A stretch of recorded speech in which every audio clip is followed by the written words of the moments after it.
Welcome to the National Stadium and to the first day of track and field competition. Great to have you with us for the Tokyo 2020 Paralympic Games. 128 countries have teams here for the track and field, and we also welcome the refugee Paralympic team. Those athletes will be contesting 167 medal events. We kick things off in our first morning session with action on the track from 100 up to 5,000 metres, and we have several field event finals. And we'll also have our first victory ceremonies too. So a lot to look forward to on this opening day. Indeed there is, and the 5,000 metres men's T11 final will kick things off. That should be a very interesting one indeed. Karasawa, Kenya, who's ranked #1 this year of Japan. Well, his time would have seen him win gold back in Rio in 2016, so he'll be looking to make it pay in his home Paralympics. And then you've got the 100 metres women's T35 final at the end of the morning session. That should be a big contest between the reigning Paralympic champion Zhao Jia and Maria Lyle of Great Britain. And of course, Isis Holt, who took a 2-year break after the Commonwealth Games gold she took in 2018, having won the World Championships gold in 2017. So there is a lot to look forward to, and these athletes will be looking to kick it off on what is a beautiful day here at the Olympic Stadium. It's pretty warm, and just wondering what these kind of conditions mean for the athletes. Well, yeah, it's going to be a hot day on the track. You can see the shadows on the far side, which will give the long jumpers a little bit of shade. But as we go through this session, it's certainly going to heat up, and those longer distance races, such as the 5K, could really feel the effects of this heat. 19 races on the track, including 2 finals, as we've mentioned, and the 4 field events are straight finals, and the men's javelin to look forward to a little later, and 200, 100s will explain the classifications and categories as we move through the program. I'm sure you're at least partly familiar with how the Paralympic Games work, and we look forward to entertaining and hopefully informing you as well as some athletes start to make their way out onto the track and to a couple of field events that we've got starting fairly soon. And if you are sitting in the sun, you want to have some kind of protection today. And we're hoping to enjoy the company of some school children from around Tokyo who've been invited as special guests to some of these sessions. So it's already 31 and the humidity 67%, a very gentle wind. I don't think we can even count 1 kilometre an hour. So much excitement and drama still to come in this magnificent arena. Let's start women's long jump in a bit more T11, beginning with the weather conditions slotted to start in just a few minutes' time. Degrees of temperature at trackside. The heat stress indicator is at grey. If you are watching, opening event, make sure that you hydrate thoroughly. And please keep a mask on at all times in all areas. Athletes with vision impairment. Wish everybody a bit of luck actually as we start, because you know, the officials will be nervous, athletes will be nervous. And you can see the heat there. If you look at the start of that 100 metres section, you can just tell how warm it's actually out on the track at this early hour of 9:25 a.m. on a what is going to be a blistering day. And for the athletes, it must be extremely nerve-wracking at this time before they head out onto the track all these field events. It really will be. They will have done their prep in the heat. We just had a shot there of the long jump on the far side, and we mentioned just 1 kilometre of wind. And we can see the windsock just ever so slightly moving in the right direction, so the athletes will want to know they've got a little bit of a tailwind that could make the difference. Their guides will be informing of that ahead of the women's T11 long jump. Yes, it's interesting to watch events for the athletes with vision impairment, how the guides assist them, either running beside them or guiding them with audio cues. And, we'll look forward to showing you that as well very shortly. The other day we had a temperature in Tokyo, I think it was 34 degrees, but actually felt like 39. Because of the humidity and the stillness. The most common event is the 100 metres here at the Paralympic Games. It's a reminder of our gold medals will starting schedule. To the women's 100 T35 the women's long jump T11. We have their heats early on in the session, and we decide the medals at 12:45. A straight final.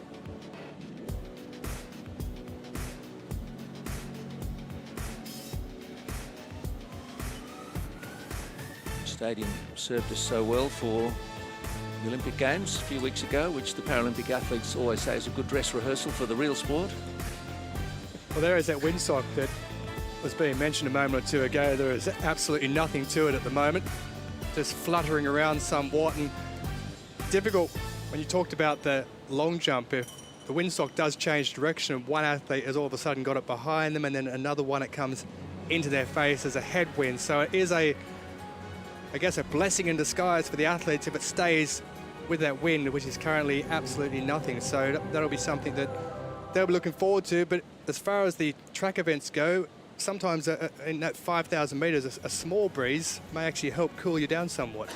Well, it really will. I mean, the temperature's going to rise continually throughout that 5K, and these athletes will have had to have done a lot of heat acclimatization for the longer distances. So whether that's training at home in a hot country, or if they don't live somewhere so warm, they will have been working in heat chambers. And it will really be a sign to see who's best prepared for these conditions, not just for 5K, but 5K in extreme heat. I mean, I think that's where we will really start to maybe see quite a disparity in the field as a result of these temperatures.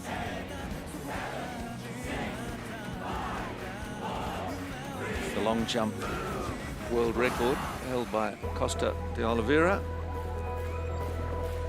And we're ready Silvania with our is first in the event field of the today. whole games. It is the women's long jump T11 jumping final. 7th. Gold medalist from Rio. T11 is a vision impairment category. It Spoladare requires guidance of Brazil, on the takeoff. Pavlenko Ukraine, Carlson of Sweden, Mozayarova of Uzbekistan. Jumping at 1. And It's out the they come. Rio bronze medalist We're going to have the individual representing introductions. We weren't sure, but we're very, very pleased to get this opportunity. But Lorena, third in Rio. Spoladare. Jumping at 2, the new European champion representing Ukraine. Pavlenko, fourth in London, 7th in Rio, 8th in Beijing. Pavlenko. Jumping at 3, it's the world bronze medalist representing Sweden. Carlson won the 2018 European Championships. Jumping at 4, the 2018 Asian Paralympic bronze medalist for Uzbekistan. Mozayarova, Asila 7th at the 2019 World Championships. Jumping at 5, she was 9th in the last World Championships representing Thailand. Janjira Hanyatib, 5th at the Asian Games 2018 in Jakarta. Jumping at 6, 5th in the Rio Olympic Games Laya representing Namibia. Ishitili from Namibia. Arja Eshitali. She's 5th in the Rio 200 metres. 7, it's the defending Paralympic champion and the reigning world champion Silvania representing Brazil. Costa de Oliveira won the 2015 World Championship, gold medalist from Rio. And quite an athlete. And jumping at 8, the runner-up in the London World Championships representing Takada Japan. Chiaki was 8th in Rio, but 2nd at the 2017 World Championships. So that's the lineup. 8 women jumping. They'll have 6 jumps. A delight to be the between them, first assisted by introduced. their guides. Absolutely a wonderful day to be a part of para athletics and the Paralympics.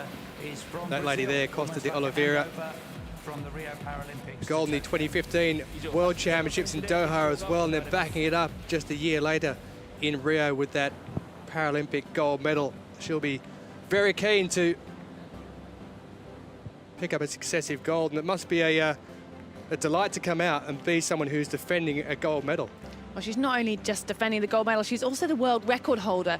That was a jump of 5:46 that she set back in 2016, just ahead of the Paralympic Games. So whether she's come back into form 5 years later, we'll have to wait and see, as the athletes have done their warm-up already. They're now coming back in as they prepare for their first jumps.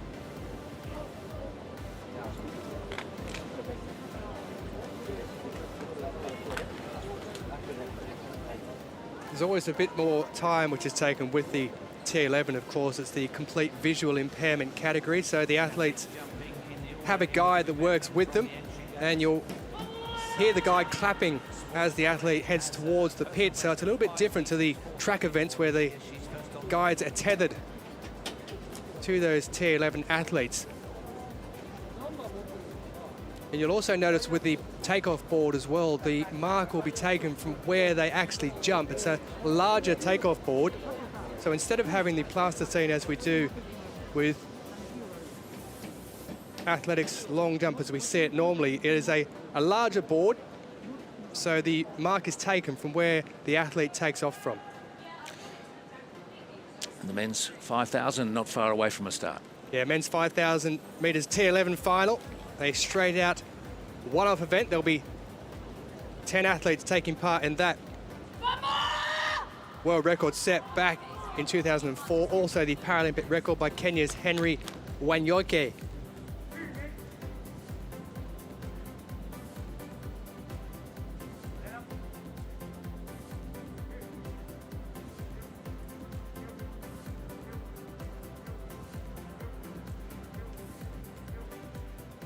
Hot in the stands. It'll be hot on the track as well. Both the long jump track and the main stadium surface. Japan will be well represented here at these home Paralympic Games. And they'll be looking for a first up medal of any colour in this 5,000 metres T11. There are two from Japan who go in it. First track event of the Tokyo 2020 Paralympics, the men's 5,000 metres T11 final. So it's time to meet the athletes.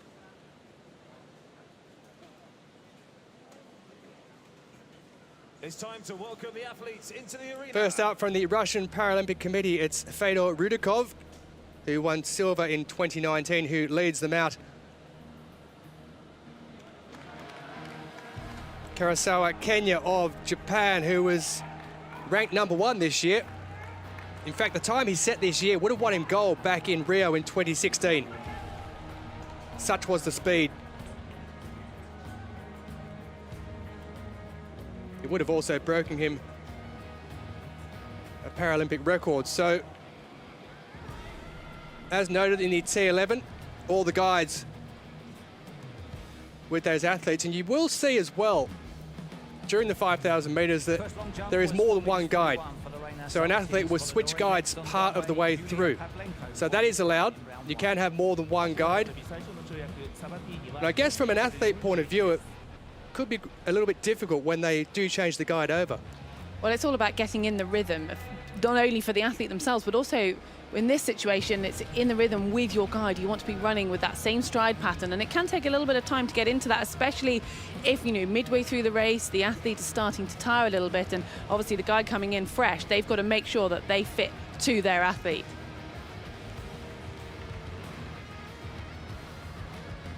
So a few last-minute preparations. On the track, the para-athlete must cross the finishing line before the guide. There's a lot of runners out there, but only 10 competitors.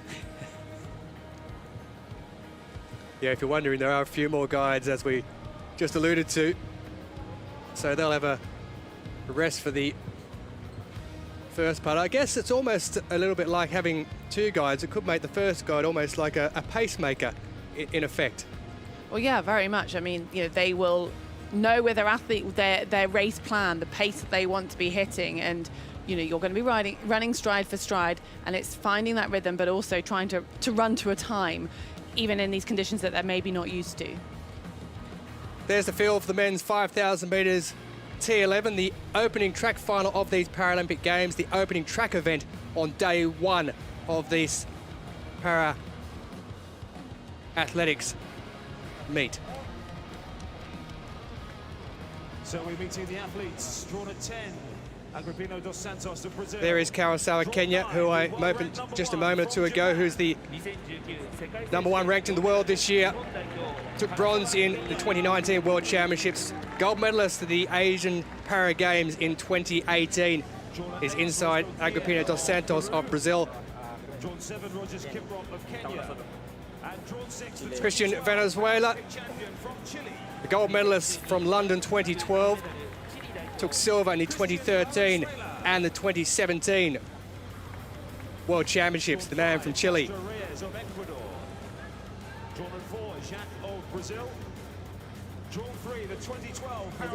Wilson Baye took bronze in 2016. He was 7th in the 2019 World Championships in Dubai. Wadashinyo, bronze back in London 2012. He'll be going with 2 guides. Took bronze in 2015 as well at the World Championships in Doha. And the Russian Paralympic Committee's Fedor Rudakov will go in the opening lane to start with. He took gold in the recent European Para-Athletics Championships in Poland in 1,500 metres.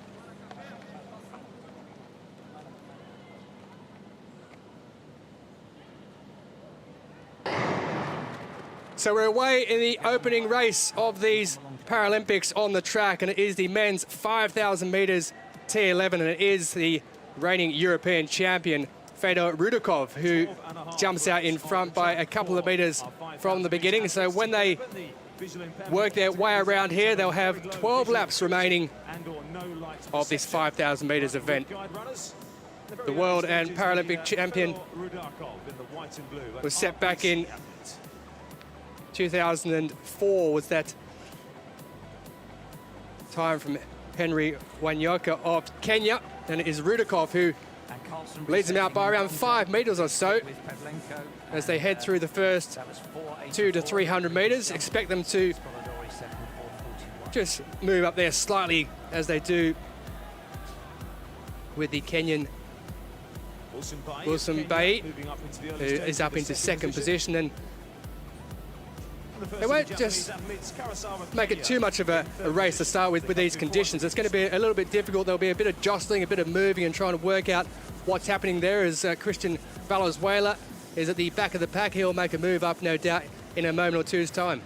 Well, it does make it a little harder to make those moves and to find your position when you are running with a guide, because there's obviously 2 people to pass. So if you, as your pair, decide, right, we're going to make a move here, you've got further to come out and more effort. So we will probably see less changes, and they'll try to find a position that they're happy in for the time being. We're starting to see that pattern forming, and there is actually a move coming through on the outside on the long straight now, and you really, if you are going to make a move, you want to do that on the straights to save that extra movement you've got to do to fit around 2 pairs on a bend. Yeah, Valenzuela's that athlete who's made a real move in that lap, so they're down to 11 to go, and he's running a good couple of lanes wide, so that does mean that there is a little bit more ground to cover. So if you are going to get by, you have to keep on going to really get up into that position. And at the moment, he's in 2nd position, but he's just pulled back a little bit by his guy. Wilson Baye is in 2nd position, but it is Rudakov who still leads as they head round into the back straight. But they are all well bunched at the moment, and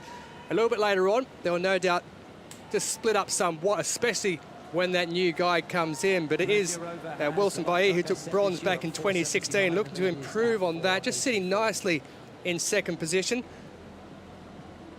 Well, we just saw a little stumble there from Venezuela, and it's just showing how difficult it is. Him and his guide are trying to slot back in, and now they've realised that that effort just didn't work. They didn't quite get into position where they wanted, and that looks like a bit of a wasted effort. They've done a whole 400 metres on the outside, still sitting on the outside and not able to find. It's Rudakov who's got great tactics at the moment, because his stride hasn't faltered. He's got that rhythm, and we can see Venezuela's really paid for that effort he did a lap ago. Yes, and as soon as there's a stumble and they lose the stride for stride pattern that they must have with their guide, then it takes a moment or two to refine that, renegotiate it, and if you're continuing to run wide, then it's just territory given up on what is a hot day in Tokyo.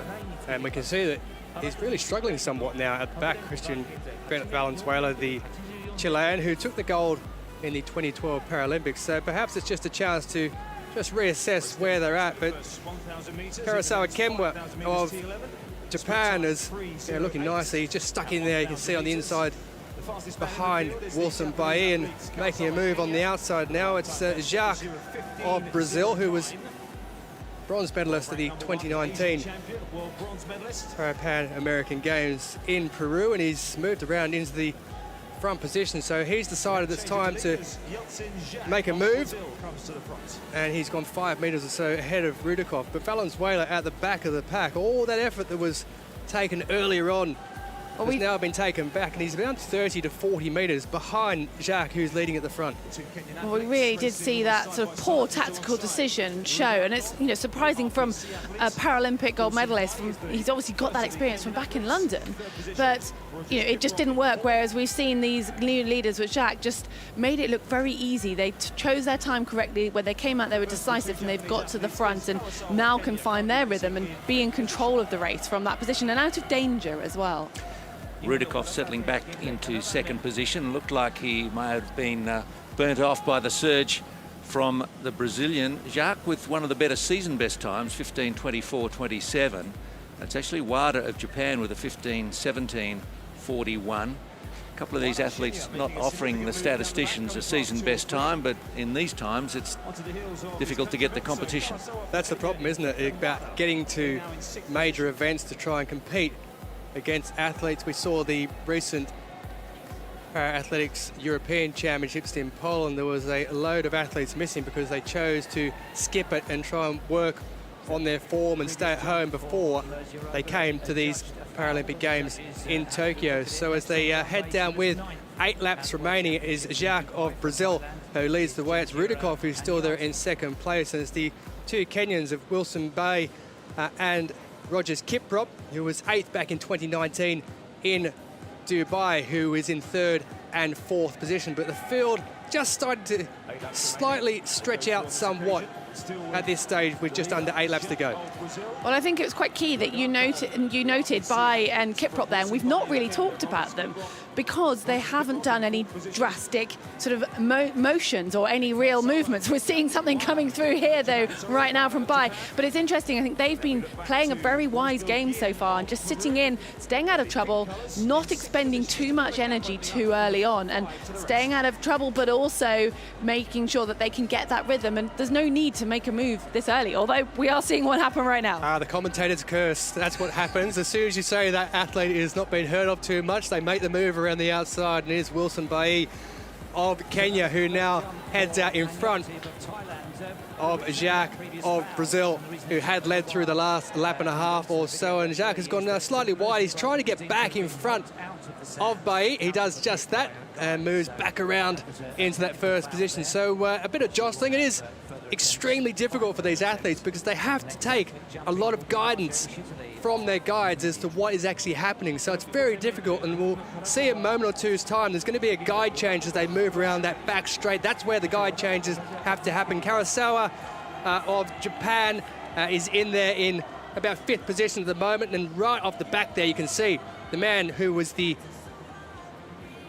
he was a champion back in 2012, Christian Valenzuela. His race at the moment looks to be run because he tried to get in there in the opening period, but he's way back at the moment. And it is Jacques of Brazil who leads, with Wilson Bai in second, and Rudikov, who's currently in that 3rd position, with the second of the Kenyan athletes in Rogers Kiprop in 4th position at the moment. So guide changes are made there for a couple of the athletes, and they change very, very smoothly as they head around the back straight. It's Jacques of Brazil as they head into the final 100 metres, and they'll have 7 laps remaining.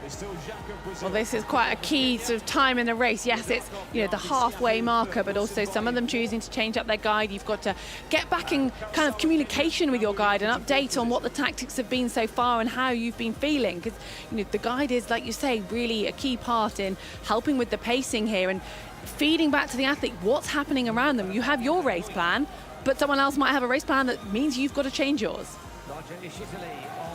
So Rudikov hanging in there in a 3rd position, but just losing a little bit of touch with the front runners. And Jacques run a pretty smart race for Brazil, but they've been enjoying the back straight where at least there's a little bit of shade offered. I wonder whether athletes like Rudikov, who choose to come in with just the one guide, on a day like today, wouldn't you rather have 2? Well, it may make a difference. We'll find out come the end of the race, but the man out in front at the moment is the man from Campo Grande in Brazil, 29-year-old Yeltsin Jacques, who is, along with Wilson Bailly, Rogers Kiprop.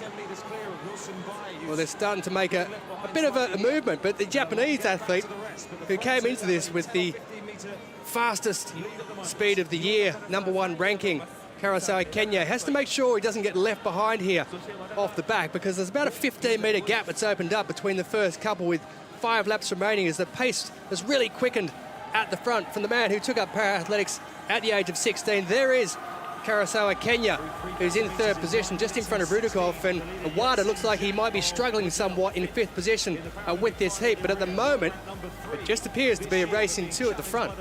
Well, we've seen a lot of changes, haven't we? Just that simple thing of the guides changing. We've got a few more guides about to change, and I think these next sort of few laps are really going to start to decide who is going to be in contention of the medals. We're seeing so many changes, and now there's a change in the lead again as they start to settle back down. And the change in the lead there came because Yeltsin Yaks was one of those athletes who just changed guides there, so that, you know, he maybe lost a couple of metres, but he's going to have to make that up now. So the guide is going to have to work. He's going to have obviously not done those opening 6 or so laps, so it's a case now for the guide to really work Jacques into it and talk to him as they go along, because at the moment he's got a couple of metres to make up there on the man at the front.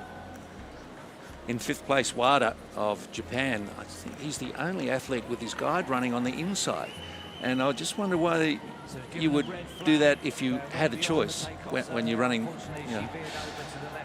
Well, there is always a case if the athlete runs on the inside, if they do lose their balance, they could put a foot off the track, and that is disqualification. They would complete the race, but the officials would disqualify the athlete for taking a foot off the track. But it is Rogers Kiprop, who was 8th of the 2019 World Championships in Dubai, who's out in front at the moment, just in front of Yeltsin Jacques. And these perhaps, maybe not the 2 athletes that many thought would be at the front at this stage of the race. Well, it's quite a shock, actually. We've had the shot of Wilson Bai, who was more favoured of the 2 Kenyans, and he's just completely dropped off the pace and is almost 200 metres behind the leaders. So I think his race is just not his day, but it's his teammate who's really now starting to increase this pace at the front. And it's going to be interesting to see if Jacques can stay with this increase as they come up to just the remaining 4 laps it is to go, I think. Or are we even up to 3 now? It's getting to the real spicy end of this men's 5K. Yeah, Rogers Kiprop, the 28-year-old Kenyan, who has just skipped out in front there, but Yeltsin Jacques of Brazil is looking very smooth in the silver medal position at the moment, and then there's a gap back to Rudikov, who's in 3rd position, and Jacques just looks like he's tailing Kiprop there, just looking like he's in a position to pounce when he needs to. And I guess at this level, that if you know you're in a position where you're 20 metres or so ahead of 3rd place, you're feeling good about yourself, you could pace yourself with your guide and just make a move when it comes down to that final 400-500 metres. Well, like we said before, making the move in this event is a little harder. You've got a bit more of a distance to make. You've got to make sure you've given your guide enough room to get round, giving your athlete enough room to get around the other guide. So it can be crucial when you're running fast. It's the last thing you want is a trip. So it does really require that extra commitment. And also, these athletes will know who's got the stronger kick, and that's when it comes vital in tactics. Karasawa's made a guide change and is making a bit of a surge up towards the leaders, and we've got a change at the front as well. Well, 2 laps remaining, and it is the Brazilian now, Jacques, who's got around the outside of Kiprop, and all of a sudden Kiprop is being swallowed up by the rest of the field. And it is the Japanese athlete in Karasawa who's in 3rd position, and Rudikov back a couple of minutes. They're quite nicely spaced out at the moment, but it is Brazil who lead up in front through Yeltsin Jacques. So he's best of 5th back in 2016. He's looking to improve on that by 4 places, and it is a 15 or so metre lead at the moment, but it is Karasawa Kenya of Japan who's the fastest in the world this year. It would have taken him to Golden Rio at that time. He is absolutely flying down that with around 200 metres remaining in this lap, and at the moment he looks extremely strong, and it's really difficult to work out at the moment with some of these athletes as to how they're feeling, because they'll make a move, they'll drop right back, they'll move up again, but it is the Brazilian Yeltsin Jacques who's about to come round and lap the first athlete in Christian Valenzuela, who's had a not a great race, the man who took gold back in 2012, and it is now Japan who have the lead as we move into the last lap. Karasawa, since he had the change of guide, has looked a different runner, and he's made that change just in time with about 4 laps to go, and he's taken the lead and looks the goods. Well, it is Karasawa who is out by 15 metres in front of the Brazilian, who is fighting back in Yeltsin Jarks, but he's looking extremely strong. Karasawa, Kenya of Japan, who took bronze back in 2019 at the World Championships in Dubai. He took gold in 2018 at the Asian Para Games. He's looking extremely strong in this opening track final for Japan, but here comes Yeltsin Jarks as he's about 10 metres behind. This is going to be a very, very good finish, this one. Well, Karasawa's starting to falter.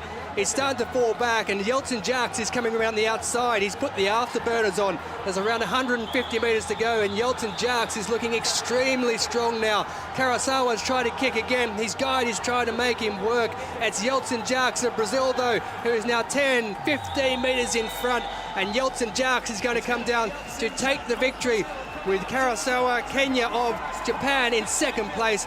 It is Yeltsin Jarks who's going to come across in a time of 15:13.63.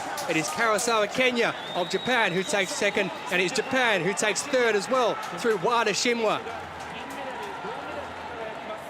Well, that was some finish from the man who took the gold medal position, Yeltsin Jarks. Well, Karasawa, it just looked like he had the race in his keeping with 400 to go, but what a withering finish it was from Yeltsin Jarks, and Wada looming up to take third place. As they struggle across the line there, Rudikov looks quite distressed, and so too Castro Reyes of Ecuador. But a wonderful opening track event in a terrific heat, big finish, lots of lead changes, very exciting and very tactical race.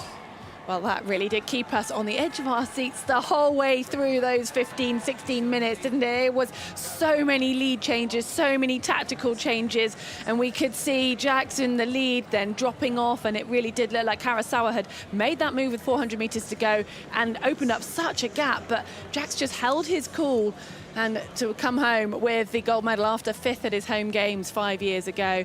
But a great performance for Japan, getting on the podium in the opening event with 2nd and 3rd. Yeah, Karasawa, Kenya might be a little bit upset with that because he's run faster than that this year, but the winner there, Yeltsin Jarks, he's taken about 11 seconds off his season and lifetime best, so that is a outstanding run. Wada claims the bronze medal. So Japan with silver and bronze in this men's 5,000 metres T11 event. But there's your winner, Yeltsin Jarks of Brazil. So they're just a couple of seconds outside that world mark of Wanyoaki, Kenya, set in 2004. But a great PB for Jarks. 15:18 there is Wilson Bai coming in. Spent a bit too much petrol too early, I think, but very testing conditions. Just coming up to 10 o'clock in the morning in Tokyo, and we're well into the 30s. It's one of the hotter days we're going to have for these games.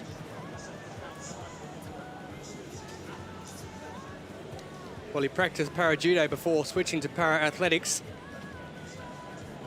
so he's quite the all-round athlete. Here's Yeltsin Jarks. His mother was Brazilian marathon runner Vanderlei Cordeiro de Lima.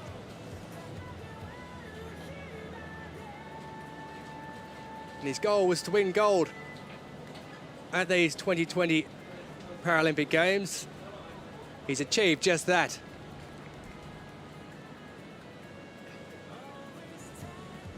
He was 5th in Rio 5 years ago. I think on a day like today, when you just run 5,000, the last thing you want to do is put a mask on. And yet they have to, and we understand why. But it's tough. It's so humid. That's the other thing we're finding with the masks. Well, there were so many changes, weren't there, throughout this race, and a lot of tactics to play. You've got to rely so much on your guide, and Jax and his guide just timed it to perfection.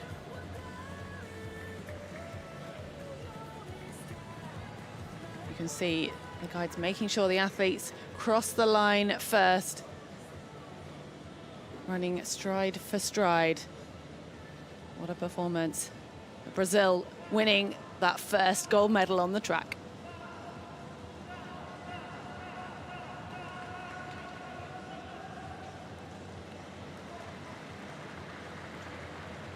Got some 100-metre races coming up shortly. We've got field events underway.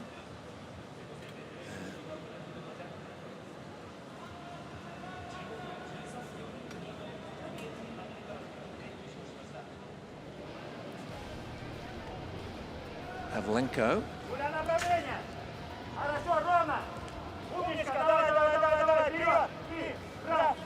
It's just a little earlier. As Tolson's explained, it's a big takeoff area. Pavlenko, first attempt of 4:84.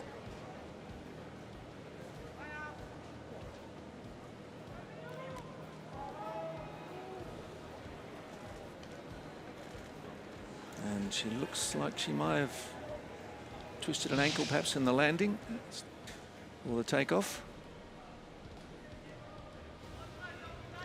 It's hard to know what she's done, but she's obviously suffering with something, whether that's an injury she's come into the event with and has just aggravated it. There's no taping on the leg, which is usually a sign of an injury that might already be there. So we'll see if she can hopefully get that sorted and get herself ready for her second attempt.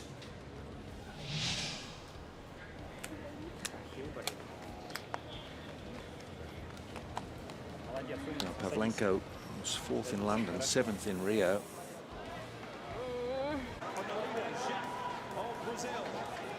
Now, Salvatini, Spoladore.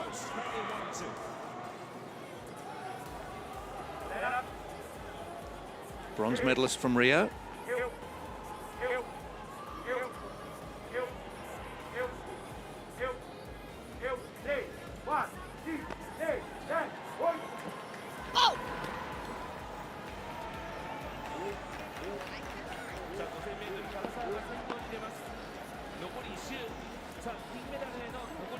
Had a first attempt of 4:41, second of 4:54, so we're turning around these jumps for you to show what's been happening at the pit while we've had that exciting 5,000-metre race.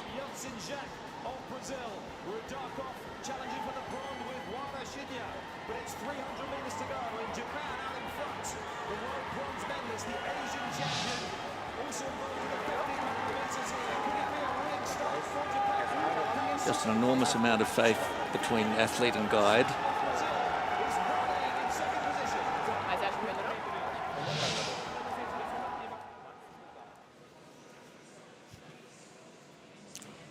There is your winner from the men's 5,000 metres T11. Looking smooth, looking strong. Yeltsin Jacques of Brazil. As we move back to the track, women's 100 metres T35, the first heat to take place in this event. 2 heats in total. We have the reigning Paralympic champion who'll be heading out in this, and then the world record holder from 2017, Australia's Isis Holt, will go in heat number 2. Great Britain's Maria Lyle also in this, along with Zhao of China. Lyle, the reigning world champion over the 100 and 200 metres, T35. There she is, Maria Lyle of Great Britain, bronze in 2016 at the Rio Paralympics, also took bronze in the 200 metres there as well. Won gold in 2019 in Dubai in the 100 and 200 metres.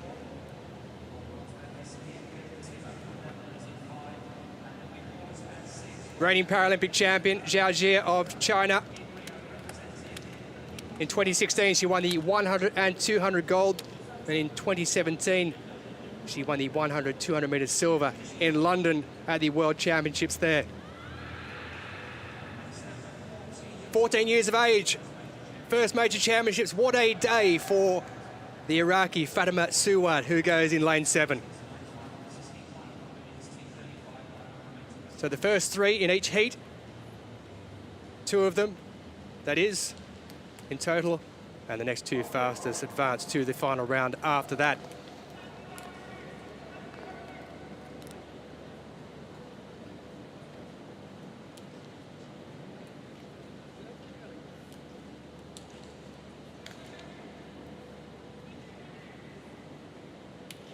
Zhao, who holds the Paralympic record, so it'll be Maria Lyle of Great Britain in 3, Keebel of Poland in 4, Timmer of Netherlands in 5, Zhao in 6, and Suwad in 7.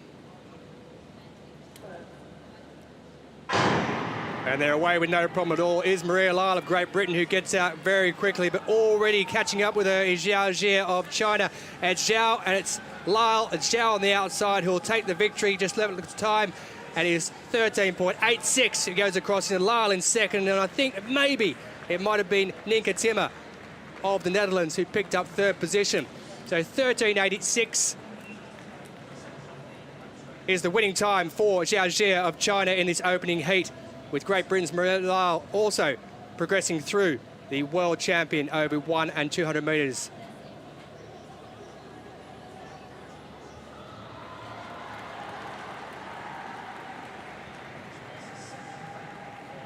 So Zhao and Lyle of China and Great Britain respectively definitely going through. It was a close run race to see who took the 3rd automatic qualification position. But you just saw Lyle got out of the blocks very quickly there, but Zhao Jie just had her measure in the end. Well, Zhao Jie just came through looking so in control, didn't she? Look at that stride rate that she's got, and absolutely opening up the gap, doing more than she needed to, but she'll be wanting to just get this race experience and get out there and get a strong time on the clock. And just looking at that replay there, I think it might have been the 14-year-old from Iraq, Fatima Suwad, in her first major championships, who may have just pipped it for 3rd position.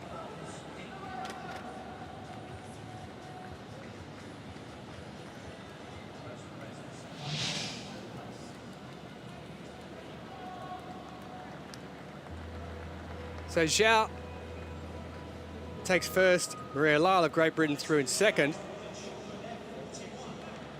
And it's the 14-year-old Iraqi,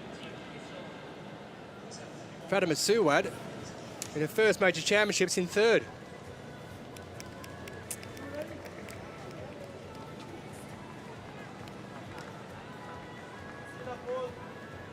Let's take you back to the long jump.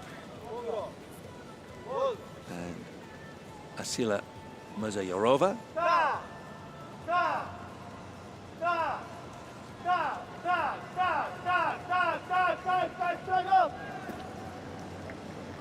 Guy just stepping out of the way at the crucial moment. Mozayorova had a foul with the first attempt.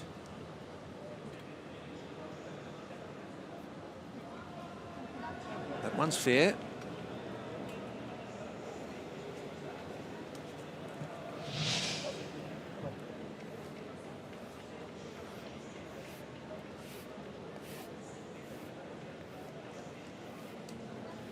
Nice technique. 489, a PB for Mozayorova with a 2nd attempt. And Silvania Costa d'Oliveira has fouled with her first 2. So that's opened up the event potentially. Costa d'Oliveira will need to make the 3rd jump count.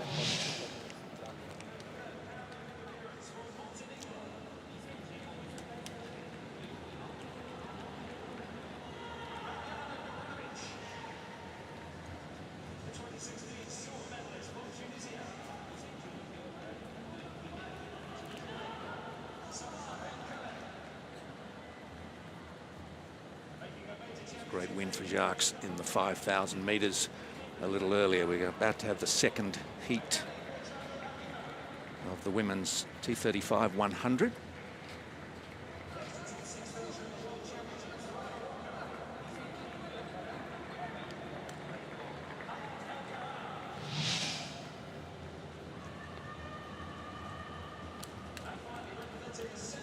placings confirmed there from the 5,000. Jacques from Kurosawa and Wada. Japan second and third. Brazil will receive the gold medal in the victory ceremony when that comes around.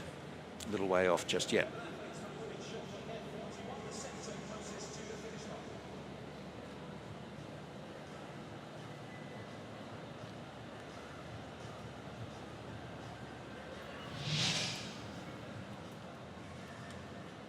Zhu a little earlier, winner of the first heat of the women's T3500.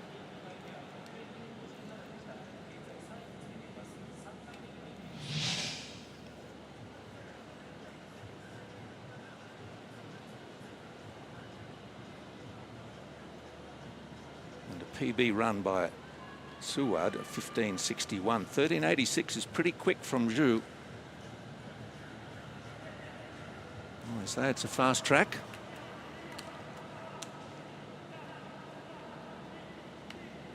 Now, here's the field for the second heat. Athletes from Kazakhstan, Italy, Czech Republic, Germany, and Australia in this one.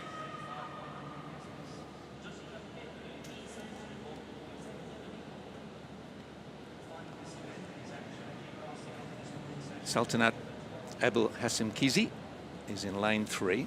Oksana Corso of Italy, Anna Luxova, Czech Republic, Isabel Furder, the German veteran, and Isis Holt of Australia, who holds the world record of 13:43.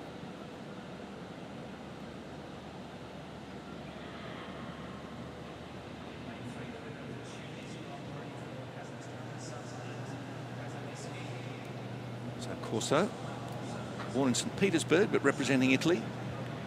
Luxova, 6th in London. Furder, 42 years of age. This is her 7th Paralympic Games. 4 silver and a bronze dating back to Atlanta. And Isis Holt, 2nd in the 100 and 200 in Rio. But the 100 and 200 world champion 2017, 2019. I mentioned earlier she's taken a bit of a break from the sport, but is back, refocused.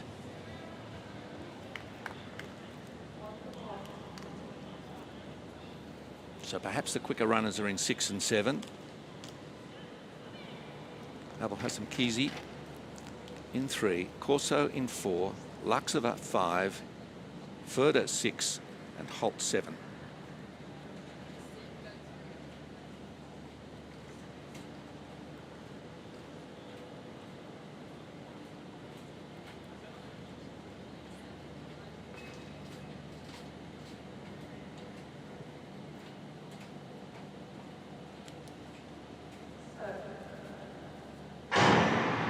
Holt got away very well, as you'd expect. Furder a little bit slower out of the blocks, but perhaps moving up into second position now. Abel Hasimkizi on the inside, perhaps in 4th position, but Holt is just bolting to the line in this second heat in 13:49.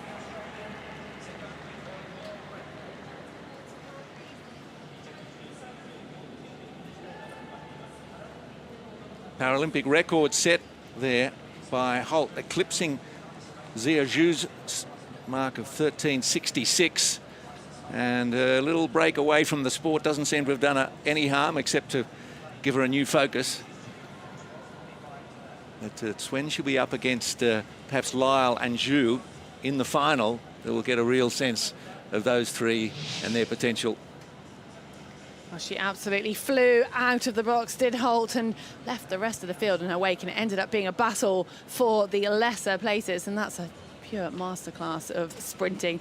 And like you say, it's going to be very exciting to see when she's up against a bit of pressure in the final. But what an impressive time, we're not even being pushed to cross the line in a 13:49. Are you surprised she's done that, considering it's only her first 3 that go through and she's actually broken a Paralympic record in the heat? Do you think she might have pulled back a bit? Well, once you're, we've already talked about how some of these athletes have not had that many opportunities for racing, and you're going to be very warmed up and you want to come out and see what you're actually capable of doing, and it also puts that pressure on your competitors going into the final. So she'll be feeling very confident from that result. That final is not that far away. We've had a couple of races pulled out of the morning program, and so that final is now at 12:45 local time. So Holt, Furter and Corso progress. That'll have some Kizzy and Luxova missing out.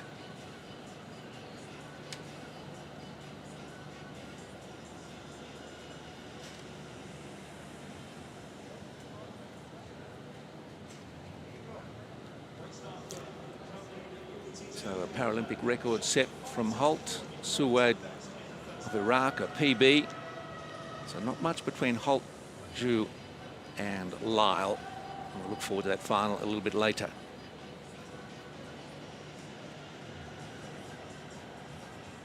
Got a women's shot put, F41, athletes of shorter stature. It's just getting underway. And Talili, who holds the Paralympic record, is in the field.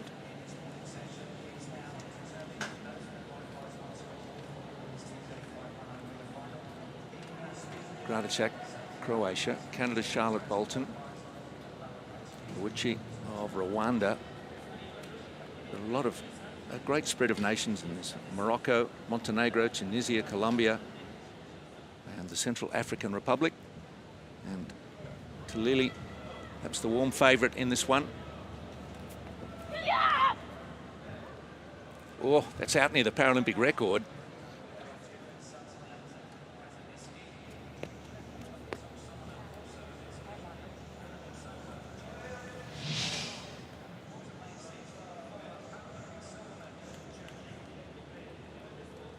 And she nearly balanced over the board there, but fair throw from the Tunisian.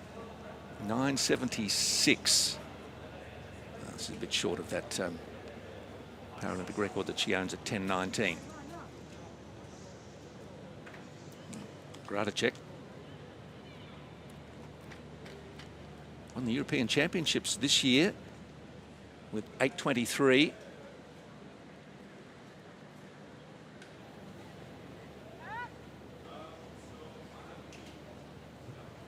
This one's not going to be measured, I think.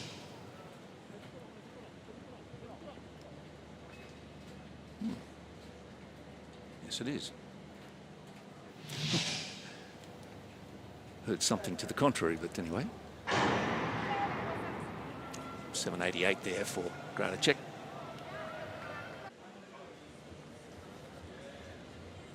Well, back to the field. We'll go shortly, but the track action continues. It's the men's 100 metres T12, medium visual impairment. And there's a few decent runners in this one with the potential, as we saw in races past, of a Paralympic or even world record. The track must be hot. He's watering where he's going to put his knee. And Tutu. You seen that before? Well, I haven't seen that before. And yeah, I mean, hopefully he's not going to be kneeling on the ground too long and wants to get his knee off that ground as soon as the starter's gun goes. But interesting to see. I wonder if anyone will spot that going the further heats as it does continue to get hotter here in the Olympic Stadium. Well, Kashafali of Norway is the current world champion. Men's 100 metres T12, medium visual impairment. Kashafali of Norway holds the world record that he set in 2019. He'll go from lane 1. Barreiros Ferreira of Brazil. He was also competing, who was the silver at the 2019 World Championships in what is a very good field indeed. Salim Kashafali of Norway is a maths teacher. He was classified in 2019. He's the world and European champion. Barreiros Ferreira took silver in 2019, gold at the Pan American Games In Tutu of South Africa, silver back in Rio, bronze in 2012 in London, silver in the 2017 World Championships. And Acosta Maneras, the 23-year-old from Colombia, his first major championships. It's only the first that goes through in each heat, and then the next fastest advance to the final round. There are 3 heats taking place in this event. Well, Jason Smith of Ireland holds the status as the fastest Paralympian with 10.46 seconds over 100 metres. There is the potential for that to go. Maybe not in this race, but in these championships.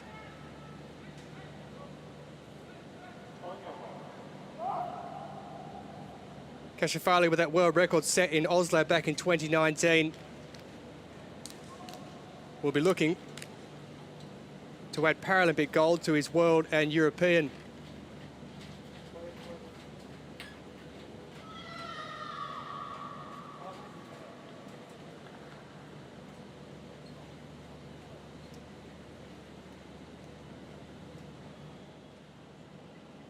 So Kashafali in 1, Barros Ferreira will go in 3, and Tutu in 5, Acosta Maneras in 7. And away they get him very quick on the inside is Kashafali of Norway. He is streaming down the track. He's a good 5 or 6 metres ahead. Let's just have a look at the time, shall we? As he goes across 10:45. He's equalled his own world record. And that, if it's ratified, will also become the new Paralympic record as far as being the fastest Paralympian. 10:46 it's been rounded up to. Well, that is a fast time indeed. Now, Barros Ferreira, what do you do there? You just look on, don't you? And in Tutu of South Africa, that was a very fast run by the man from Norway. He's won gold in 2019 in the Worlds. He's won gold earlier this year in the Europeans. And is he on the way to a Paralympic gold? Well, he's going to take a lot of confidence from that, isn't he? And you know, if you see this for him, he would have known that it's a matter of a process, and he's just dialed that process in and executed it perfectly, with the others trying to hope that they're going to have the place for the fastest loser to make it through to the final. But all eyes are going to be on Kashafali in the final. Will he break his own world record? It looks pretty hopeful for him, doesn't it? Well, that's a fast time. I said he's a maths teacher. The sum certainly added up then.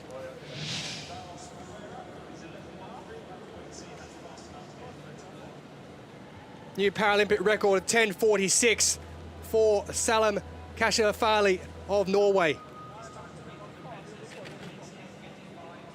So he breaks the mark set back in 2004 by Adesoji of Nigeria. 17 years in the making, and Barros Ferreira in Tutu and Acosta Maneras look on and have to hope to be through as a fastest loser.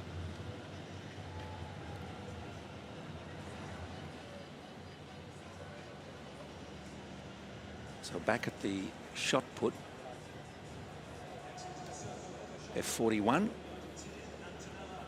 This is earlier the Antonella Ruiz Diaz. Second at the 2019 Worlds with a PB of 9:49.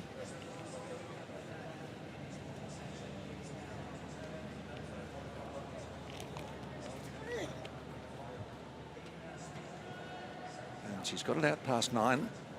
That's a useful effort from the Argentinian.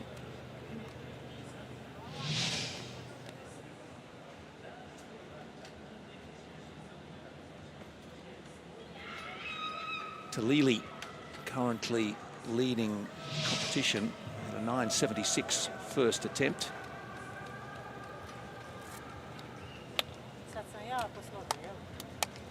And Ruiz Diaz, 9:11. We'll need to improve on that. Now Ben Caleb, 25-year-old. 2 Tunisian athletes in the field.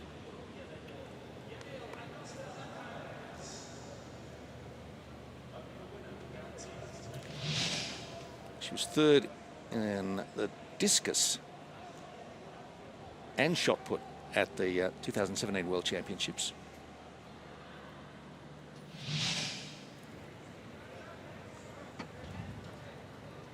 And a 9.18 for Ben Caleb. Buitrago Ariza, 34-year-old. Again, they're just out past that 9 metres. Gold medalist at the Pan American Games in Peru, 2019.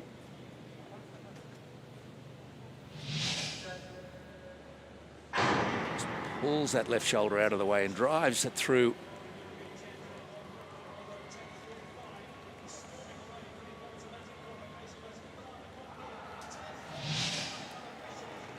So the top 4 or 5 here, all getting just out past 9 metres, but Talili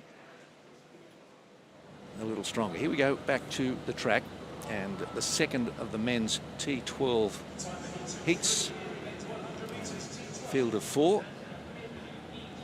So Noah Malone from the States, Roman Tarasov, Russian Paralympic Committee, Kesli Teodoro of Brazil, and Abdeselam Healy of Morocco.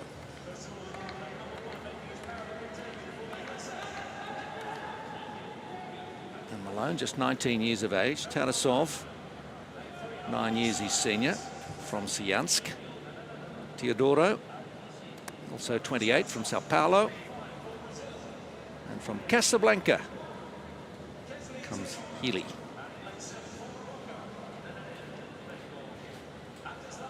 So Malone with a PB of 10.59. I don't think Kashafali's 10.46 is under threat in this heat, but he just wants to get the job done, as do his 3 rivals here. First across the line is into the final. Teodoro,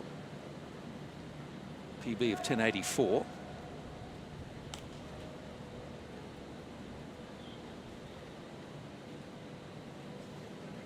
Malone in 1, Tarasov 3, beg your pardon. In 5 is Teodoro, and 7 is Healy.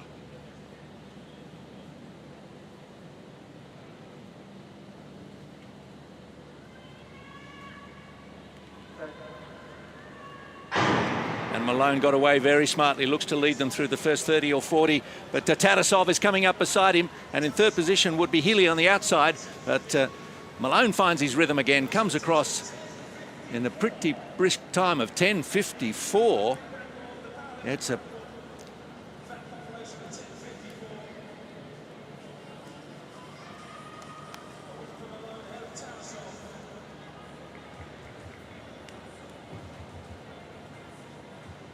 pretty happy with that.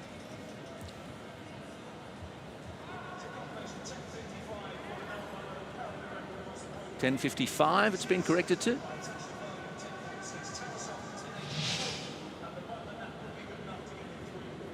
Well, we saw a powerful start from Healy, but soon Malone got into his stride, powering down on the inside.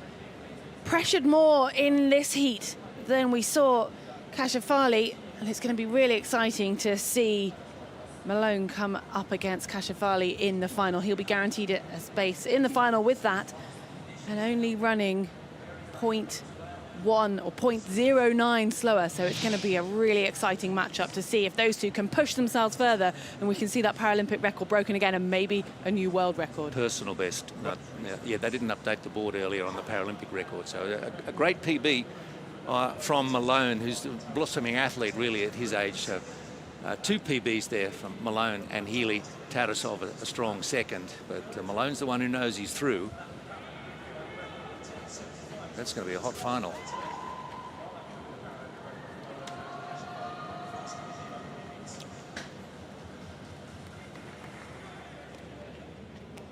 Back out to the field in the women's shot put F41 final, and Roa Talili, who's won the gold in this at the last 3 Paralympic Games, and you can see why. In 2016, she did it in the shot put and the discus.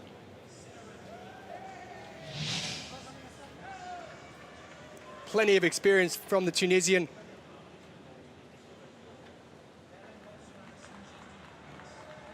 Loads of power. You can see the amount of effort she puts into that, and that's a very big throw. Great reaction. 10:55, a new world record for Roa Talili. So she's not only the Paralympic record holder, she now holds the world record of 10 meters and 55 centimeters with her second throw.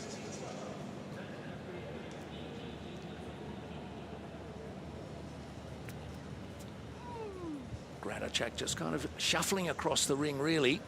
Doesn't quite have the technique of Talili.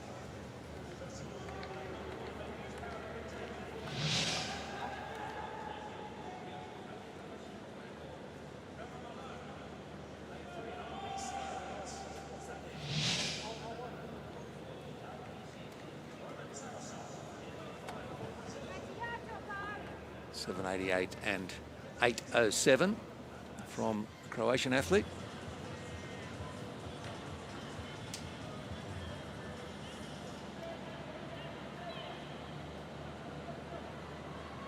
The final heat in the men's 100 metres T12 medium visual impairment category. The two winners to go through so far. Kashafali, who broke the Paralympic record in the opening heat. Noah Malone, personal best with him. And the man we just saw, Savon Pineda, who's the reigning Paralympic champion, will go in this one.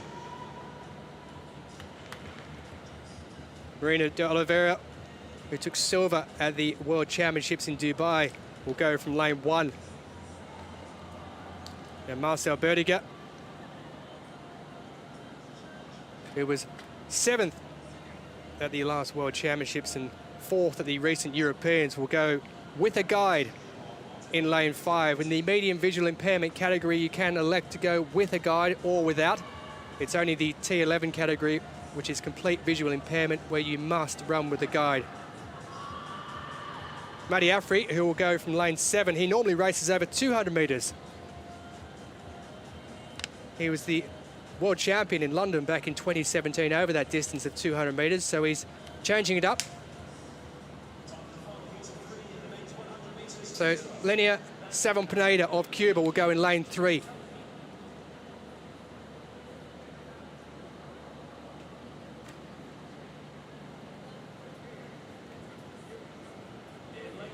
Marina de Oliveira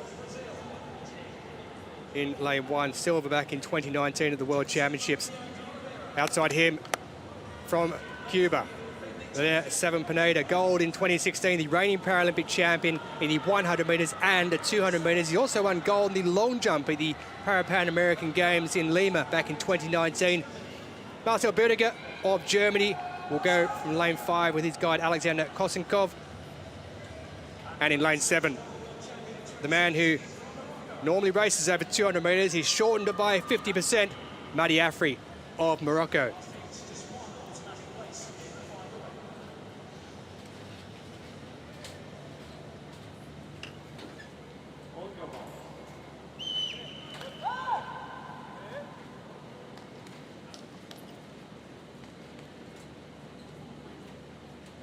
Well, there's a new Paralympic record that was set by Kashafali in the opening heat in this men's 100 metres T12. What has the reigning Paralympic champion got? Marina de Oliveira goes in 1, Savon Pineda in 3, Berdiger in 5, and Afri in 7. Only the first will go through, and it is Savon Pineda who gets away quickly, but on the inside there, it's Marina de Oliveira who has it at the moment. Savon Pineda, Afri on the outside. Is Afri going to get it? No, it's not. It's going to be the inside. It's Marina de Oliveira. Well, that is a bit of a turn up for the books. He goes through as the automatic qualifier does the Brazilian. And Lena Savon Pineda will have to now hope that he goes through as the fastest loser. Only one to go through from across the 3 heats. So this is going to be a bit of mathematical work that's going to come into it. But that man was happy from Brazil. He, maybe not so. Brazil go through Jefferson Marino de Oliveira, looking to improve on that silver at the Dubai World Para-Athletics Championships 2 years ago, and he got off to an absolutely flying start. And Afri on the outside in that first 30 or 40 metres, he looked really strong, but he maybe struggled in the last part. Savon Pineda really didn't get going. And it was Marino de Oliveira on the inside who held his form. Yeah, he really did. He was starting to be put under pressure by Savon Pineda. But Savon Pineda just leaving it a little too late, holding him off to the end. And this could be crucial as it's going to come down to the times. Marino de Oliveira will be delighted to know that he is safely through, and it's now a nervous waiting game for the Cuban. Well, 10:85 the time for Marino de Oliveira. Would have only been 0.1 outside the Paralympic record coming into this. Savon Pineda in the time of 10:91. He'll be disappointed with that. Has a lifetime best of 10:72.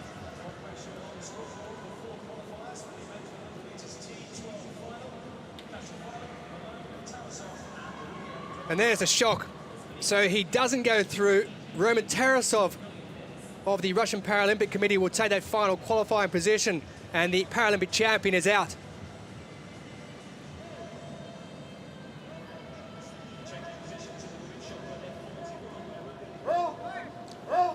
Go back to the long jump.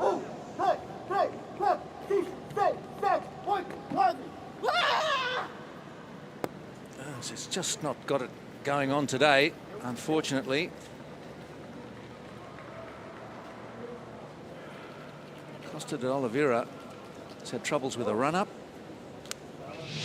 She's the world record holder.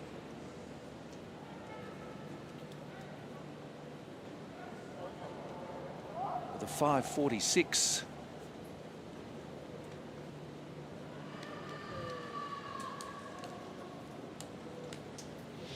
Got a best so far of 4:76, and that will see her through to the second half of the competition after she fouled with the first two, a 4:76 and a 4:69. So she's got it kind of back on track. Spoladore, also of Brazil.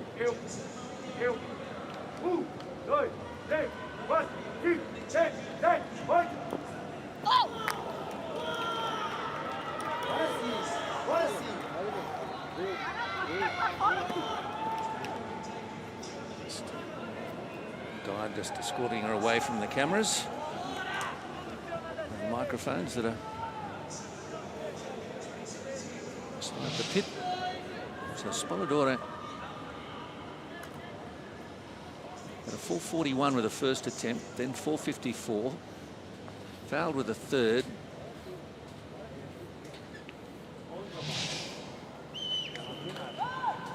And 4:74 is a season best.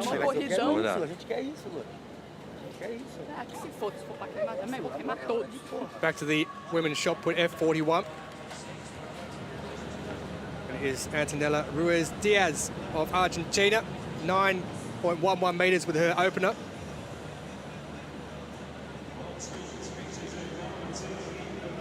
Has a lifetime best of 9:49. And that's out over the 9 metre mark. White flag is given. Not really a breath of breeze blowing here in the Tokyo Olympic Stadium.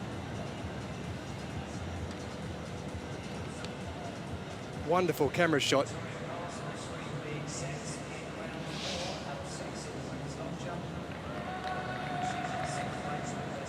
For the Argentine, 9.35 metres takes her up into second position. That a season best.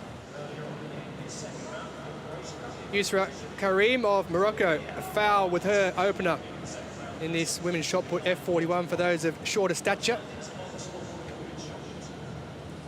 Fourth in 2016, fourth in 2017 at the Worlds, and fourth in 2019 at the Worlds as well, looking to improve and get into those medal positions.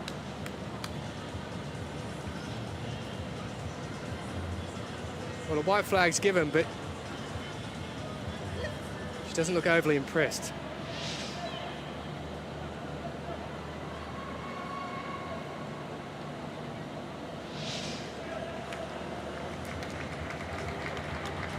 Takes the head off, wipes the brow, puts it back on, and hopes for the best.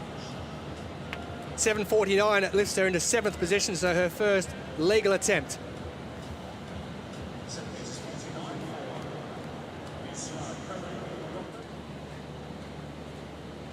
The lady in 3rd position, in the bronze medal position at the moment, from Colombia, Buitrago Arita. Well, that's decent indeed. Very good.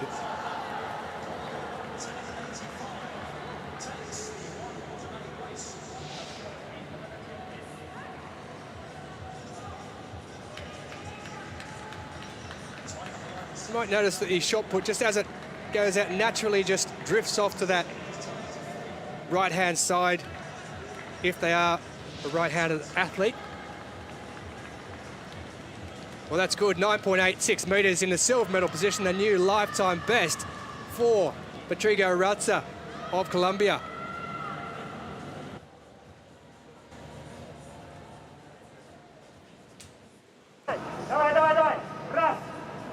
Pavlenko.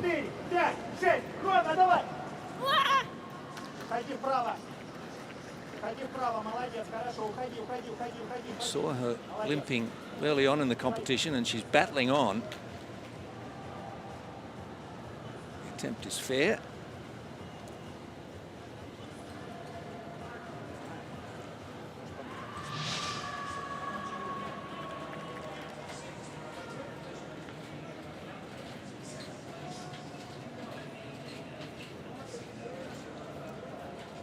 Just wondering if it's maybe a lower leg injury. I think so. Felt like an ankle. So hard to tell, isn't it? I mean, she's obviously in pain, but it's interesting that she's not had any strapping or anything that's visible that's been sort of added since during the competition to help her get through this, but she's putting on a brave face. And in 2nd position too. 486. Competition being led by Mirza Yarova. About to have our first wheelchair event. Lai Ishtili of Namibia.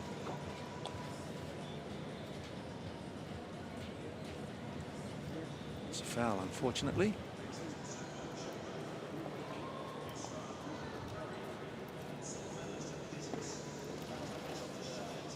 I think this event has to be one of the bravest events for you to compete in.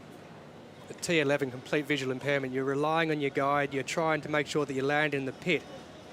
And I have seen people before who have hit the boardings and hoardings on the side.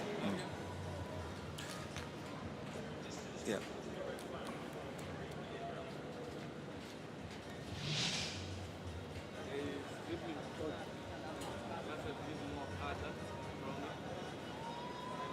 .426 her best so far.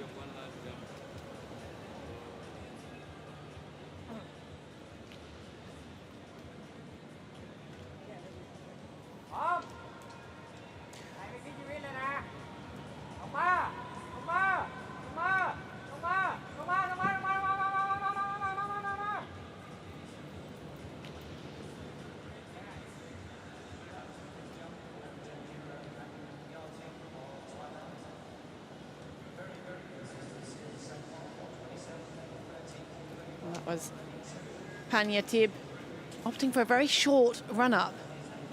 The Thai athlete just taking a few strides before that takeoff area we could see.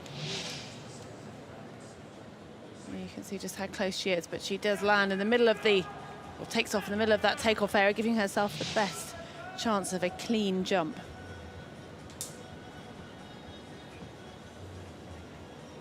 Jumps around 420, 430 until that 401. So she's in 7th position.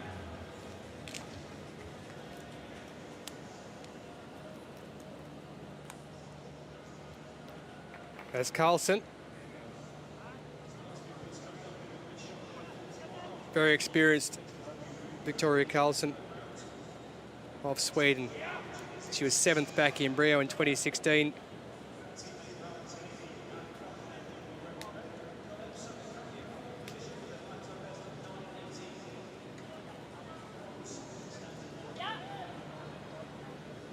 Been a bronze medalist at both world and European level.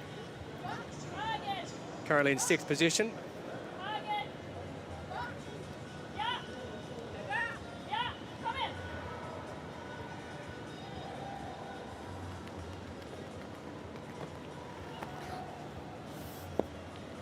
Well, she's not happy with that. But it's given the white flag. There is one intricacy in T11 long jumping, is that there has to be complete silence. It's a little bit easier when there's not as many people around, but if there's a raucous crowd in, they have to get complete silence before the athletes can jump, because they need to be able to hear the guide. That one there, nothing the matter with the actual direction, just not happy with the distance, the Swede. Second attempt was the best so far at 4:44. She's nudging that with another 4:41. So consistent efforts from Carlson.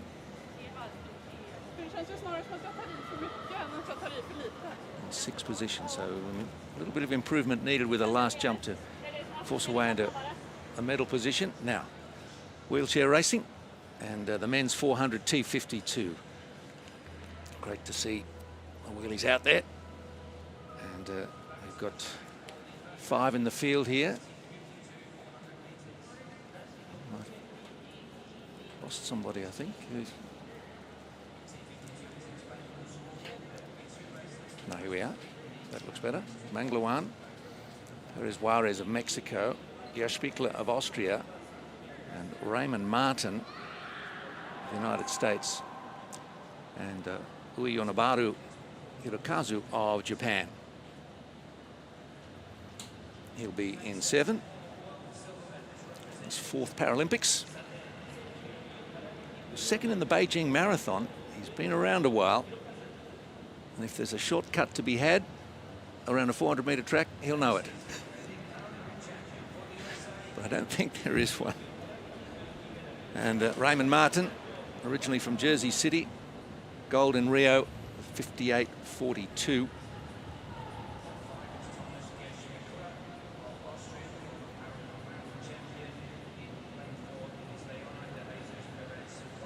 Gerspickler is appearing at his 6th Olympic Games, the Austrian.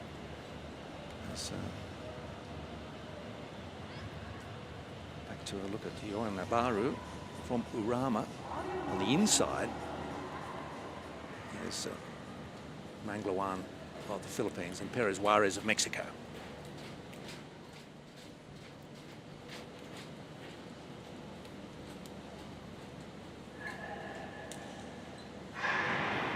So it's Philippines, Mexico, Austria, USA and Japan from the inside. And Raymond Martin of the United States has the best seasonal time of 57.73. So out in lane 6, he's already forced his way past Ueyonabaru.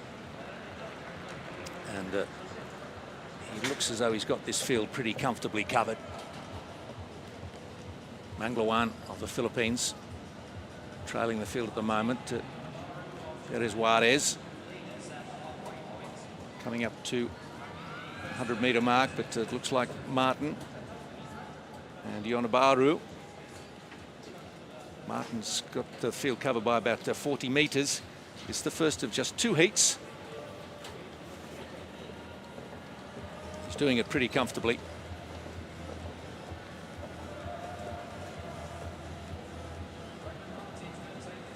And comes across in 57.69 from Ueyonabaru. And in lane 4 then, there was Perez Juarez of Mexico.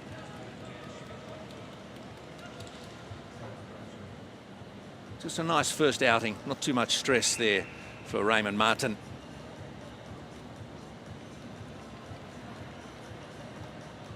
He's got 6 gold medals altogether across distances 100 to 1500. So he's been one of the stars of the track over the years.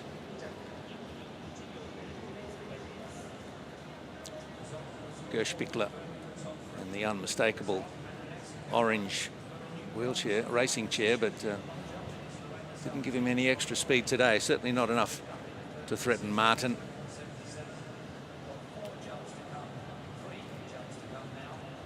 Well, that was very much a controlled performance there by Martin. The season's best, though, so he didn't hold back in this opening heat, taking 0.03 off his best time from the year. But like we've said a few times already, these athletes haven't had many opportunities to race in 2020 and 2021, so they'll be wanting to see where they're at and really putting their mark down. And Martin certainly dominated in that first heat. So it'll be interesting to see if there's anyone looking like they can threaten him in the second heat when we get through to the final.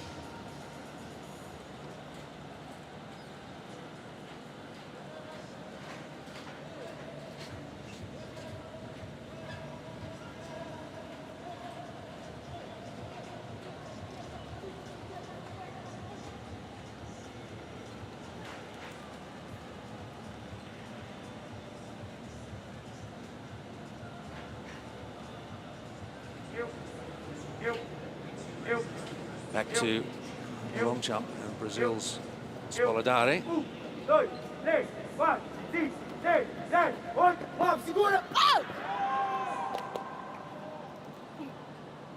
Has been sitting in bronze medal position.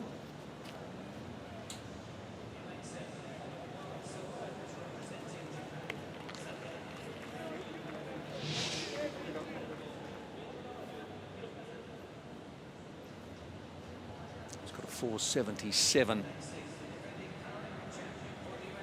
season best in this competition.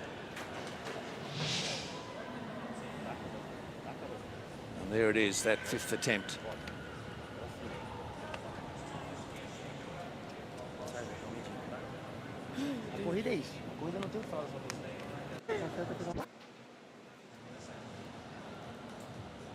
Really been waiting to see whether Costa de Oliveira, the Brazilian teammate, can find the form that has made her the champion she is. Struggled through the first half of the competition.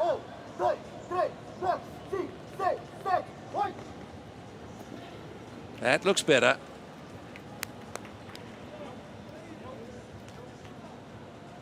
And it's fair.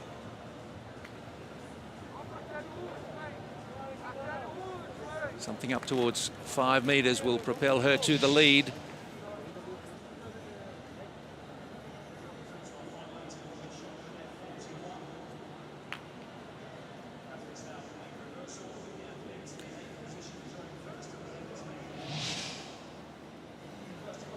Must have been worried in the first half an hour or so when she just could not bring her rhythm to the run-up.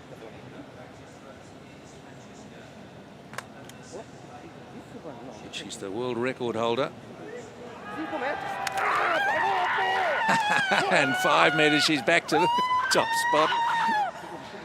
There is still a round to go. She's gone off a bit early, but that's great passion for you. Well, she kept us in suspense, hadn't she? What a exciting finale it's going to be on that women's long jump.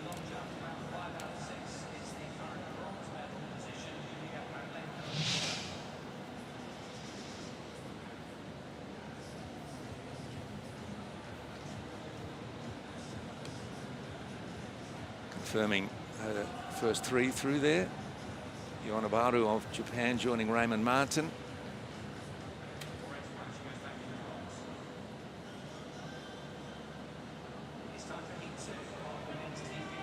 The second heat in the men's 400 metres T52 for impaired muscle power or an impaired range of movement.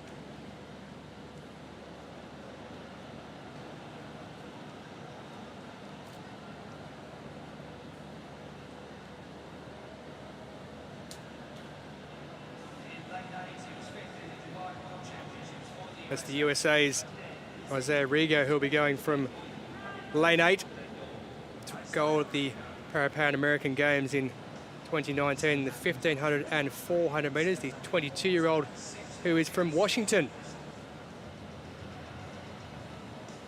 Lifetime best of 59.25. Sato Tomoki, the world record holder, took silver in this and the 1500 metres in Rio in 2016. He's the world champion in 2015, 17 and 19.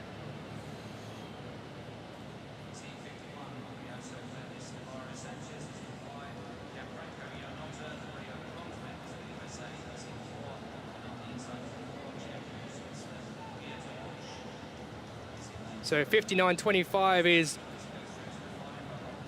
22-year-old Rigo's best. Only just over a minute this year for a season best, but we can put that down to a perhaps lack of competition. He'll go from 8. The world record holder will go from lane 6, and that there is Gianfranco Iannota, who was bronze in 2016 but won gold over the 100 metres at the 2016 Paralympics. Well, the gunner's gone there for a restart. So we'll just see if perhaps someone was actually walking on the track before the athletes got away, so that may be the reason why.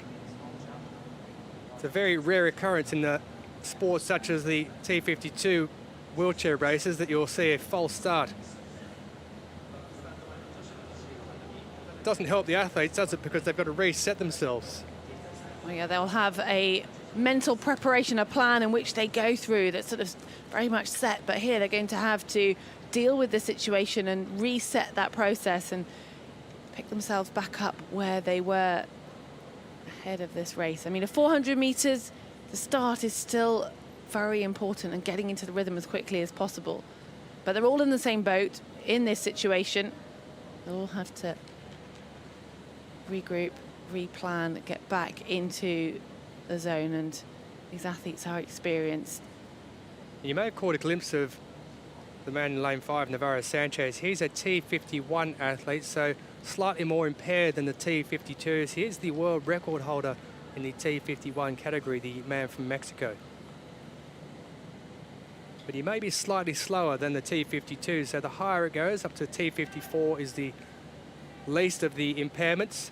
T51, the most of the impairments in this category. There's a bit of chat going on here, so perhaps there may have been a wheel movement across the line before they actually had the starter's gun.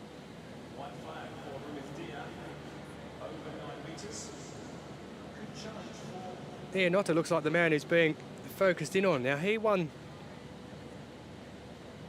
bronze in this event back in 2016, so that would be catastrophic if he was to be given the red card.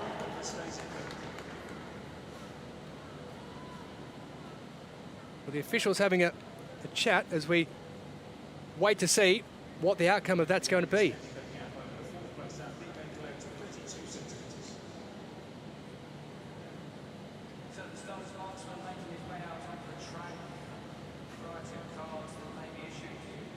At this stage, we have all our starters still intact. And what's it going to be? The yellow card or red? Well, it is Navarro Sanchez who's been shown the red card. So I just mentioned about the man in the T51 category from Mexico who's the T51 world record holder. He has been shown the red card, so he will no longer compete in this race. So we are now down to just 5 competitors, all T52. So the man who won silver in 2016 is gone. Well, that's a shock. Very rare you see in these type of races where the wheel of the competitor goes across before the gun has actually gone. So we now have Bush in 3, Iannota in 4, Sato of Japan in 6, McIntosh of Australia who goes in 7, and in lane 8 it is Isaiah Rigo of the United States, and it is Sam McIntosh who's gone up very quickly on the wheel on the outside there of Isaiah Rigo, the man who took gold in the Pan American Games in 2019 in both this event and the 1500 metres, but racing through the middle now is the world record holder from Japan.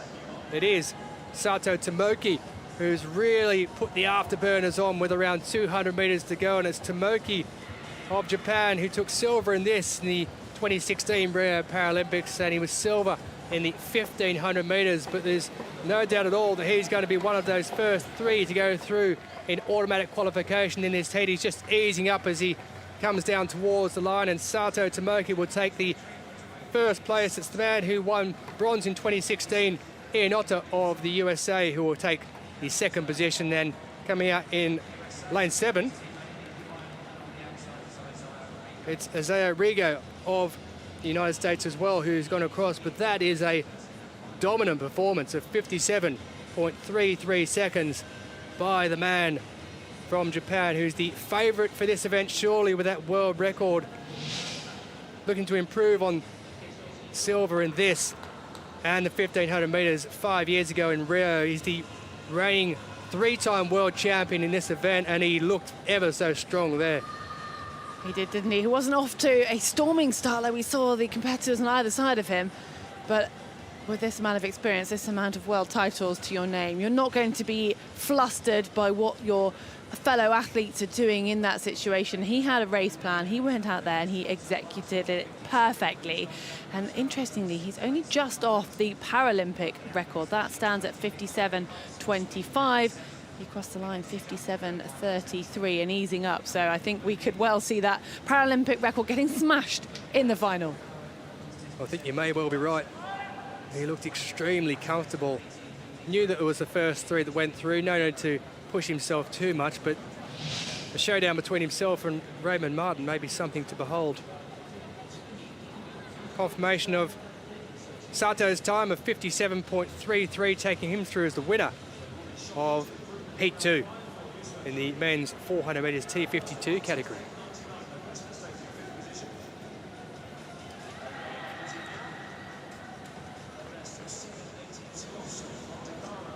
Karim, Morocco, the women's shot put.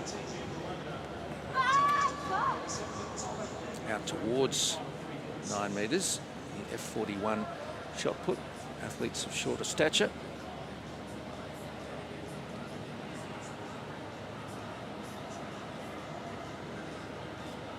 Competition dominated to this point by Talili of Tunisia.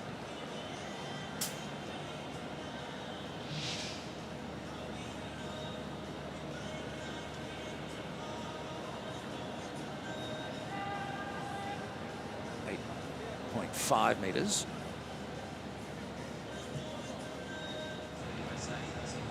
I'll tell you that Talili is still leading the competition. Charlotte Bolton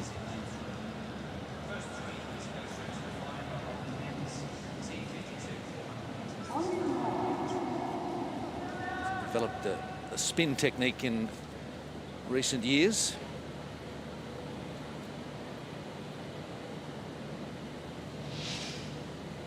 She's the only thrower in her classification in Canada, and she says every time she sets a PB, it's a national record. So she kind of likes that outcome.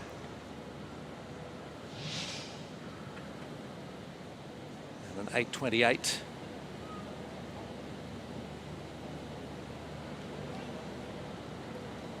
In sixth position in our standings at the moment.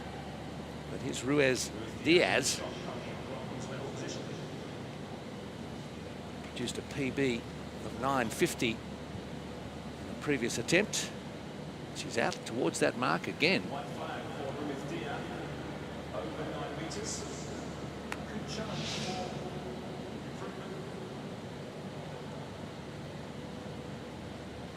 Started off with a 9:11, then 9:35, 8:84, and then 9:50. So if you bring a personal best to the competition, you can't ask more than that.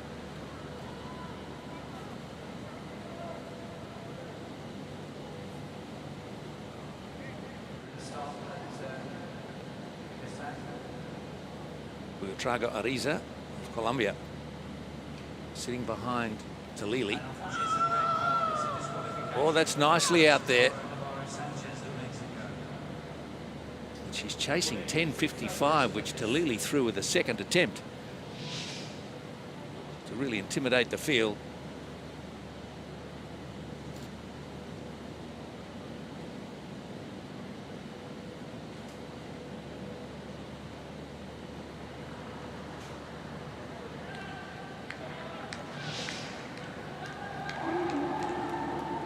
9.88 for Buitrago Ariza.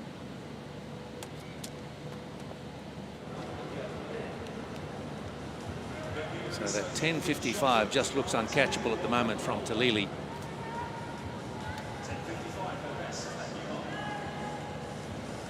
She's better at herself.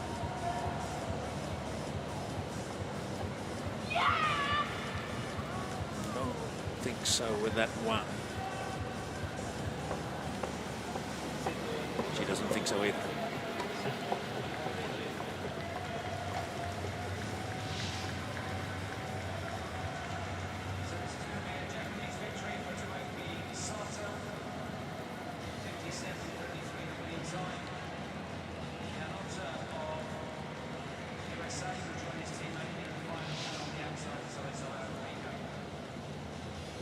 So 9.81.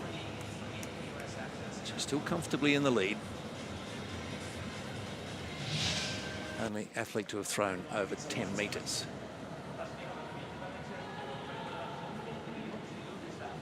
Wonderful shots for the home supporters with Sato Tomoki, the world record holder in the men's 400 metres T52, qualifying quite easily in the second heat.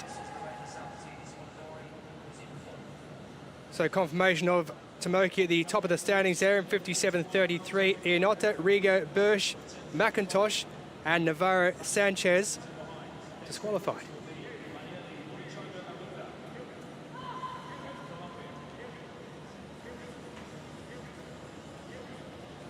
So it'll be Sato, Raymond Martin, Iannotta, Hirakazu, Rigo, Perez Suarez, Manglawan and Geshbekler has just snuck in to the final.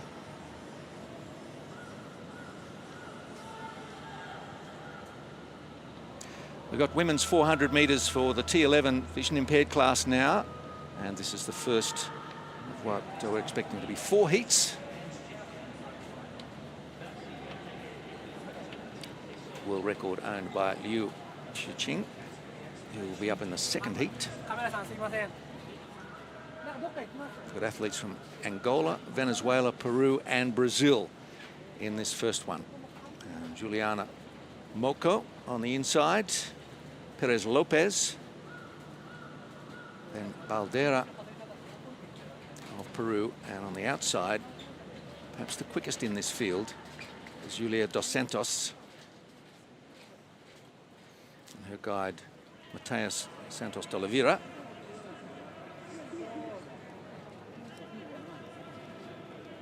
Melissa Baldera.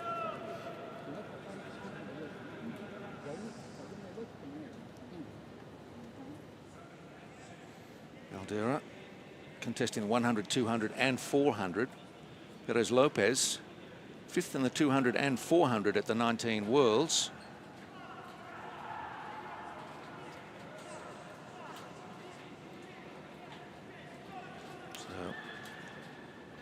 I think the quicker of these athletes should be coming out of 3 and 7. Moko,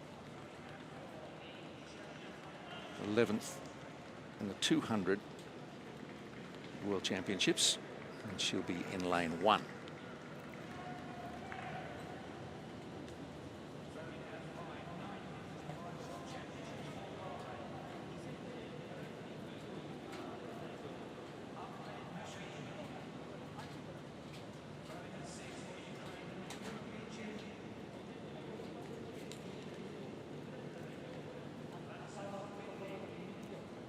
Baldera, season best of 107.42, 110.20 for Perez Lopez. But Dos Santos this season, this year, the only one running under a minute out of these 4. Perez Lopez has a personal best of 59.88.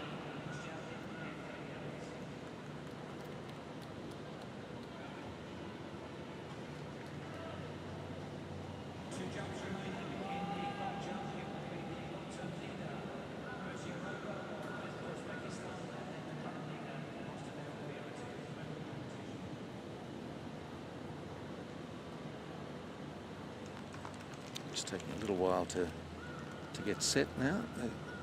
We've got field events operating on the fringe of the 400 track. And make sure all's clear.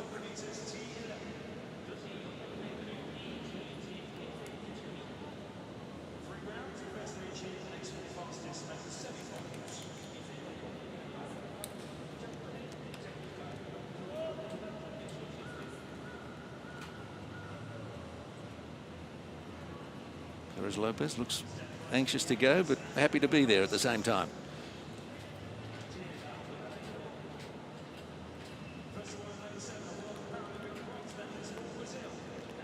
China, Thailand, Namibia, Colombia, Poland, Mexico, all represented in these heats through the next 20 minutes or so.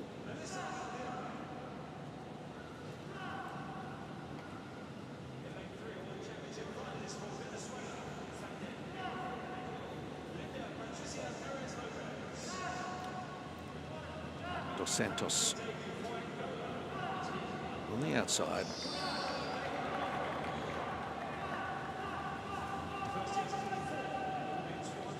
She was third in London in the 100 metres, fourth in the 400, as I mentioned, at the last 2 World Championships.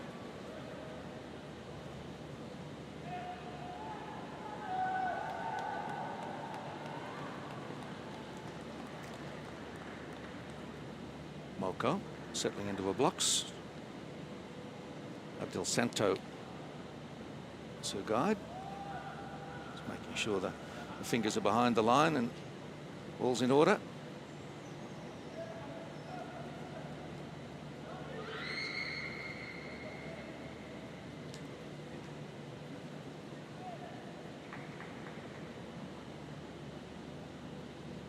Set then. Women's 400 T11 first heat.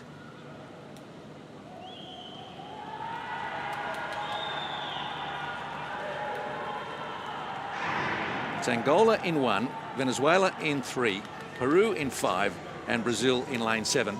And Dos Santos on the outside has already put a bit of a gap on the field, and coming up in lane 3, Perez Lopez, perhaps as we expected. And Perez Lopez is running a very good back straight and is coming up towards Dos Santos and should be able to take her in this last 150 metres, and does so now. But has she gone out a little too early? Perez Lopez, but Dos Santos coming again on the outside. Moko and Baldera have been somewhat left behind, but it's Perez Lopez coming through very strongly in lane 3. Bit of a second effort now coming from Dos Santos, but Perez Lopez certainly slowing down as she comes to the line now, but has done enough in 59.59, and that looks to be a PB for her, previously 59.88, and she's spent it all, I think.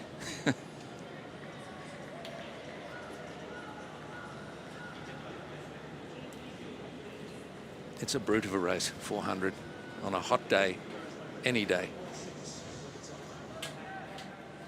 Well, the conditions are certainly hot out there, but they could be setting us up for some fast times later on when we reach the finals. In the distances up to 400, whether this is an event that we'll see those times come rattling down when the pressure really is on.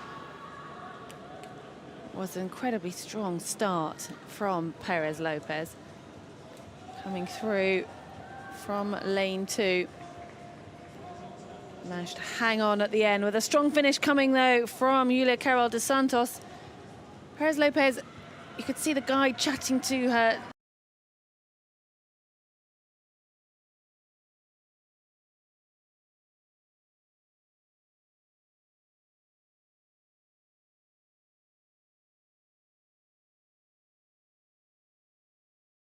Could just see a little bit of conversation going on between the two, knowing where they were with relation to the competition. It was Santos chasing them down at the end, but nothing to worry about for Perez Lopez, safely through to the final.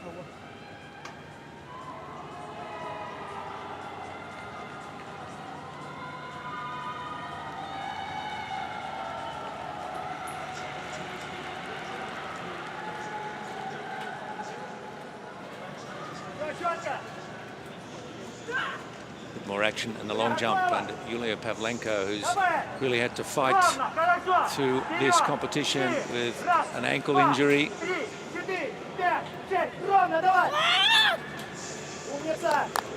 And a good job, middle of the pit. And hobbles out once more.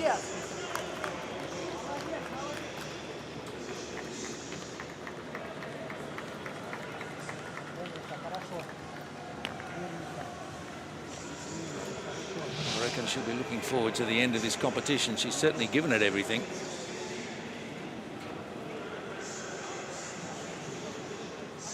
And she's in contention despite her injury for a medal here.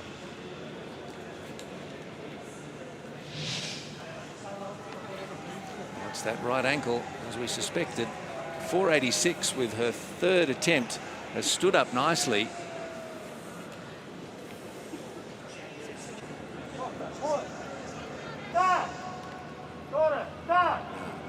Yarova.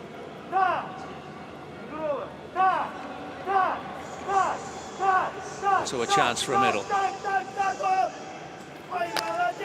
looked as though she got a little offline, but straightened it up at the last moment.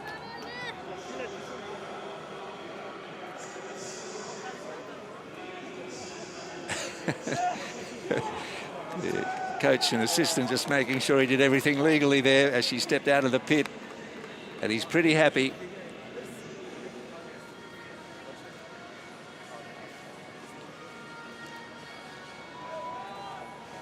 He knows that was a good jump from Maziarova. Personal best coming in of 479, and she could well have eclipsed that here. Just on the edge of the takeoff area. All legal, all good, and quite long.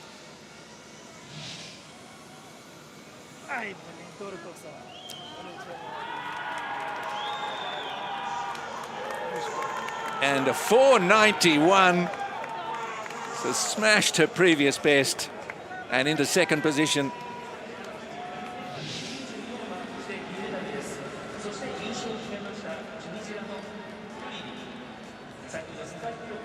There's Lopez earlier in the 400.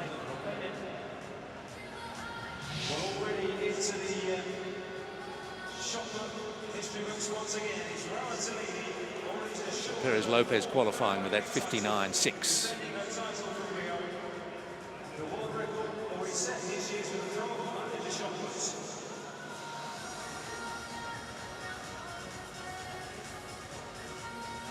A bit more action from shot put and Talili.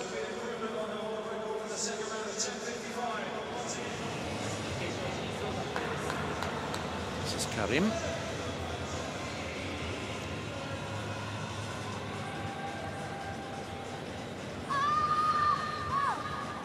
Well, that's out just around the 9-metre mark from Karim of Morocco. He's been ever so close to medaling at the last two World Championships in Rio in 2016. She was in 4th position as well. So much hope and expectation.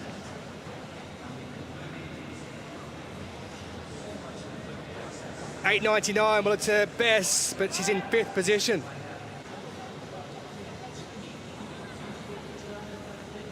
El Gara, also of Morocco. 2 Moroccans taking part in this event. Women's shot put F41 for those of shorter stature. The spin, the release, not what she wanted.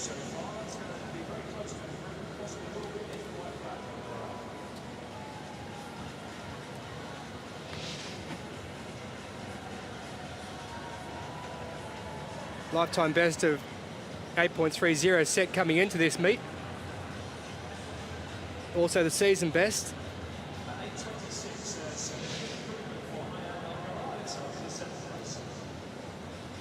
.826, so she hasn't improved.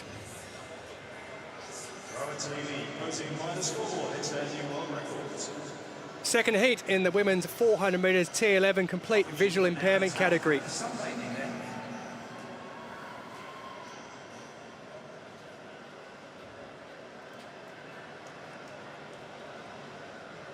And we were due to start with 3, but Tanan Wong of Thailand will not be competing in this. So we're down to 2. And it's only the first who will qualify through to the semi-finals. Ishitili also competes in the long jump. She failed to get out the opening round in 2016. She's won Commonwealth Games bronze over 100 metres. This lady knows about winning. She's the world record and Paralympic record holder.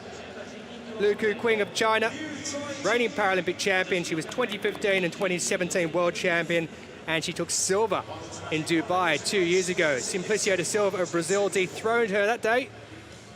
The Brazilian will go in heat 4.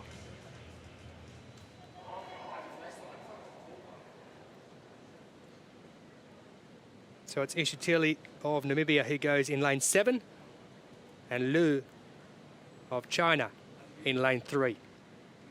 The complete visual impairment category is that the athlete must have a guide. And you'll see the tether there on the right hand of Lu and the left hand of Ishitili. Making sure they're comfortable, they're attached legally. And when they're ready, we'll have silence and we'll be away.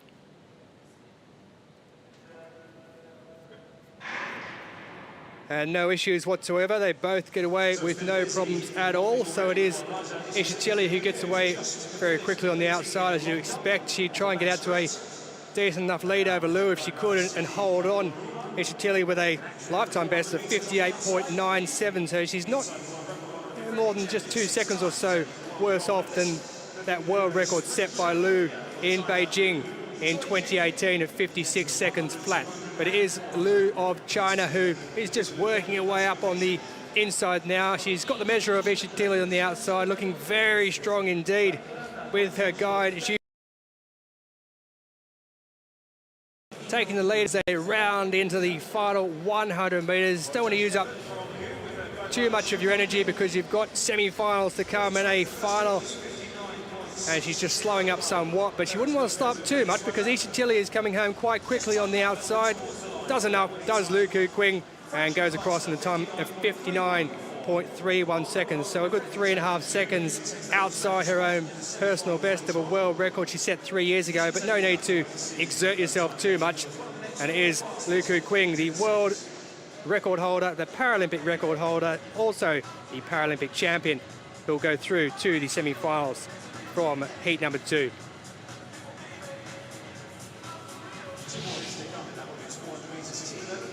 Well, perfect synchronization with the guide, and in these shorter distance races it becomes even more important to have that sync. You've got the arm drive and the leg drive needs to work together. You can see that Ishitili just wasn't quite in sync with her guide as she started to fatigue towards the end, but Lu just maintaining her rhythm across the line and doing what she needed to do to make it through to that final.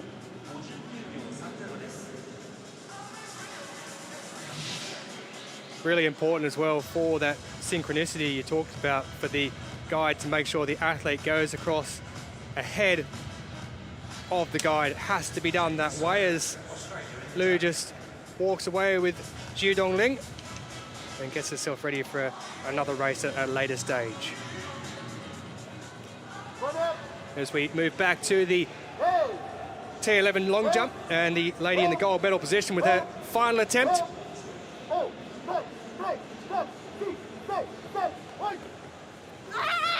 Silvania Costa de Oliveira, well, she's happy. She's the reigning Paralympic champion. She won gold in the World Championships in 2015. She's going to add another gold to her collection here. Wonderful scenes of enjoyment. She didn't have a great start. Fouls in the first 2 attempts. 4.76 with her third, 4.69 with her fourth, a season best with her 5th. And it doesn't really matter what happens with this one. The flag is wrapped around her.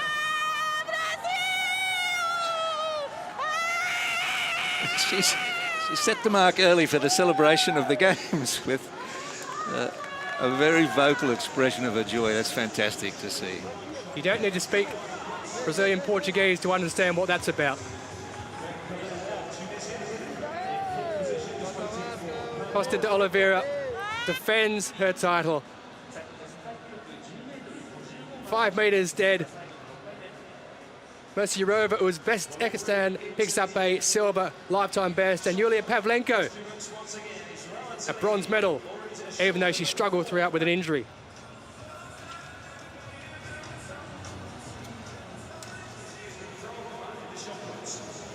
Now Talili, who's owned this competition from early on.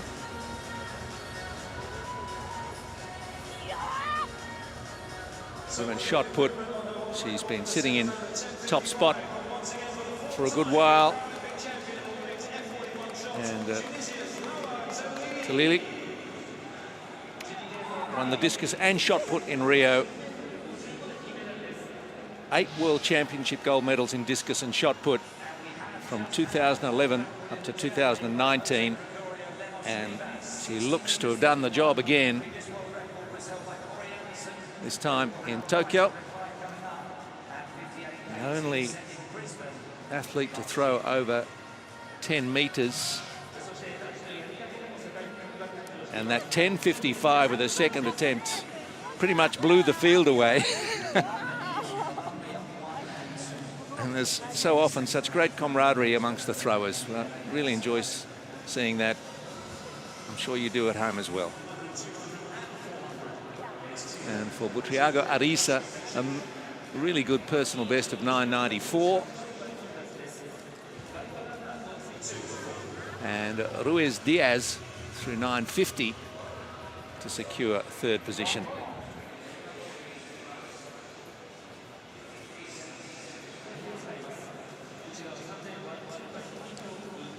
Tunisia, Colombia and Argentina.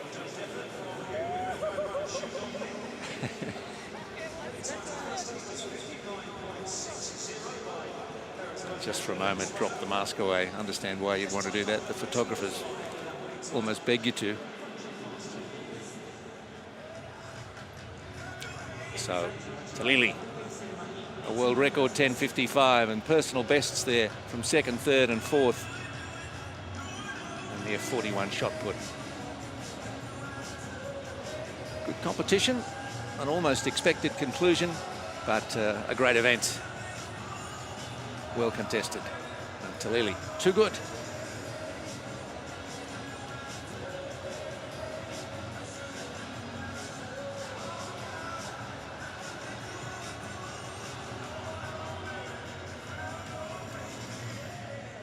Also got the men's javelin going at the moment. F38. Corey Anderson is the world record holder, 58.18.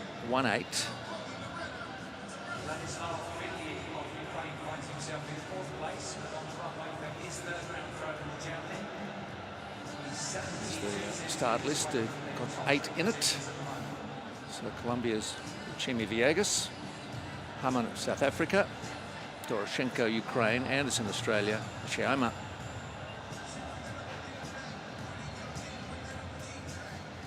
Villiers, Ukraine, Sawyer of Australia also, and Colombia's Lemos Rivas.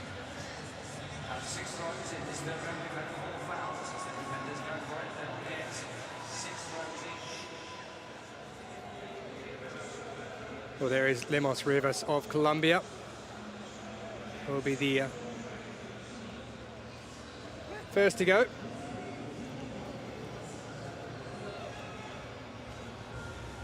"30 years of age. His first major championships. And that's a very big throw indeed. He likes it. That's huge. It's a world record. His first throw and his first major championships, and he's picked up a new world record of 60.31 meters. Well, well, well. good luck the field after that. All right, we've got our next heat, the women's 400 T11. And we were expecting 3 runners, and we all might have another withdrawal here. It's Rojas. Venezuela doesn't look like she's appeared. But anyway, Angie Pabon Mamian is in lane 3 with guide Louis Arizala.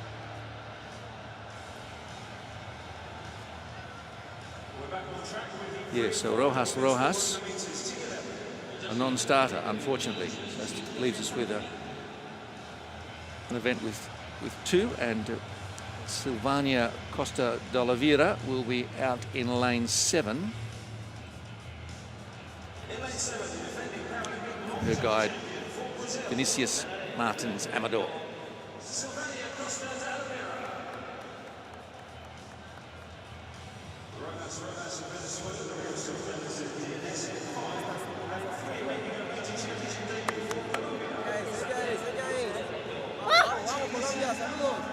So Silvania Costa de Oliveira, of course, is just backing up after the long jump. I just had to give myself a shake there to realise that that's what she's doing. That's quite a program, but that can happen. And what she got left? Well, she's been done a small favour by the fact there's only 2 in it now. But Pabon Mamian in 3. And Costa de Oliveira out in 7.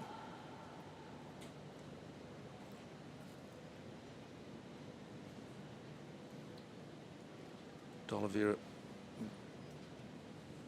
be running on adrenaline the first 200 and then see what she's got left. Pabon Mamian got away quite smoothly on lane 3. And De Oliveira on the outside has already had the contest of, in fact, she's pulling up. She's decided she can't do it. The excitement, the effort, and perhaps a hamstring strain as well. So that leaves the track open for Pabon Mamian to just coast around. I'm sure the guide has informed her we can just jog around and we'll get the job done. Time is of no consequence. That's very unfortunate for Silvania Costa de Oliveira. To be fair, the 400 is not her strongest event.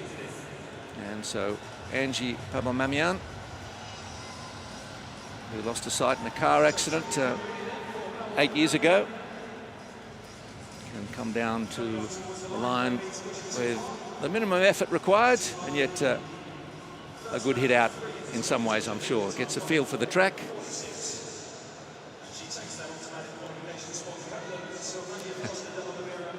Happy to be here and happy to progress. But that's not a good sign of the hamstring there. Looks to be an injury for Silvania Costa de Oliveira, and it's as well it didn't happen in the long jump, which she did so well in.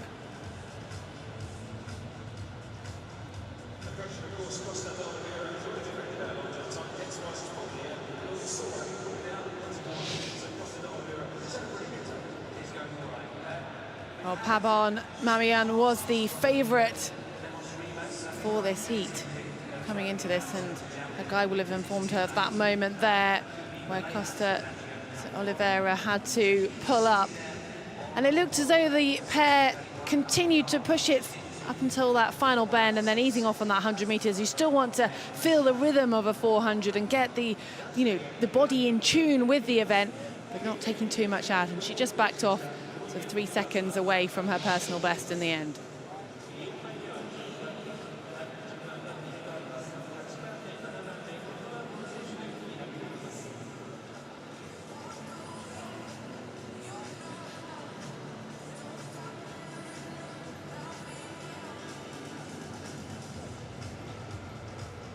So Pabon Mamian in 1:04.44.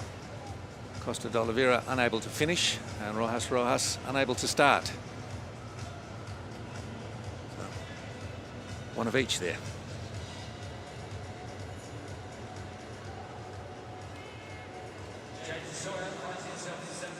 Well, the men's javelin thrower F38, Jaden Sawyer of Australia. We saw a world record just a short time ago. Sawyer out near the 45-metre mark.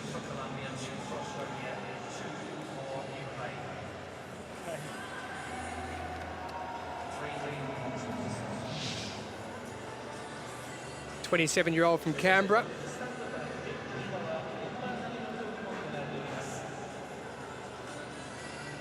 Set a world record, winning the 2017 World Championships in London. So he knows what it takes.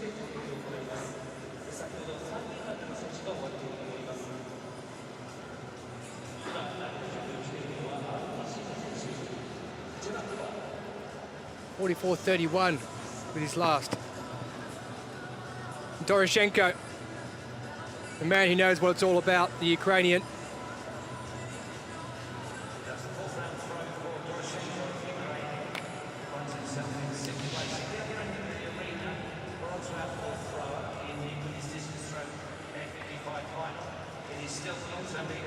He's been around the block, says Doroshenko. Been throwing since 2002. Shot put, discus and javelin.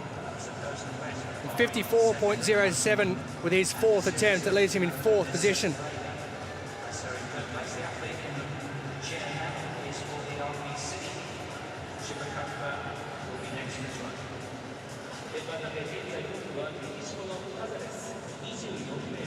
A man of South Africa.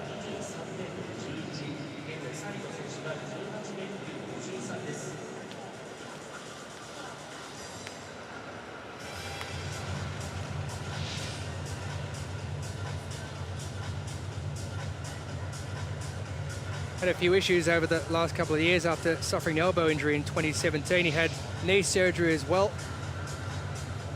So he's been affected somewhat. 52.24 with his fourth. He's in sixth spot. Here's the 31-year-old from Cape Town.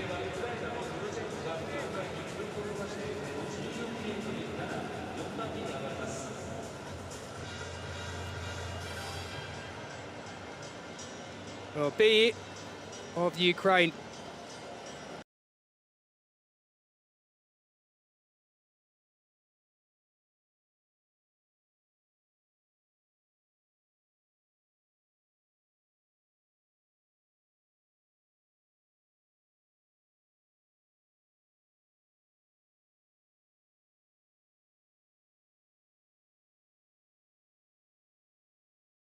Championships at Paralympic level. He's the reigning European champion, having taken gold in 52.29 in Bydgoszcz back at the beginning of June. He's in fifth position, 53.72, a lifetime best with his second, but out of the medals at the moment. So the next three throws that we see in the javelin competition, F38 final. Well, here's the man who did hold the world record at the beginning of this. Corey Anderson, his fourth attempt. He's in third position.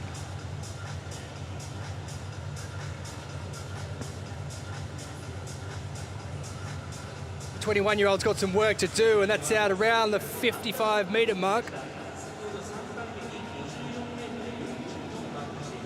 He's been competing since the age of 10, so he's seen a bit in his time. He's the reigning world champion from Dubai in 2019. He's just seen his world record taken by Lemos Rivas of Colombia earlier.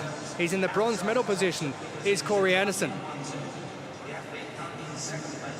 Lemos Rivas skipped his second and third attempts, sitting on the world record. Well, if you throw 60.31 metres with your first, you deserve a break. Women's 400 metres T11. We move to the final heat of 4. Non-starters in both the second and third heats. This one, though, all three will go. In lane 3 is the world champion, Simplicio da Silva of Brazil. He'll go up against the European champion, Johanna Mazur, in lane 5. But out in lane 7, It's Diana Laura Carranza Castaneda of Mexico. Bronze in 2019 at the Pan American Games. Gold in 2017 over 800. That lady there knows about winning medals. She took bronze in 2017 in London. She's the reigning double European champion over this distance. And Thalita Victoria Simplicio da Silva will go in lane 3 4th, just missing out on the medal at her home Paralympics in 2016, but is she the reigning world champion over this distance?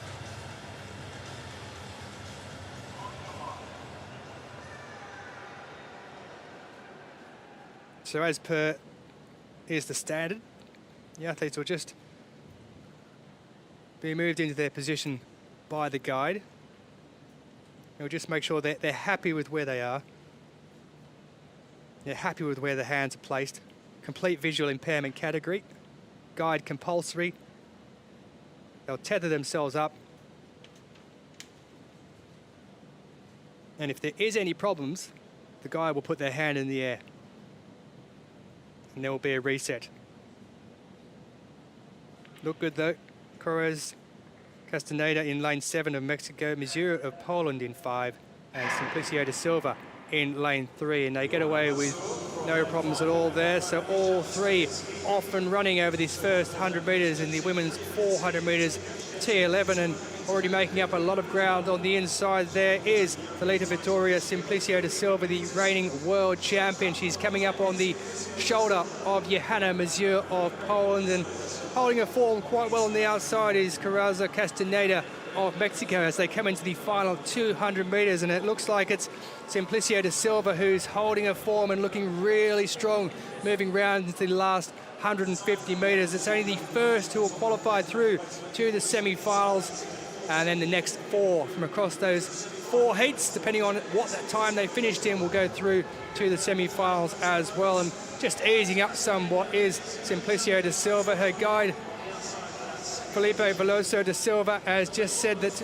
well, you take your time, as Johanna Mazur just really struggles over that last 50 and comes in 3rd place, the European champion, overtaken by Diana Laura Correz Castaneda of Mexico. So it is a relatively easy enough win in these hot and humid conditions here at the Tokyo Olympic Stadium for that lady you see there on the ground, just catching her breath, trying to get some oxygen into the lungs. It's heat-sapping conditions here in Japan.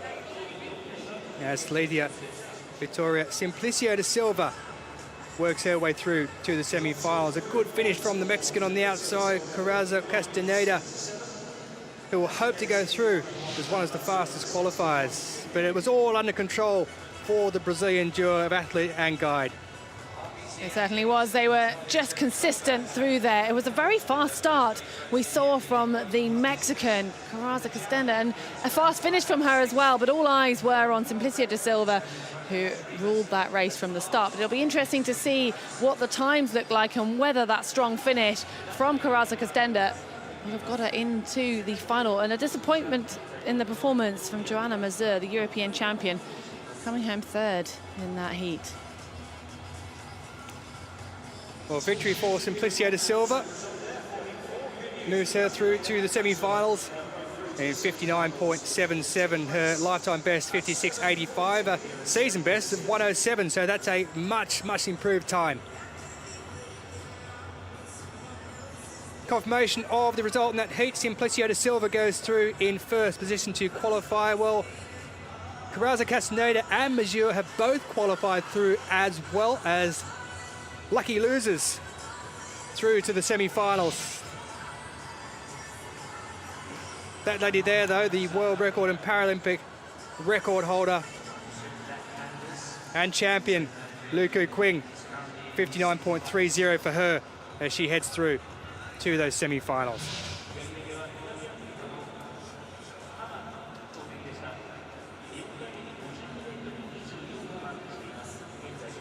So that was the result of Heat 2 with Luku Qing going through. No fastest qualifiers in that one.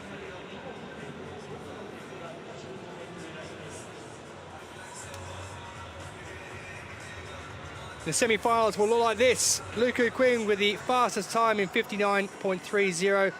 Venezuela's Perez Lopez with a lifetime best as well to go through.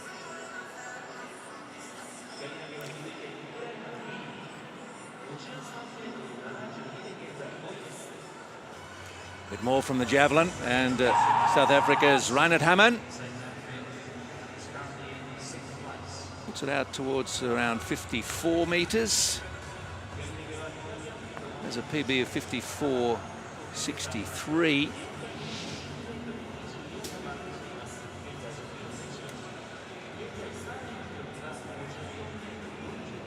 It's a gold medalist in Rio. Gold medal he won just a few months after his dad passed away, and he was certainly throwing for his late father that day, he says. Previous world champion in 13 and 15, 52.49.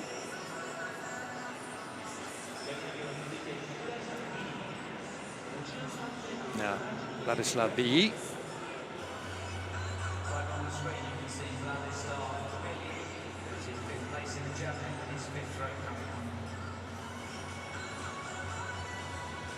Launches this one.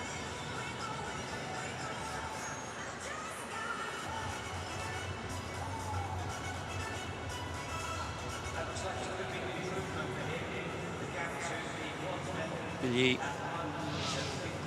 fouled with his first, 53.72 with his second, fouled with his third, then 52.21, but this looks to be his best so far.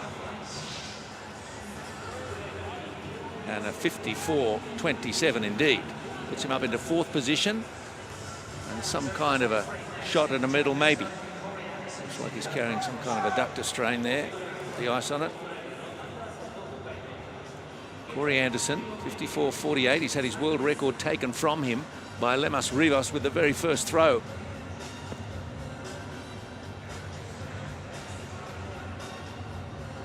It's about 52 by the look of it. He's going to have to find 8 metres from somewhere.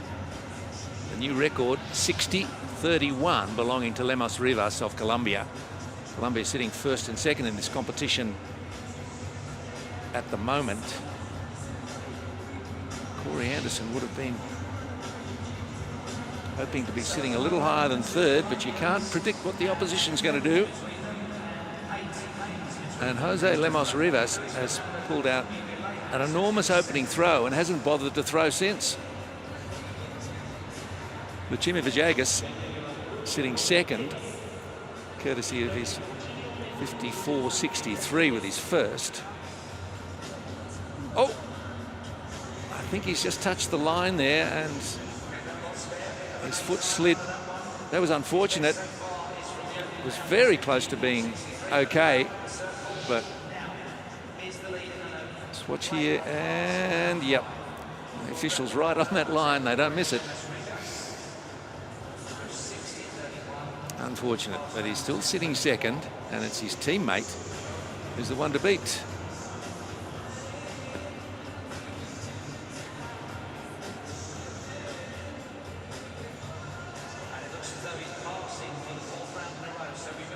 .60.31 world record from Lemas Rivas. The standings, we finished this competition by hour. Still going, yep. So Anderson in third, so Colombia 1 and 2. And medals still up for grabs, you think, between second and sixth, say, but someone's going to have to find something extraordinary to get near this new world mark set by Lemas Rivas.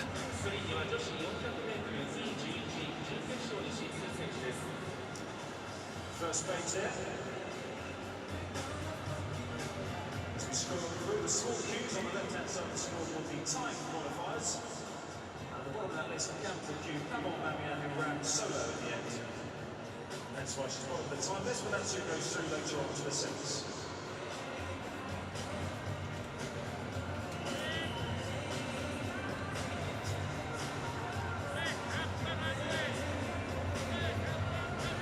Shaima of Bahrain.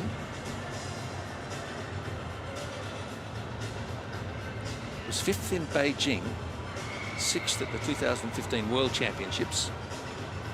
About to start the final round of the F38 Javelin, and I noticed that Lemos Rivas has passed again. He's only thrown once for a world record and just cooling his heels.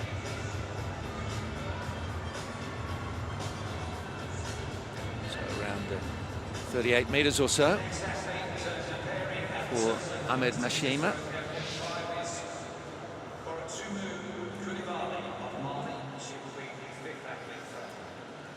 Way back in Athens, 2004, he was a silver medalist in the shot put. 39.37 his best today. So he won't improve on his 8th.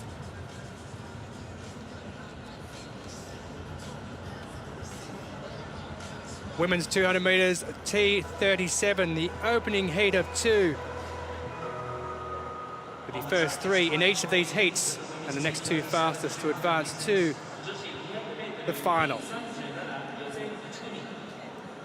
Wen Jiyan of China, the world record holder and reigning world champion, she'll go in the next heat.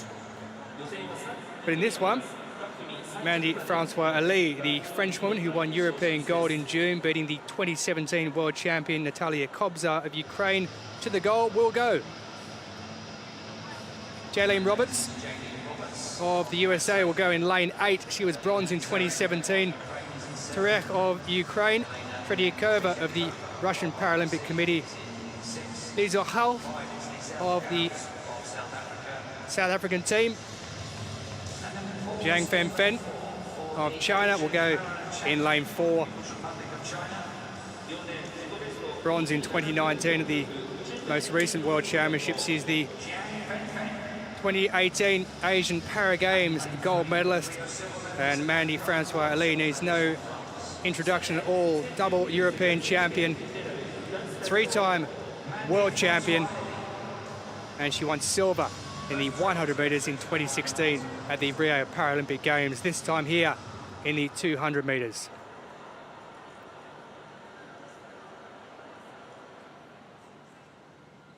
So this the second least impacted of the coordination impairment categories. Women's 200 metres T37. Francois Ali in 3, Zhang in 4, House in 5, Tretyakova in 6, Terek in 7, and Roberts of the USA in lane 8. Away they get with a very good start indeed on the outside from Roberts, but storming through in lane 4 is Jiang Fenfen, the bronze medalist in the 2019 World Championships. She has the lead as they straighten up into the home straight as Francois Ali puts on a bit of gas down the inside, and Francois Ali is just working her way through. She knows the first 3 will go through. It'll be Roberts of the USA who will take 3rd. So it is Mandy Francois Ali in 1st, Jiang Fenfen of China in 2nd, and out wide it is Roberts. But it's a new Paralympic record set there by Mandy Francois Ali. Well, that Paralympic record has stood since Lisa McIntosh in Australia back in Sydney 2000. So 21 years in the making, and a new Paralympic record for Mandy Francois Ali. Well, that is some effort to come home in a heat, in this heat, to make it through in a Paralympic record time. Wonderful start from Jiang Fenfen of China and Roberts on the outside, but Francois Ali just had the measure. She really did. Coming from the inside, she could see the work she had to do, and it was around that 200-metre mark there. We're just seeing now that she really closed up that distance and came into the home straight with confidence and just ate away at Jiang on those final few metres.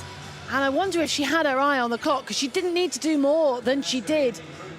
Top 3, and she was a long way ahead of 4th place with that win. But a new Paralympic record after 21 years. I think we're going to see some very exciting times later on. We said this track is fast, and it's already proving to be. There's been some fireworks already in this morning session. There may well be as well, because up next is the world record holder, Wang Jiyan of China. Don't think she'd be too happy that the Paralympic record is gone to someone other than herself, but this French woman, Mandy Francois Ali, what an athlete she is. Paralympic record time of 27.43 takes her through in first place in the opening heat of the women's 200 metres T37. 54.61, so bronze will go to him, silver to Billy, and coming back onto the line. On the outside, Vladislav Bilyi of Ukraine. Back we go to the men's javelin, F38. Bilyi trying to put himself into a medal position here, try and split the Colombians who've just owned the competition up to this point, and that looks a good effort from him.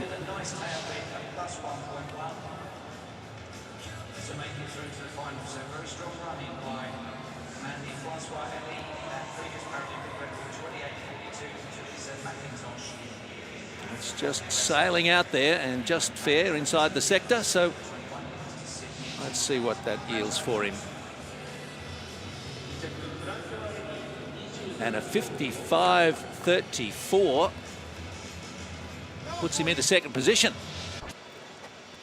So he's pushed Villegas down to third.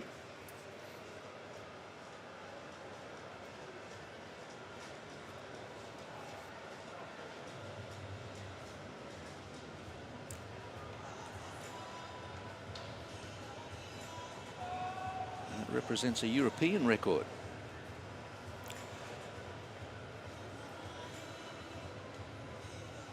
Confirmation of qualifiers from that first heat of the women's 200 T37, and the runners gathering the start of the second.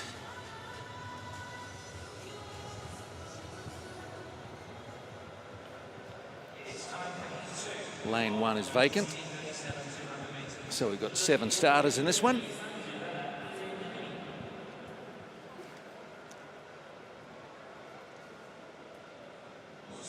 Cheryl James, South Africa. Kobzar, Ukraine. Shukanova, Uzbekistan.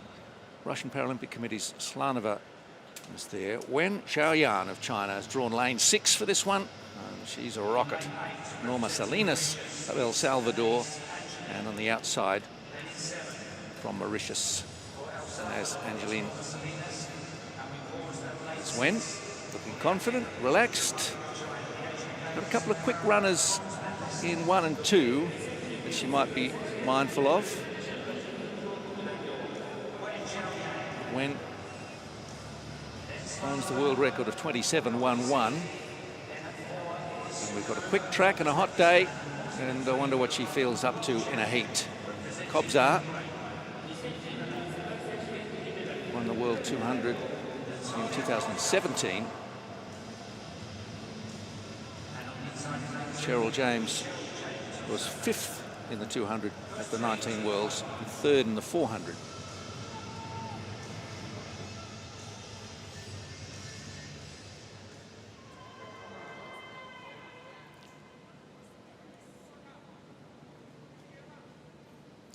Kobzar is in 3 on your screen there.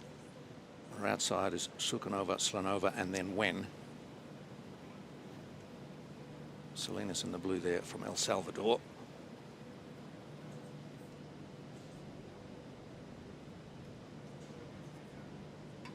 Set.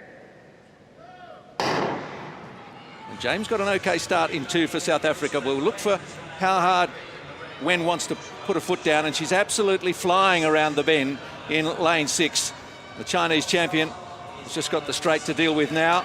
And perhaps James on the inside in lane 3, who's run a very good bend and has moved up into second place. And Slanova will be in 4th, and Shukanova. But Wen just easing down as she comes to the line in a little over 27 seconds. And Cheryl James of South Africa has run a very good race. Come across in second. Paralympic record has gone again, twice in 2 races. So she didn't have to worry about it for long. Very smooth.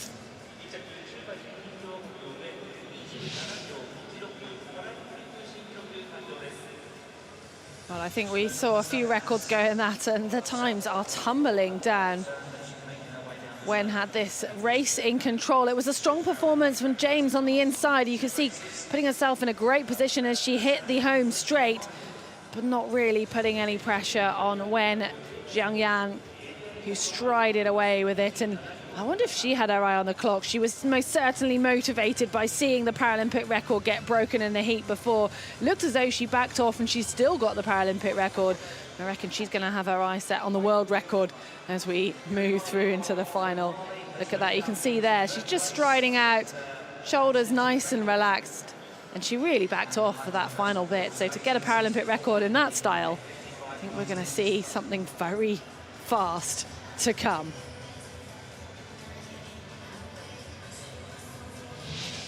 Well, possibly the world's shortest Paralympic record is taken by Wen Jiangyan, after Manu Francois Ali had set it in the opening heat of the women's 200 metres T37.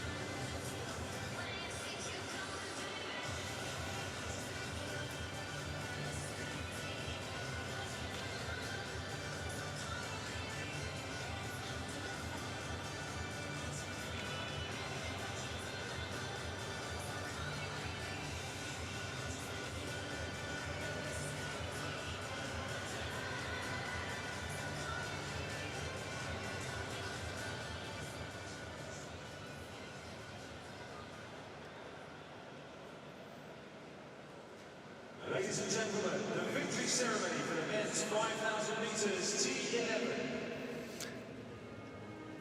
First of our victory ceremonies. Men's 5,000 metres T11. The opening final of the opening day of these athletics championships at the Paralympics.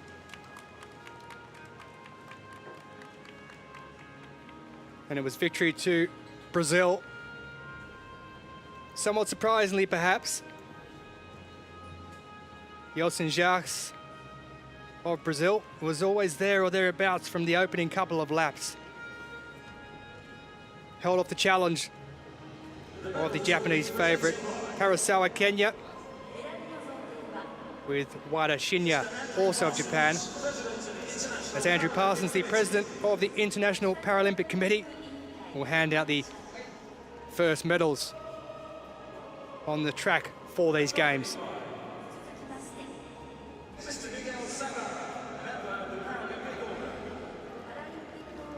And he'll be assisted by Mr. Miguel Sagada, who's a member of the Paralympic Order. Bronze medalist representing Japan.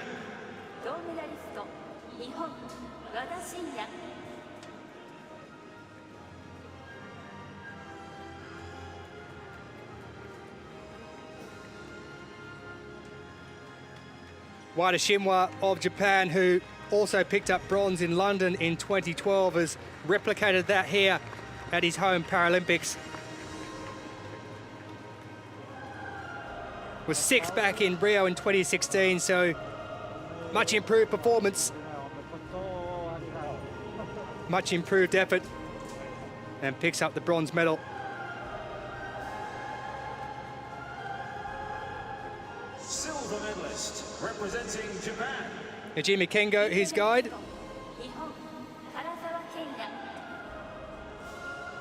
Japan also in the silver medal position, ranked #1 in the world this year. The time he set earlier this year would have been good enough to win gold in Rio. It's only good enough the time set here to win silver in Tokyo. Karasawa Kenya, Asian Para Games champion from 2018. Bronze medalist in 2019 in Dubai, and silver medalist at Tokyo 2020.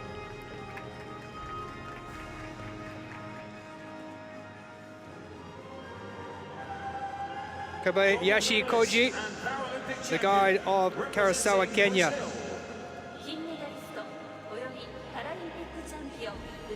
The guides not to be forgotten, of course. They do an enormous amount of work for these athletes. They have to be as fast as them. They have to help with the tactics as well, as Andrew Parsons, the Paralympic president, hands over the gold medal to Yeltsin Jacques. who looked extremely strong in the more than 30-degree temperatures and 60-odd% humidity here at the Tokyo Olympic Stadium. So joyous applause, along with Carlos Antonio dos Santos, Yeltsin Yax's guide, as Brazil pick up the first track medal of these Paralympics. It's gold in the men's 5,000 metres T11.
Well, 11 seconds or so taken off the lifetime best of Yeltsin Yax in that men's 5,000 metres T11. Gold for Brazil, silver and bronze for Japan.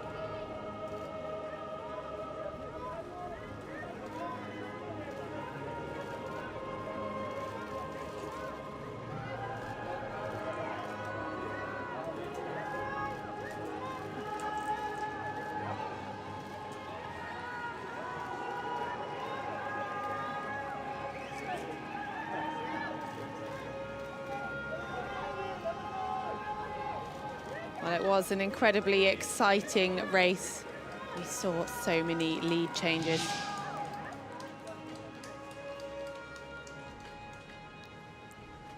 Talking of exciting, that lady can run.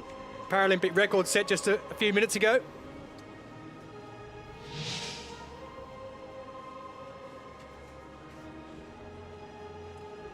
Wen Xiaoyan qualifying first with their Paralympic record in the women's 200 metres T37. Just after Marie-Françoise Ali of France had set that Paralympic record time in the opening heat. Relegated down to second now by 0.27 of a second. They go through as the two fastest. A couple of lifetime bests as well. Cheryl James of South Africa and Victoria Slanova of the Russian Paralympic Committee also going through with a lifetime best as one of the fastest qualifiers.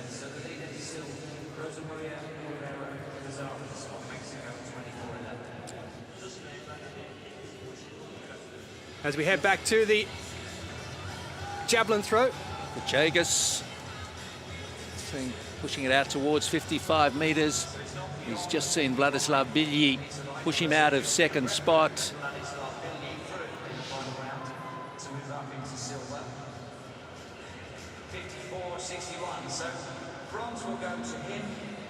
And he's not been able to better the throw of Bilyi. It looks like a 1 and 3 for Colombia in the men's javelin F38.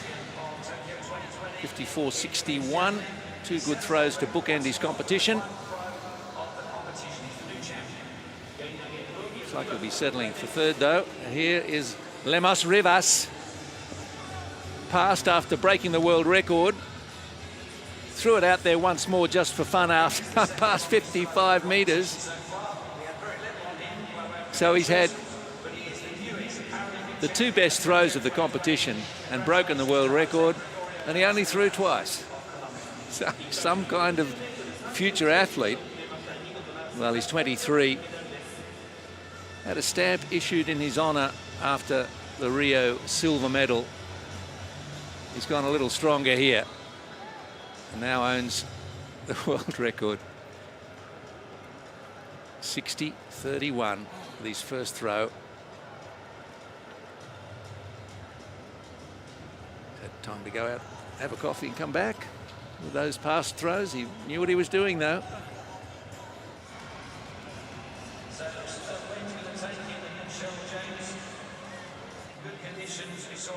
And Billy, silver medal. Kumi Villegas, the bronze for Colombia. Yes, that's a picture worth taking. Previous world record 58.18 from Corey Anderson, who's missed out today. He's in 4th position. Confirming for you. Personal best there for Billy in 2nd. World record for Lemos Rivas. Lukumi Villegas makes it 1st and 3rd for Colombia. Then Corey Anderson, Doroshenko, Hamann, Sawyer, and Mashaima. Okay, let's move on. Men's 100 T37, first of 2 heats. Got athletes from Ukraine, 2 from Brazil. Indonesia's Panomo is in the middle of the track, and Vadovan, Russian Paralympic Committee, and Argentina's Impellizzeri in this one. World record is 11:21. Well,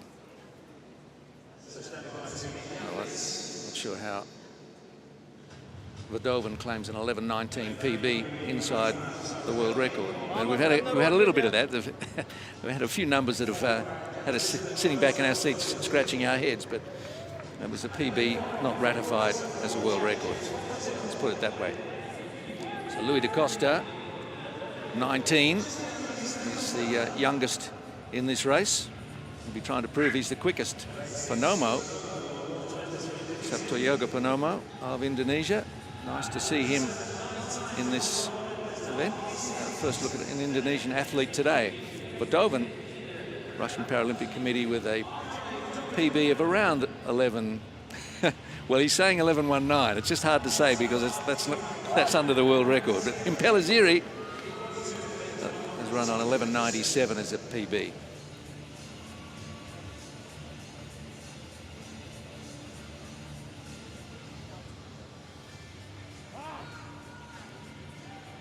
Zarabelny of Ukraine is in 3.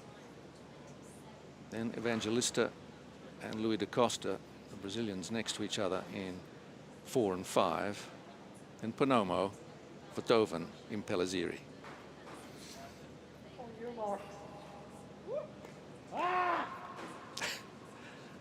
Brazilian boys have each other for company, side by side. Let's see what they can do to the field.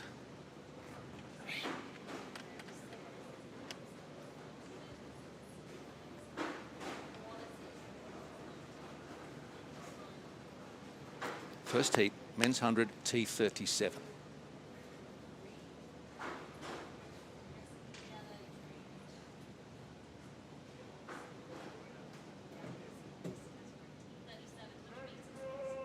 Stand up, gentlemen, please. Stand up. Stand up. And behind your mark. Marksman, A little unhappy. There's a bit of movement, I thought, in the on your marks position. Someone was a little unsteady, perhaps. Well, the referee unhappy with that, resetting them. And it looks from our view that there's been no penalty, no cards awarded. I think the athletes will be reset. On your mark. And they're brought back to the starters' orders.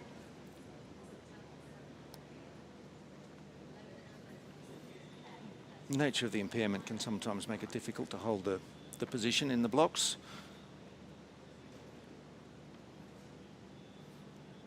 Louis da Costa's spent some time at the hairdresser. Perhaps he does it himself. He looks pretty smart.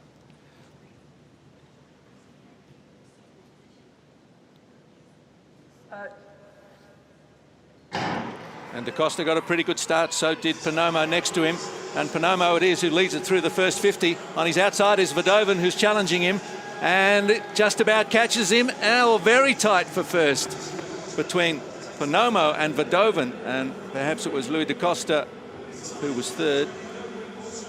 A new Paralympic record again. Well, we get confirmation race after race that this is a good track and these are great athletes.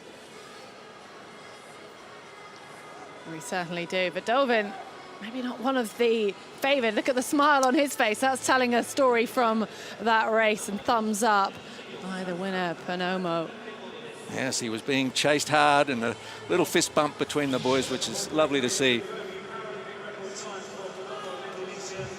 Well, it was a great start from the Indonesian athlete, and we expected to see Luis da Costa come through, and he just never quite opened up, but it was a strong finish there from Verdovin. You can see really pushing Panomo to the end, and Luis da Costa is going to settle with 11.51 in third, so not really challenging his personal best there, and it was a close finish, wasn't it?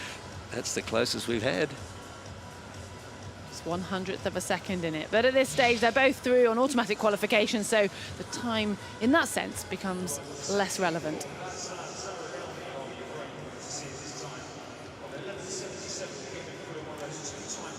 For the moment though, Panomo owns the Paralympic record, so it holds some significance, but maybe not for long, the way that the times have been going today.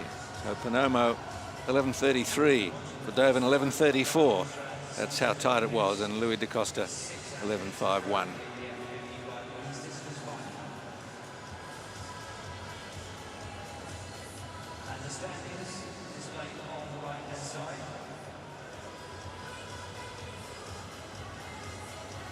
Well, there is more field event action happening in the women's discus throw F55. This is the seated category.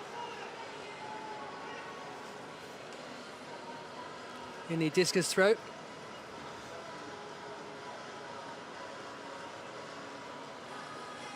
Some records there for you in the F54 and 55 class, in a field of 11 was slotted to start the competition.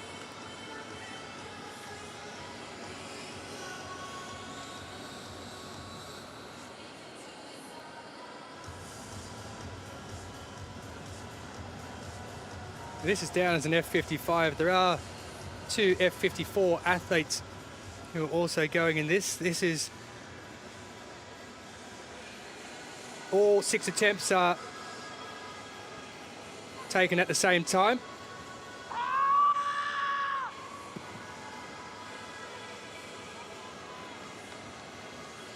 So that the second for the Mexican, Guerrero Cazares.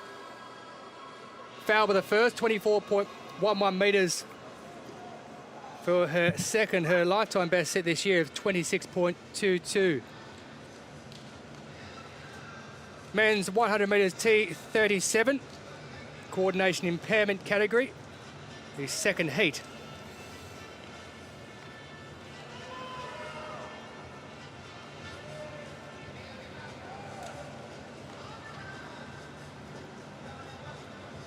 In the opening heat, we saw the Paralympic record broken. The man who did hold the Paralympic record will go in this race.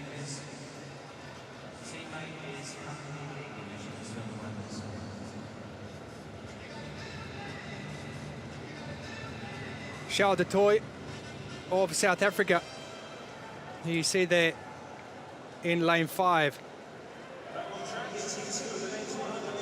He's the reigning Paralympic champion. But the man outside him in lane 6 is very interesting. Nick Mayhew, who only took up the sport in 2019. He was a former football 7-a-side player, coached by his brother Thomas. Al Nakli, bronze at the 2018 Asian Para Games. Emerson Bonka, his first major championship. Charles du Toit, reigning 100 and 400 metre champion at the Paralympics, took silver in the 100 metres in London 2017. Nick Mayhew, there he is.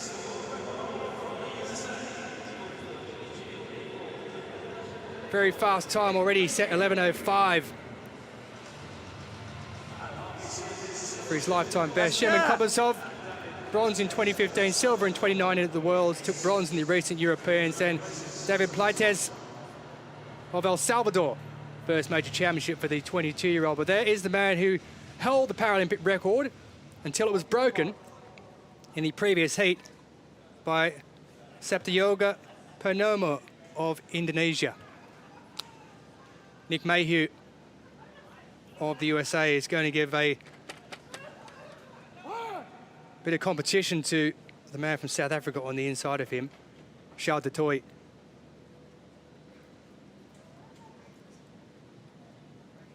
So Arnakli in 3, Gomez de Mendonca in 4, du Toit in 5, Mayhew in 6, Kobasov in 7, and Plaites in 8.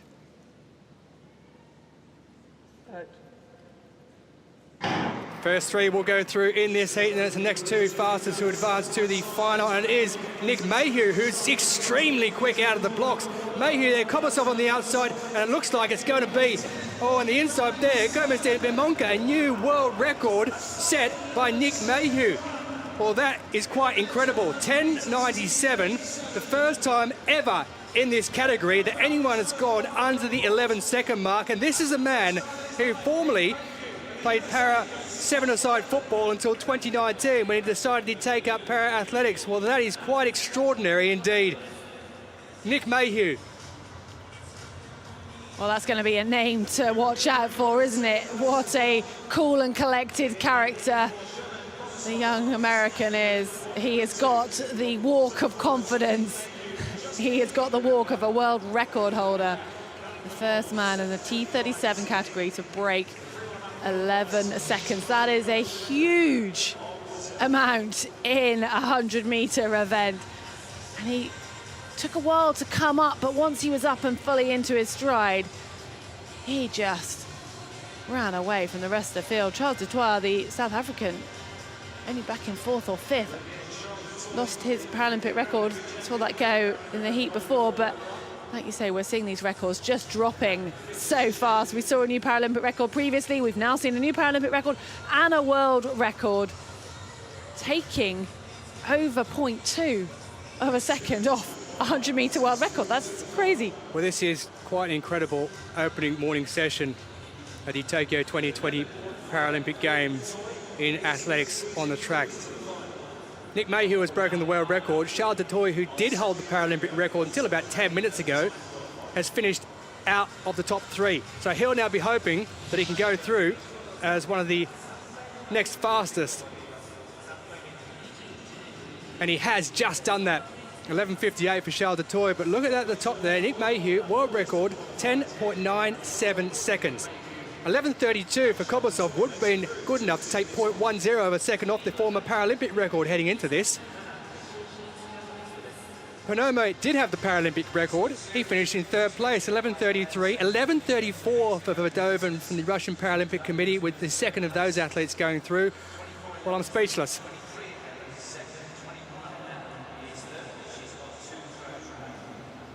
We have another 9 days here at track and field, and then the marathons on the day 10 morning. So stand by.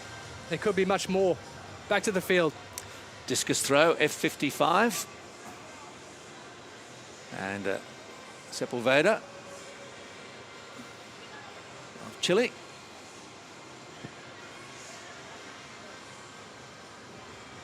Just completing her throws. The best was her first, actually, 18.53. Had subsequent throws and not been able to better that opening effort.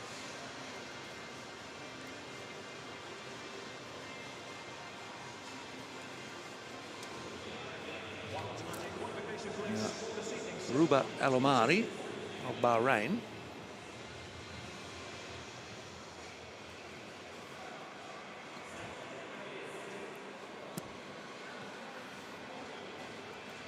Looking for something around 23 metres there. And 23.11 after earlier attempts of 21.94 and 22.15. Ortumu Koulibaly. And on the inside of lane 2, Mali. First three to the final.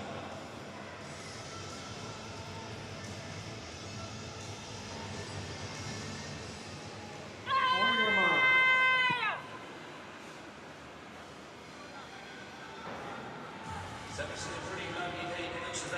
1864. Indeed, that's the best of her throws so far. It's a new African record, though, for Koulibaly. So 1864 coming into this is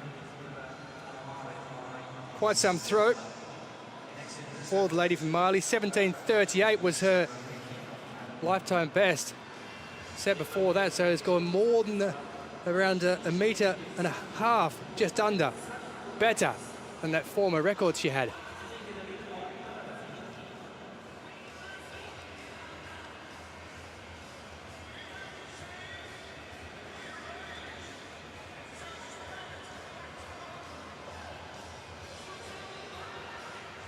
Two Mexicans taking part in this, Guerrero Cazares and Sanchez Dominguez. Women's discus throw F55. That just shows you how little breeze there is in this Tokyo Olympic Stadium today. Minuscule. It's hot. It is. It's humid. We're in the shade, fortunately, but it's so humid. It's yeah, it's close, and it's not getting any cooler. What are we coming up to? 1/2 midday local time in Tokyo, and wherever you might be watching, send a big cheerio to you. I hope you're enjoying it.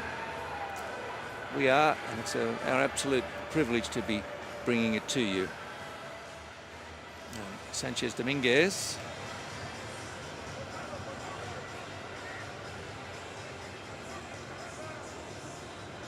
Former powerlifting competitor.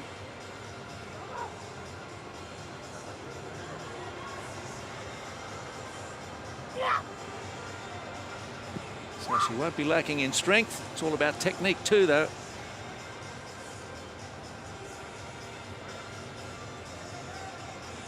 And looking for something around 21 metres.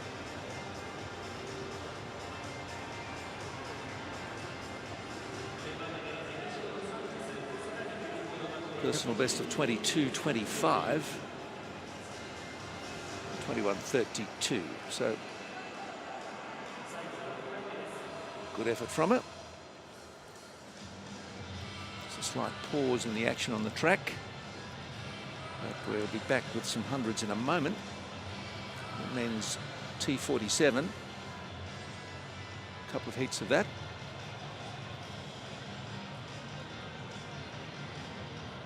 And a much anticipated final on the track coming up to end the session. The women's T35.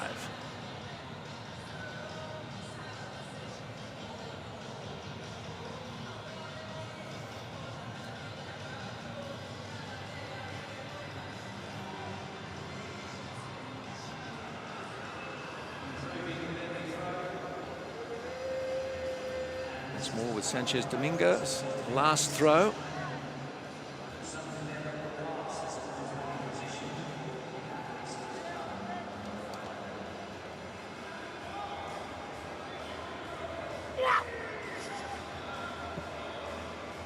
And again, she pushes it out towards the 21-metre mark.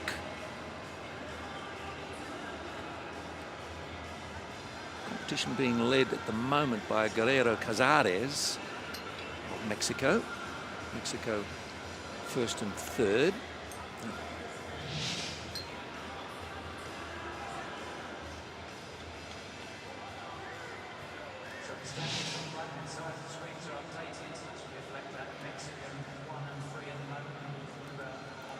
And 21.32 remains her best. A 20.84 for the final effort from Belén Sánchez Domínguez.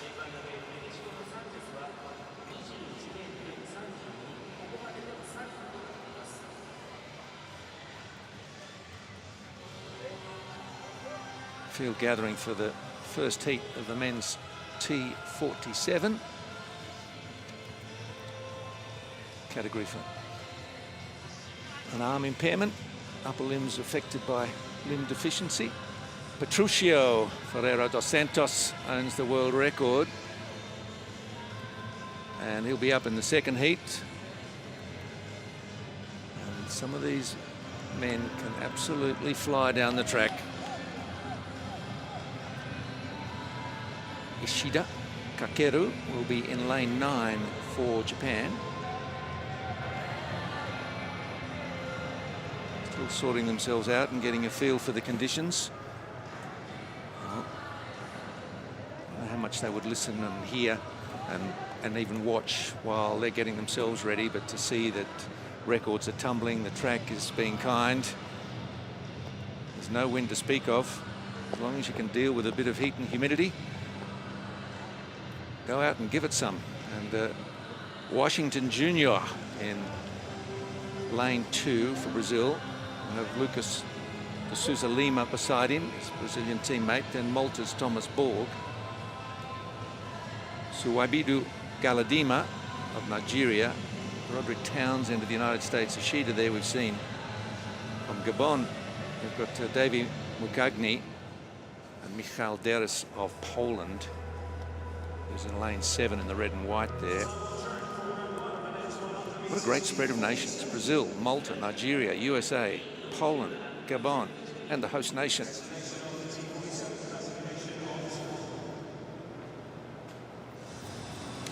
So, I don't know who teaches them these moves. Some of them need a bit better choreography, but not to worry. They're enjoying their moment in the sun. And Thomas Borg, just 19. Galadima, proudly representing Nigeria today. Where your mom at? Townsend, Michal Deres. Deres with a PB of 10.64 set this year. Wakagni from Gabon. He's a 13.01 to his credit, and Ishida on the outside, an 11.18 PB.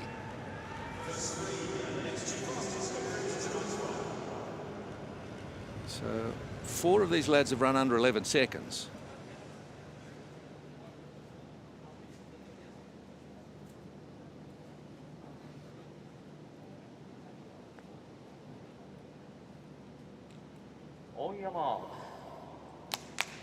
A lot of eyes on Ishida, of course. Such a quiet stadium. Any noise the athletes make to G themselves up, heard so clearly.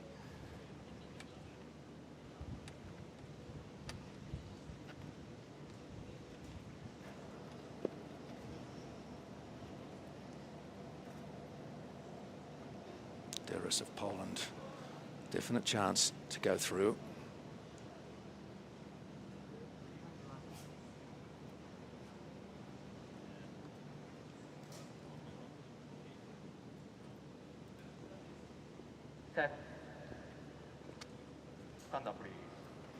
The unsteadiness there, I think, from Gabon's Davy Mukagni. He was just having trouble settling. I hope they're going to be kind to him.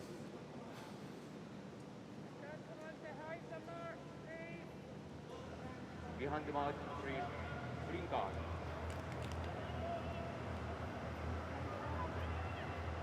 All right. Looks like we're okay.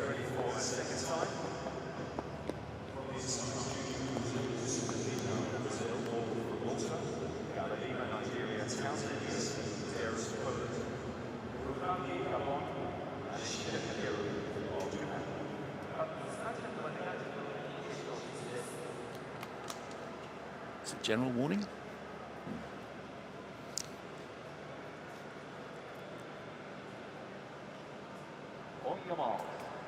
We'll have another go. First heat, men's 100, T47. Deres and Townsend in 7 and 6, perhaps the runners to watch. Poland, United States, plus the Brazilian lads Junior and de Souza Lima. Galadima of Nigeria is in 5.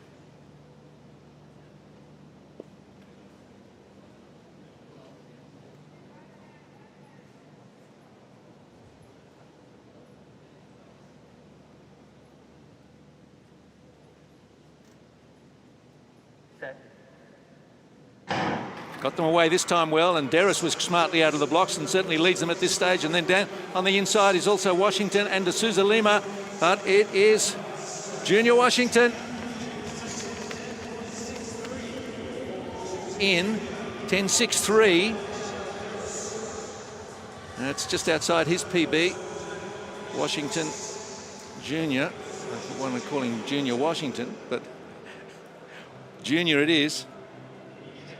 He's slightly slower out of the blocks than Derris, but then just gobbled up the metres between 30 and 60 and made the race his own.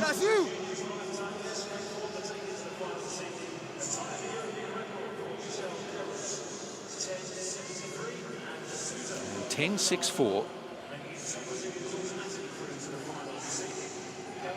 Still got the energy for the dance moves. Well, he certainly has, and if he's got the running to back it up, then why not? It did look as though Derris was in control, but he was looking to his left and his right the whole way down there, as though he purposely backed off just before the finish. And I'm not quite sure why he would have done that, but here you'll see that deceleration just there. Almost looks as though he had a slight niggle, but I don't think so. He seemed to be not any discomfort afterwards, but it was Junior who ran away to take that victory and enjoyed every moment of it.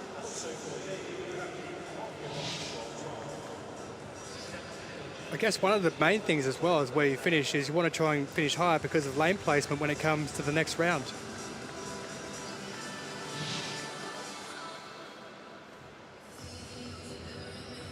Well, it really was the strong starters who finished strong as well.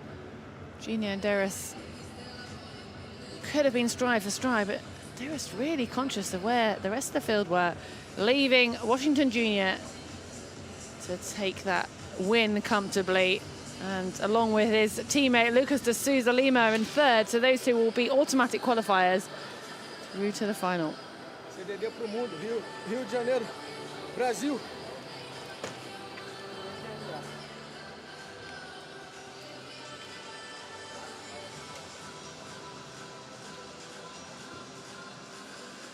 Well, that's the confirmation. We'll have to wait for the second heat to find out if Galamida or Kakaru have been fast enough on their times to qualify them into that final.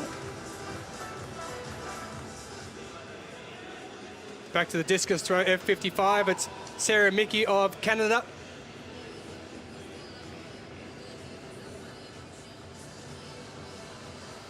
She's played some para ice hockey for Canada.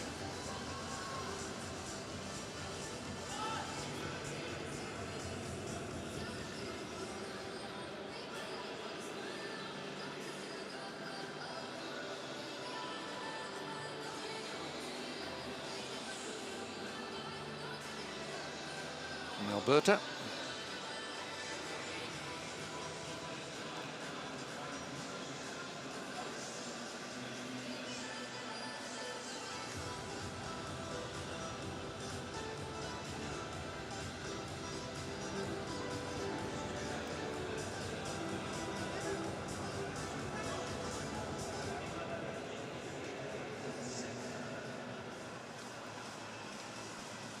The second heat of the men's 100 metres T47. We'll see the man who owns the world and Paralympic record, Patricio Ferreira dos Santos, will go in this one.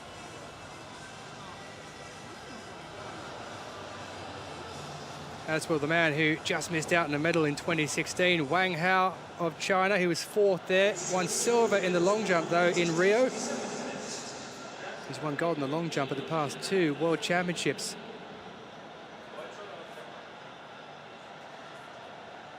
Lane 8, the man to look out for, the reigning Paralympic champion who took silver over 400 metres in 2016. Tanner Wright, the 24-year-old Texan, his Paralympic Games debut. Wang of China, lifetime best of 10.79. So very good indeed. First major championships for this 26-year-old debut of Nigeria. Benin Achiba also competing at his first major. 16 years of age for that man there.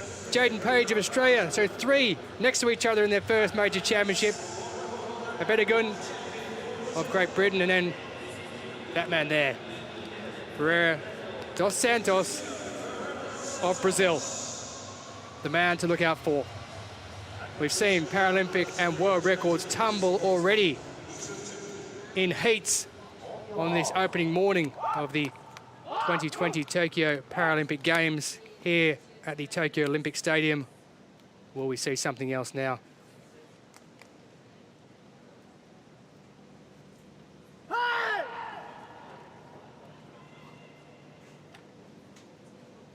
So Wright will go in lane 2, Wang in 3, Dayobu in 4, Achiba in 5, Page in 6, Abedigun in 7, and Ferreira dos Santos in lane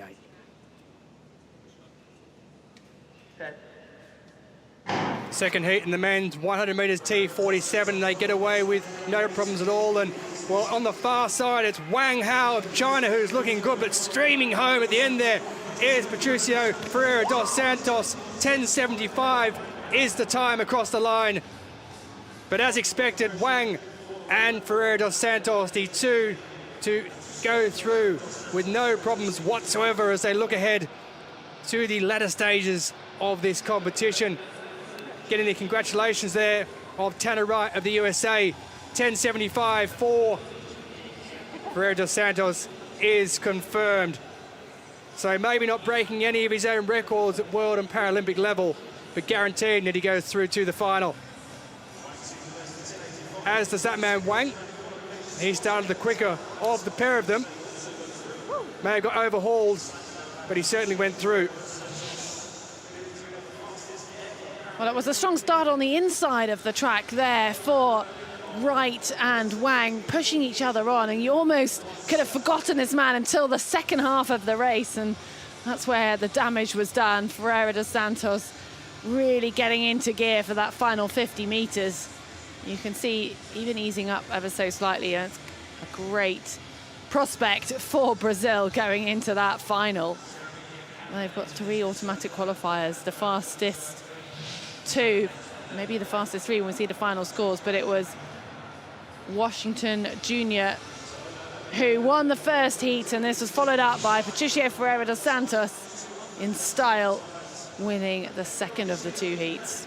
Tanner Wright looking very strong on the inside, was probably helped by the fact that he had Wang Hao of China on his right-hand side, so he knew what the pace was going to be, he knew what he had to do, and he went through in that 3rd automatic qualification position behind Ferreira dos Santos and Wang.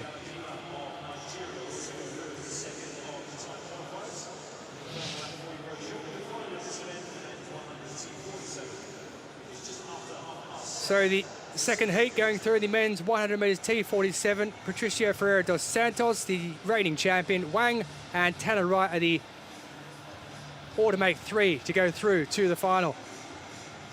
So what does it look like? Well, the 2 fastest qualifiers to go through, Nigeria's Galadima, and a lifetime best for Ishida of Japan of 11.15 also sees him through to the final as well.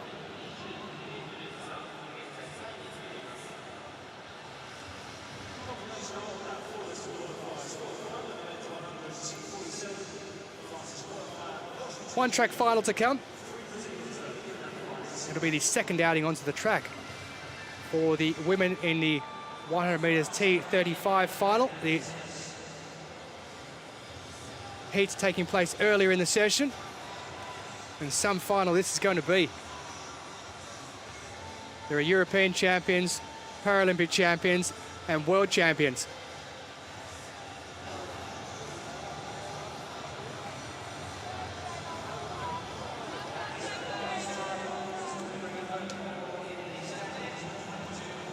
China have been at the top of the Paralympic medal table since 2004.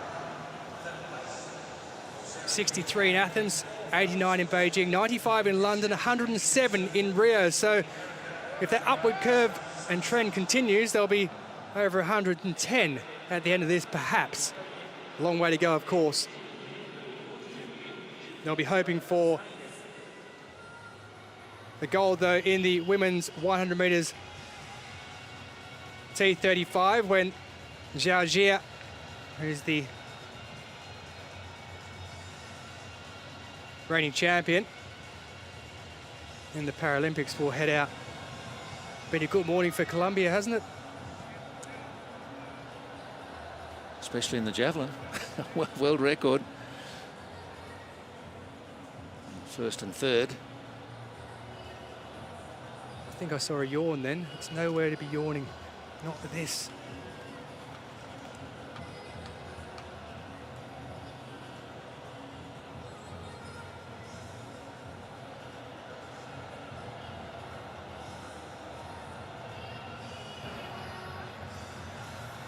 Plenty of action in the field this morning as well. We've already seen. So 4 field event finals taking place on the opening morning.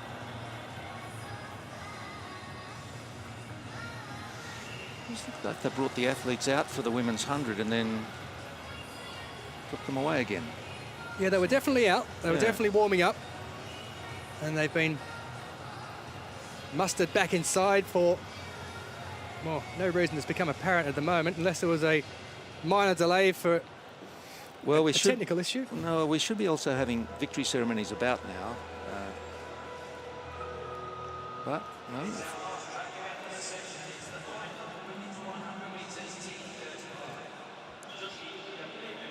We'll see what we're presented with. But the women's 100 is about to be introduced. It was warm-ups before. Now, Keeble of Poland, she's been a revelation on the European scene over the past couple of years.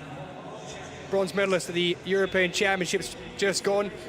Roxana Corso of Italy. She took silver way back in 2012. She finished 5th in 2016. Nienke Thiemen of the Netherlands, who won silver in the last 2 European Championships and bronze in the last Worlds in Dubai in 2019. Fatima Suwad, her first major championships, qualified in 3rd place in the heat earlier, 14 years of age, from Iraq.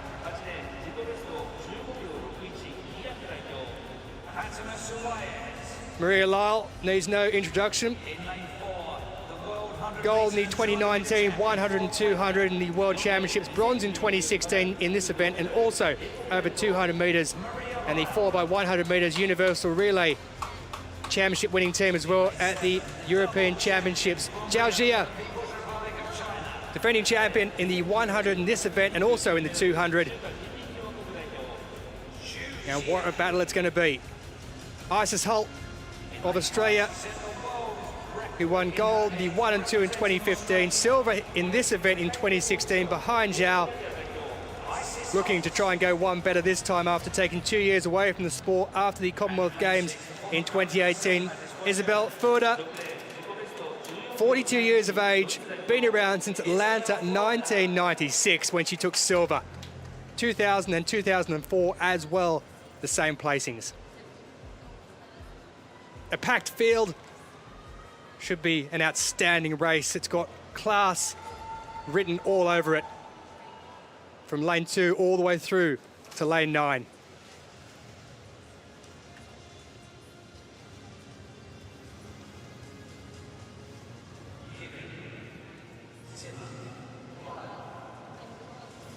Well, Kibble will go into Thiemen in 3, Lyle in 4, Holt in 5, Furda in 6, Zhao in 7, Suwad in 8, and Corso in lane 9.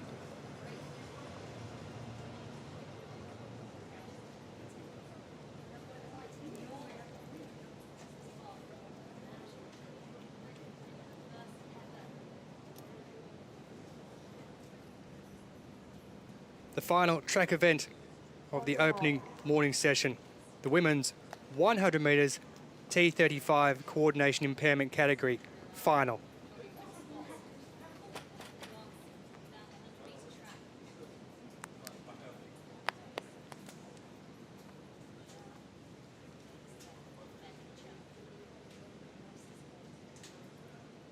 Nervous times can get twitchy.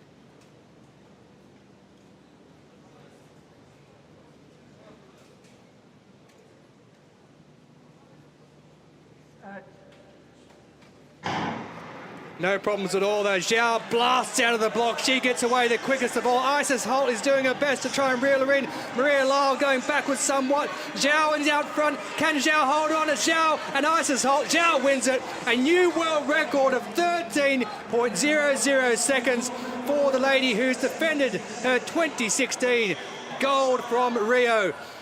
Well, Zhao Jia of China, outstanding yet again. She takes the Chinese flag.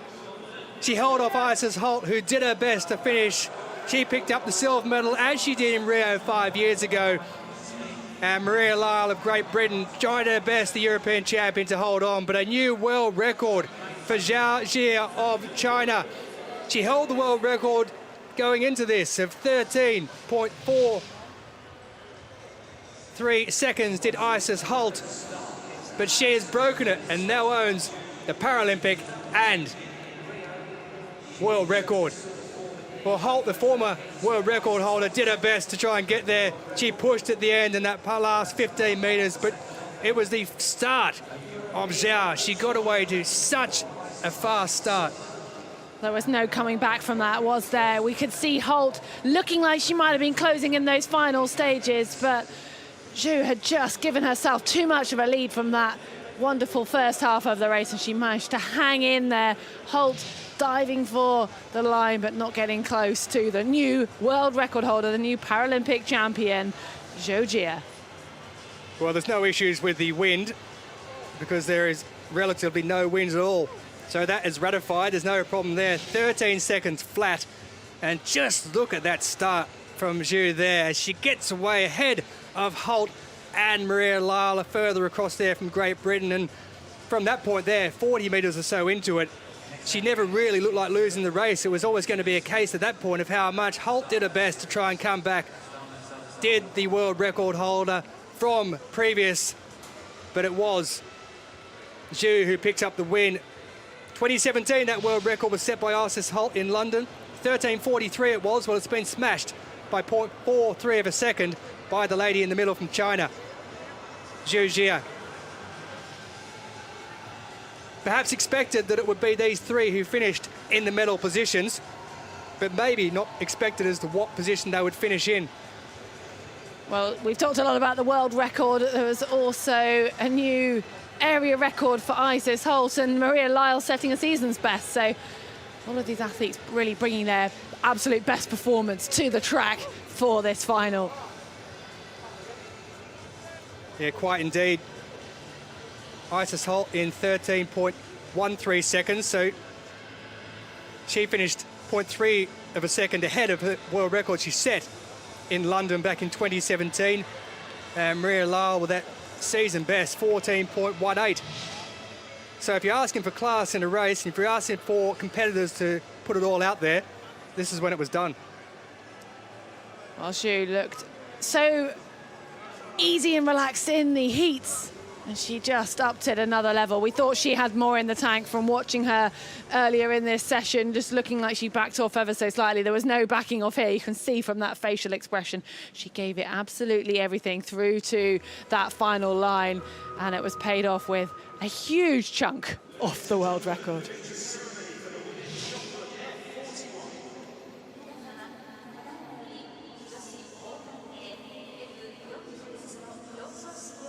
So there's confirmation of the women's 100 metres T35 result. A world record for Zhu Jia of China, 13 seconds flat. Isis Holt with the silver and Maria Lyle of Great Britain picking up the bronze medal. Victory ceremony for the women's shot put. F41 is on its way. And this was outstanding competition, particularly from Raua Talili. The medals will be presented by Dr. Deborah Alexander, governing board member of the International Paralympic Committee. Talili threw a 10.55 with a second attempt and could not be beaten from there.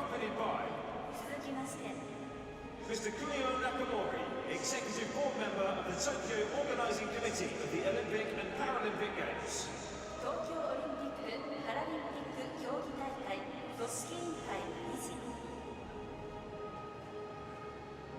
Bronze medalist representing Argentina, Antonella Ruiz-Diaz. So Antonella Ruiz-Diaz, 24-year-old, second at the 2019 Worlds. And that was with a PB of 9:49, and she bettered that with a 9:50. So personal best throw and a medal. Silver medalist representing Colombia,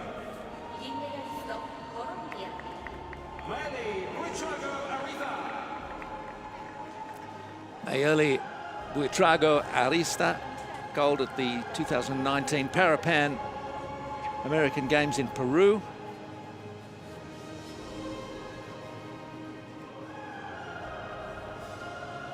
Came in with a personal best of 9:33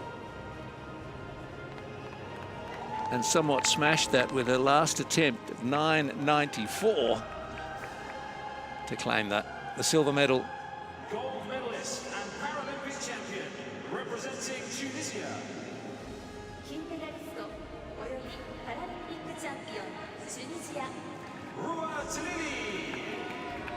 Ruatalili successfully defends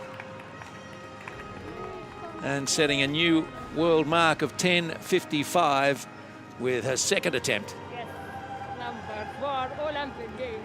Thank you so much.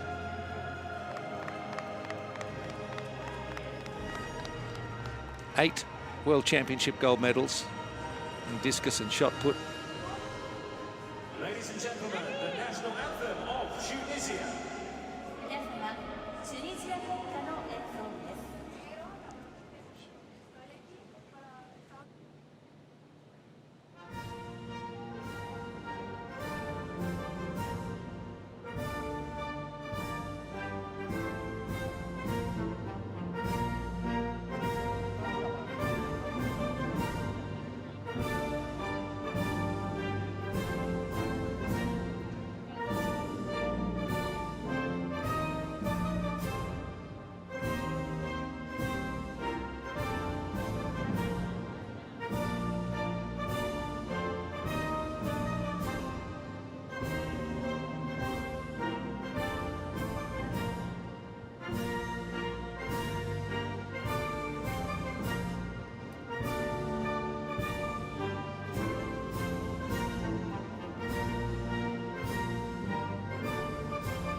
Ladies and gentlemen, the Paralympic medalists. Now they're under strict photographic instructions for these moments as they get the shots that the accredited photographers want. So in the discus, the athlete in the circle at the moment is Erica Maria Castano Salazar of Colombia. She was 4th in Rio. She is the reigning world 31 champion, years of and age, she has thrown a personal Ruatalili best could well of have 23.98 many more throwing to years in second her. place, just 13 centimetres So she behind the lead. threw her mascot 4 rows to a the friend. cup. The mascot for the Paralympics is called So Mighty.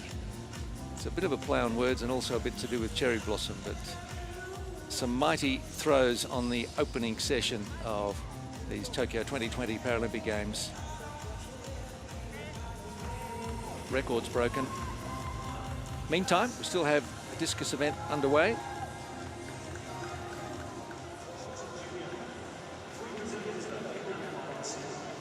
Sarah Mickey of Canada with her final attempt.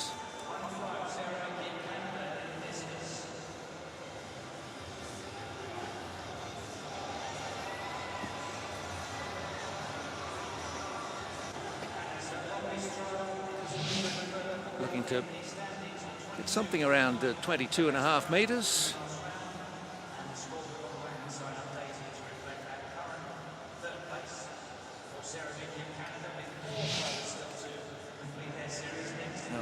thrower at the moment has it at 24.11. That's Rosa Maria Guerrero Cazares. So Sarah Mickey in 4th at the moment. We still have some throwers to come. Please welcome the medalists.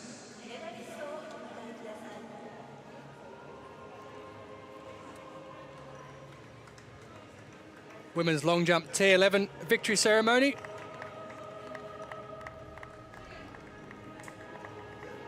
Victory for Brazil in this one.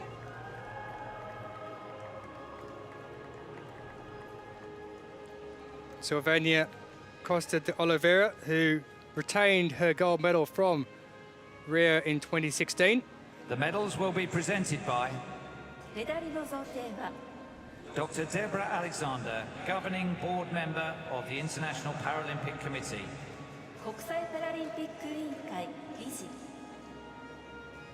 So the guests are being introduced for the victory ceremony.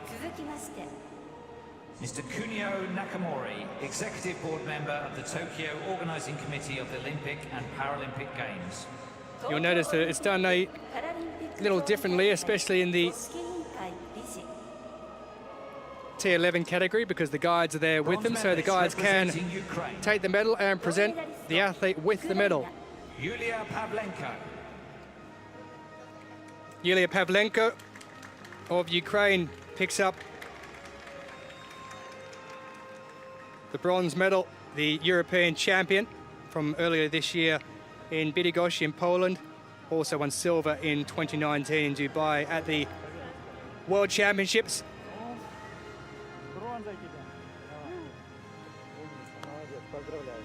She's handed her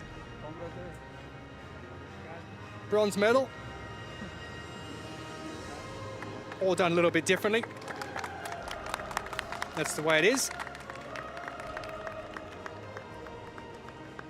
Pavlenko accepts the bronze in the women's long jump T11, the complete visual impairment category. Silver medalist representing Uzbekistan.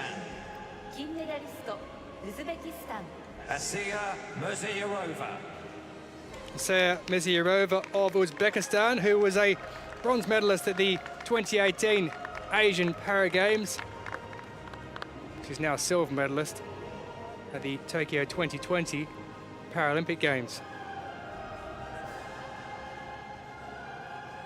491, her lifetime best that she jumped with her 6th and final attempt.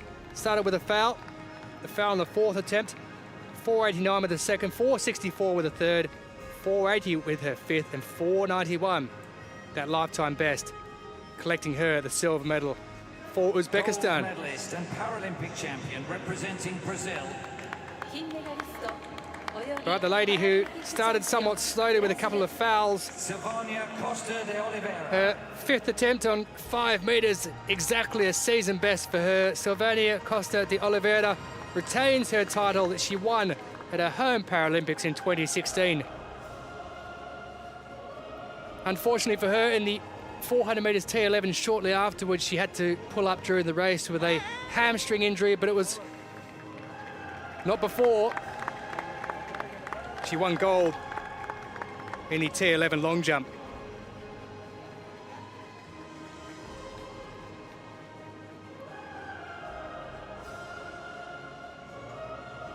Ladies and gentlemen, the national anthem of So Ukraine with bronze, Uzbekistan with silver, and Brazil with the national anthem pick up gold.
Well, joyous scenes there for Ladies and gentlemen, the Paralympic Silvania medalists. Costa de Oliveira. Quite a story as well. She was 2 months pregnant when she won Paralympic gold in 2016, gave birth to her son and then returned to the sport.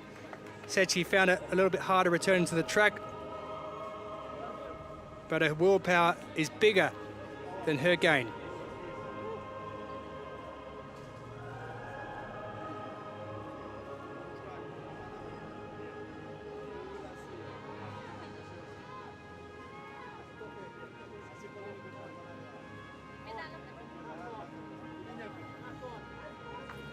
Photos being taken, memories being made, and athletes at the high points of their careers.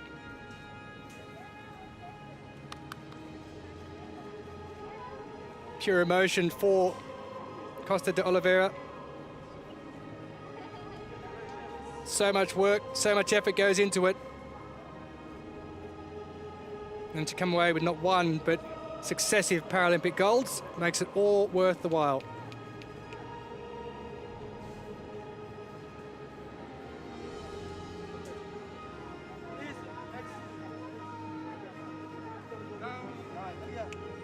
So the guys now in for the pictures as well.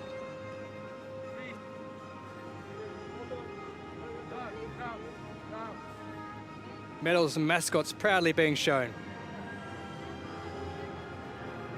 Over at the Discus circle, it was quite a series that was put together by Erica Maria Castano Salazar with a personal. Back to shot put, so discus. And Castano Salazar.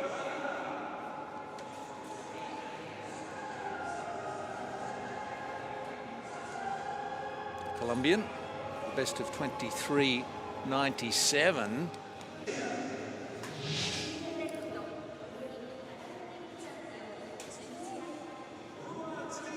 And Castano Salazar, personal best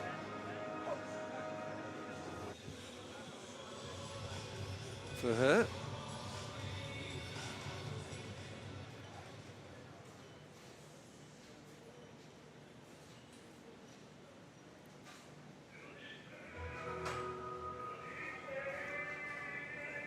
Ladies and gentlemen, the victory ceremony for the men's Javelin F38. And another victory ceremony from the field events today.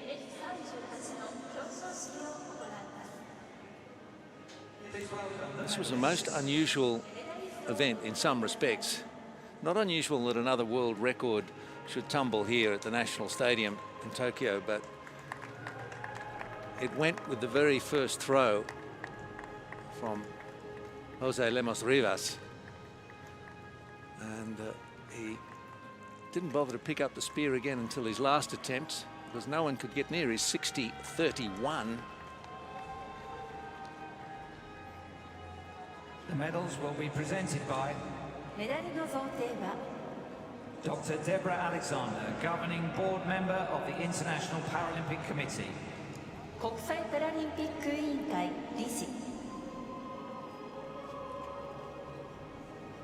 Accompanied by Mr. Kunio Nakamori, Executive Board Member of the Tokyo Organizing Committee of the Olympic and Paralympic Games.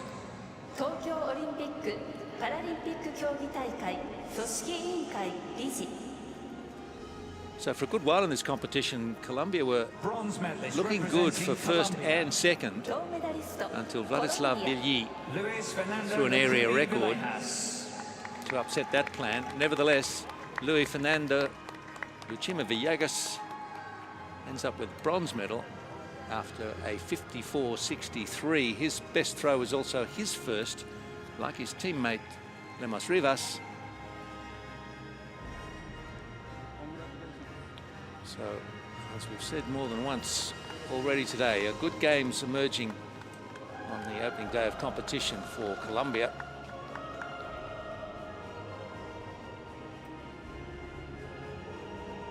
Silver medalist representing Ukraine. Vladislav Bilye. Well, it was pretty good timing from Vladislav Bilye. He fouled with his first and third, had throws of 53.72, 52.21, 54.27. He was kind of thereabouts, and then pulled out a 55.34 to jump into second spot where he would stay.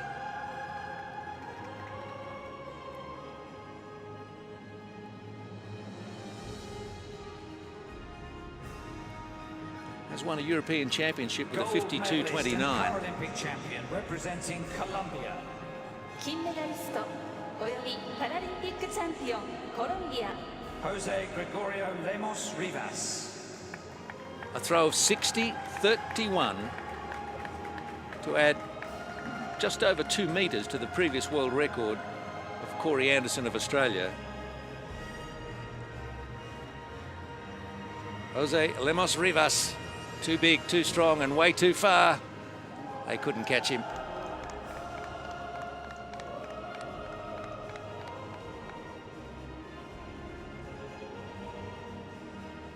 Silver medalist in Rio. Big pardon, that was Lukumi. So he's got bronze and silver. Lemos Rivas competed in decathlon, non-disabled athletes as well.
Ladies and gentlemen, the Paralympic medalists.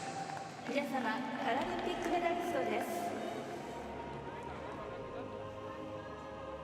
So Lemos Rivas came into the competition obviously oozing confidence to pull out the kind of world-breaking, record-breaking throw with his first attempt. Let go the offer of attempts 2, 3, 4, and 5. And then through 57 meters with his final attempt. So that too would have been good enough for gold.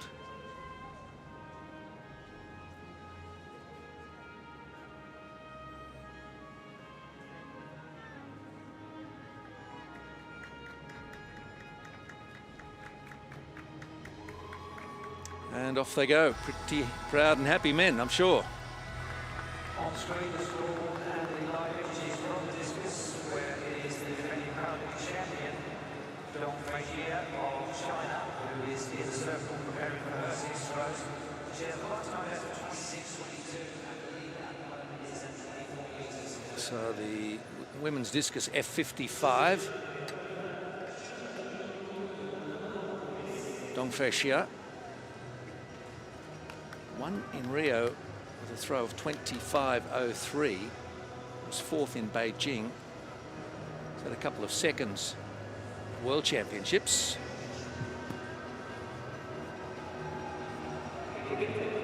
Stood out around 23, 24 meters.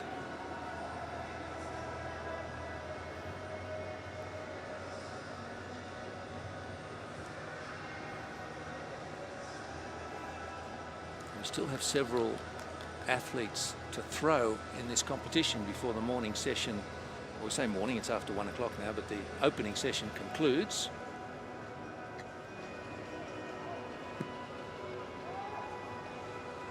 Some better elevation, looks like, with that one. So just Might still be her warm-up throws.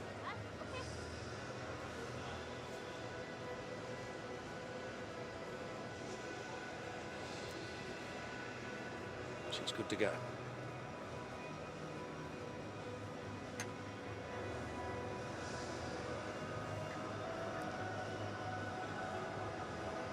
So 24-11 from Guerrero Cazares, Mexico, is the throw to beat. And Dong Fesha just might do it.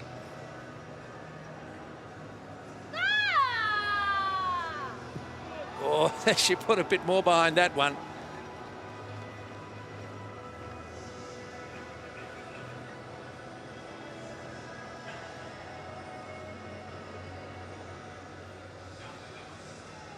Looks very relaxed in the competition framework. Does Dong Fesha. I mean, it's all effort, clearly, but when she's not hurling the discus, she looks pretty relaxed customer. And 26-64 immediately jumps to the lead.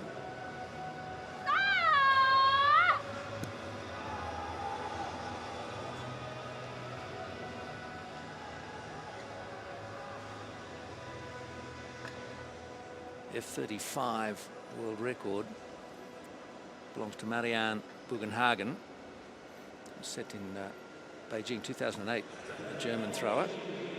26-13, second effort for Dong.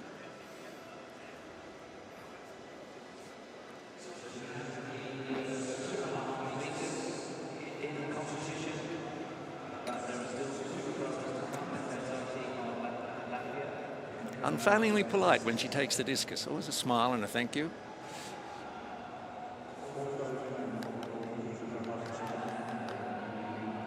She's good fun to watch.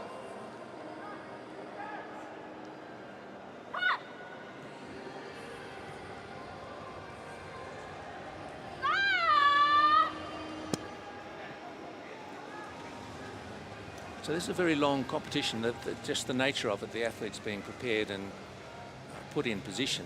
So this event's been underway for 2 hours probably, and so it's a long wait if you're towards the bottom of the order. I think that might have just slipped a little bit, that attempt. It did look like it just left our hand slightly early, but you then take a look at where they're measuring. It didn't affect the result too much, a 25-74. So the weakest of the three throws for Dong so far, but nothing to concern her at this moment as she sits in the lead. And like you said, there's still 2 more athletes to come, so she'll want to really put the pressure on with these final 3 throws she's got left halfway through her competition. And still smiling away as she just has a little breather. She's leading it by 2.5 meters, if you don't mind. 26-64 to 24-11 with Guerrero Cazares in second place for Mexico, then Colombia's Castaño Salazar at just under 24 meters. Well, if you look at the 2 athletes that are yet to go, Diana Dadzite and Nukron Kurbanova, their personal best sit well below that. So unless they produce something exceptional when they come out for their throws, Dong surely is looking pretty confident at taking this title. Just in case you're wondering as well, if anyone's watching on, that there's a break there. All athletes get a break after 3 throws to readjust themselves or have a drink.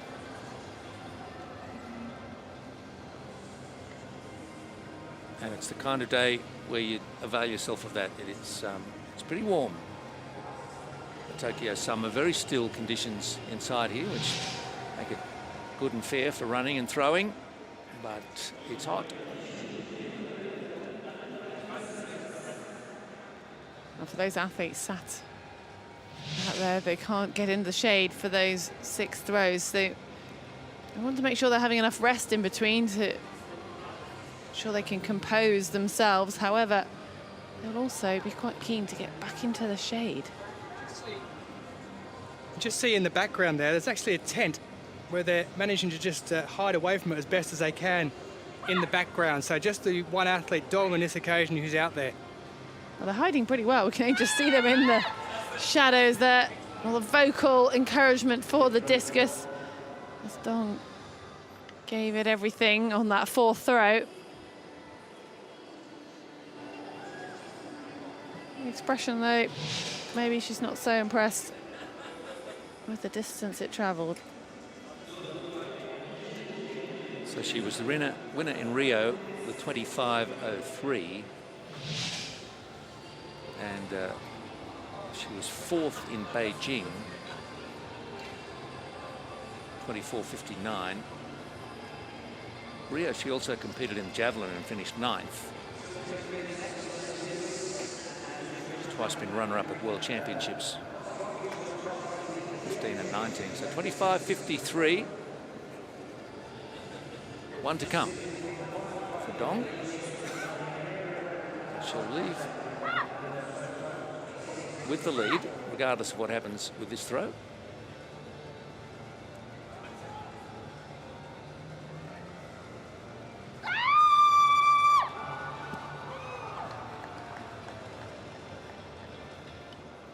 Well, I think the vocal efforts increased on each attempt. Whether the distance has increased on that final attempt, we'll find out shortly. But at the moment, she's just hoping to better her own result. It's like a 26-24 they're putting up on our screens. So not quite as good as her opening effort. She's got the rest of the field covered at the moment.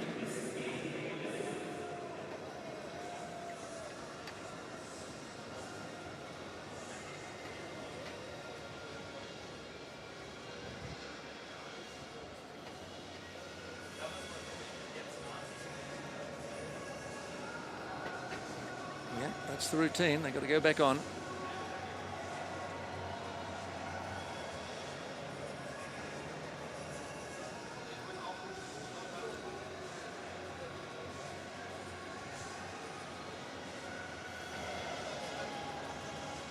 So Dong Fei-Xia will make her way out of the cage.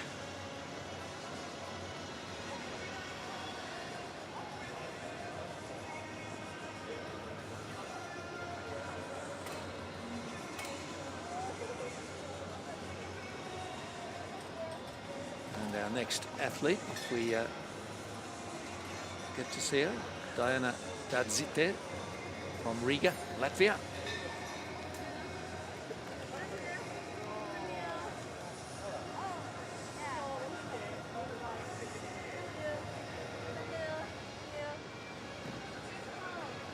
It'll be interesting from Dadzite though, because, well, she may not be up there around the gold medal mark, but she's certainly going to be pushing for a bronze or silver medal.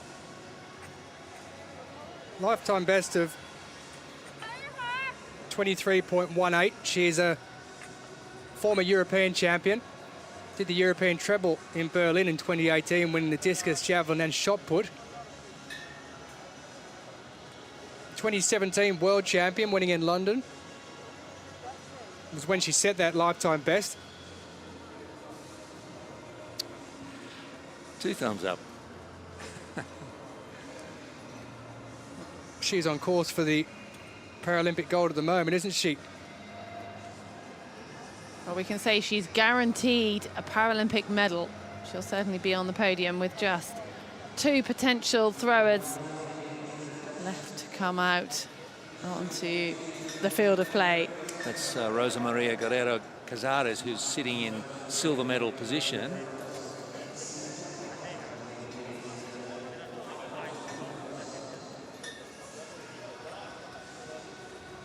I suspect she won't want to be kept waiting in the dark.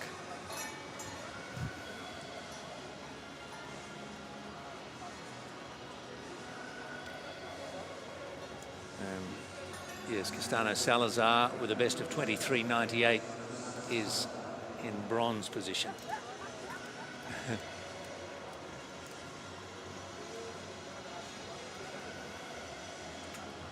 Well, they'd at least have Spanish in common.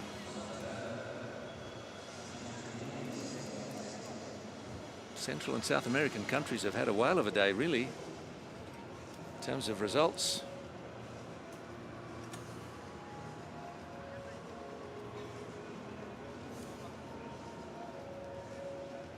Well, you can just see Kurbanova down the far end there, just stretching her arm out. She's the last of the athletes who will throw from Uzbekistan. She'll go after Latvia's Diana Dedzidze. There's the margin Dong enjoys over Guerrero Cazares, 2.5 meters. Not much back, though, to Castano Salazar. In fourth, Alamari, Bahrain. Then Canada's Sarah Mickey. Sanchez Dominguez, Mexico. Mali's Koulibaly. Chile, Sepulveda. Trepakova did not offer a valid throw, although NM, you'll know. No mark. Yes. Thanks, Teach. You're welcome. No mark. You didn't do your homework. NM. But no, she's got 6 crosses against the attempt numbers. They're very strict in discus throw seated. Very strict on your buttocks and the back of your legs, making sure they stay down. So any movement, when you're lifting yourself as you throw, any movement will be penalised harshly.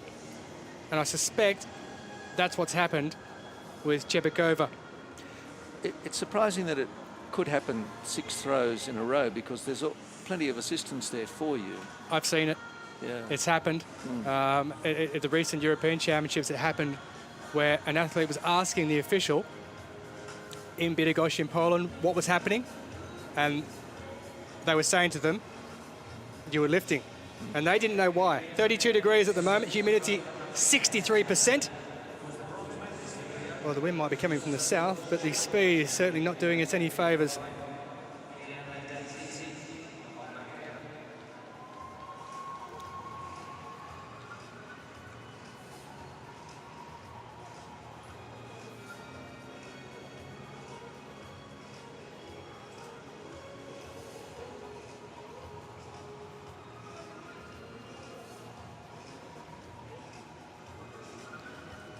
Dedzidze's sister, while we're waiting her for have her practice throws and get herself sorted out, her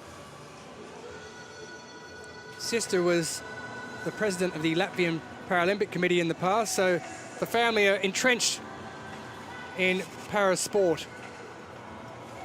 There's Dedzidze. You'll just see those straps going around her legs, so she'll get an opportunity to strap herself in, get herself ready, and she'll have those practice throws. Is why they do all 6 throws at the same time, so you'll get a break after your first competitive 3 efforts, and then you'll be able to realign yourself if need be. So she's a Paralympic champion in javelin through 23-26 in Rio, and as you say, bronze in the discus.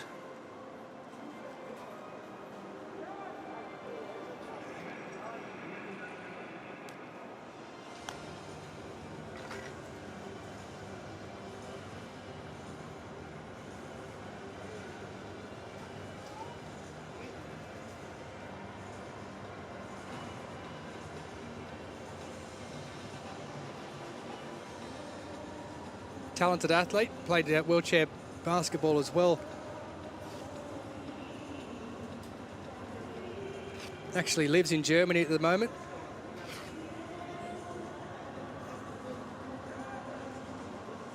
Moved there in 2010. Her partner was offered to play wheelchair basketball, so she's been training and competing out of there for the time being. Still represents Latvia though.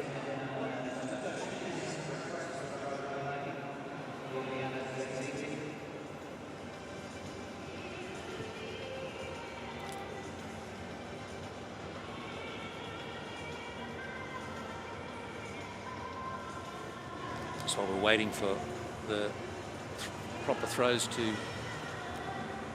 happen and be measured, I had a look on my weather app tells me, we were talking before about sometimes what the temperature is and what it feels like. There's a bit of a difference, and yet again today it actually feels 34, even though it's 32 or 3. So we're allowed to say it does feel humid. It's hot, and we're not even in the sun. But often these big stadiums, they can have no real movement of the air. Depends where they open up either end. They can. Well, it's definitely going to feel hotter down there in the sun for the Zite. You can see it's directly on her. There's no shade at all. There's a bit of a shade on the finishing straight now, but over at the top end of the track, no getting away from it. And the officials as well, they don't get to come in and out of the shade. They are out there continuously. We're finding it pretty hot and humid in the stands, but at least we're out of that glare of the sunlight.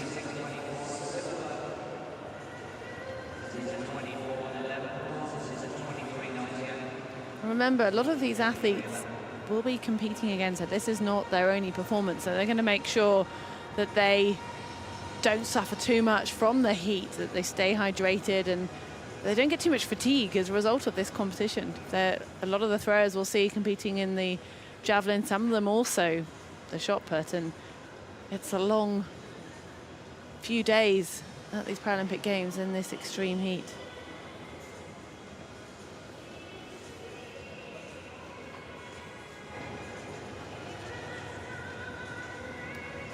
Well, the volunteers doing a wonderful job here to offer the help to the athletes, and importantly in this case the discus itself. It's been wonderful, hasn't it? And the International Paralympic Committee are working in tandem with the Tokyo 2020 Games to promote the We the 15. 1.2 billion in the world with a disability, and events like this certainly help promote sport and promote better living.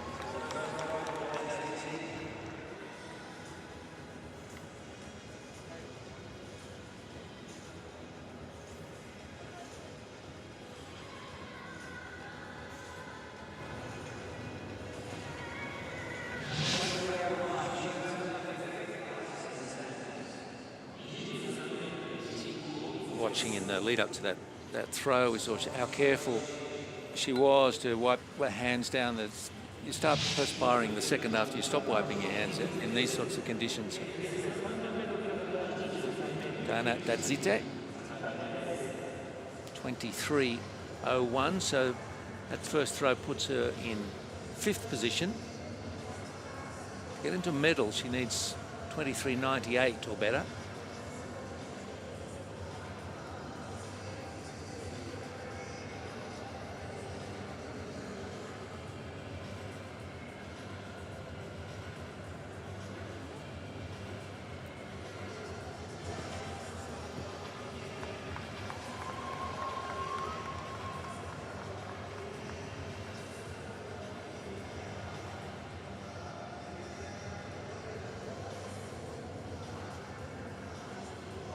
Anxiously awaiting a result there.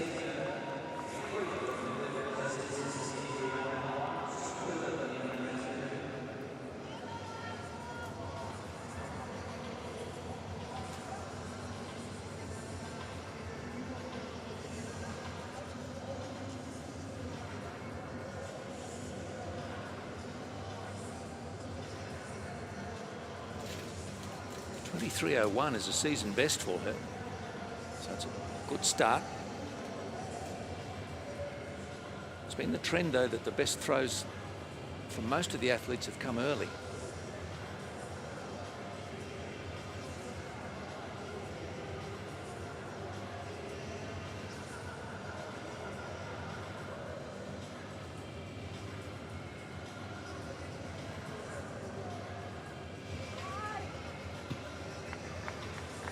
Didn't sound like she liked that one too much. Just didn't have the right trajectory on it. Well, the difficulty is once you're out there, you're going to struggle to chat to your coach and We do see in some of the other events when the athletes have that opportunity to go to the side of the track and just have a little word. It can sometimes help, but they'll be used to the situation. It does look as though she's maybe looking for a little reassurance. Just what didn't quite go right on that throw there, but getting a bit of feedback from afar. 23.40 was the second throw and best so far for Diana Dadzite.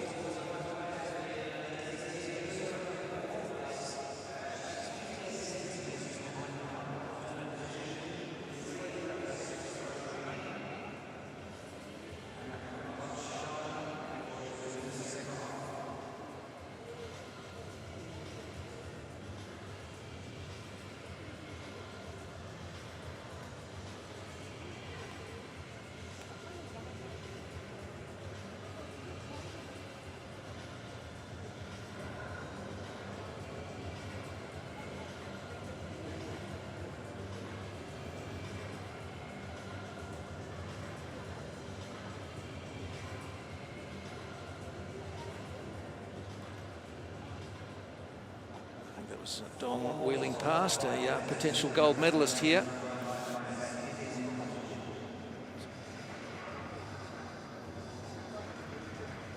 Don't think she's going to be too worried, Dong Fershar, about the 26.64 getting better today. That's it. Throwing around 23.5, 23, and then we've got one to come.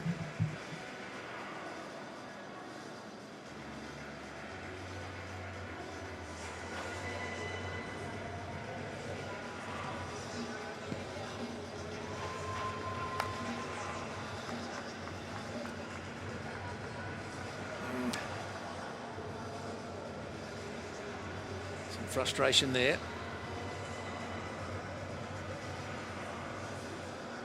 Looks as though she's still communicating wavy with herself if she can't quite see her coach, but yeah, the facial expressions are telling us more than the results at the moment.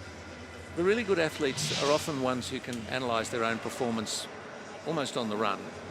That's not easily done, but you run into athletes from all different sports who understand their own game or their own performances, some better than others, but to actually fix it in Paralympic competition, if there's a little something that's missing, you can't quite put your finger on it. That looked a bit better. We'll see her facial expression, see what Dadzite is saying. She's keen to see the numbers, I think, after that throw. But remember, she came into this event. Well, that tells us quite a lot, I think, doesn't it? And if we have a look at our screen, we'll see the numbers in a moment there, 24.05. Yeah, she's up into third by 7 centimetres. So she's pushed out Castana Salazar of Colombia. Oh. Still has a throw left and got to compose herself. Well, she still has a throw left and there's still Kurbanova yet to come. So yes,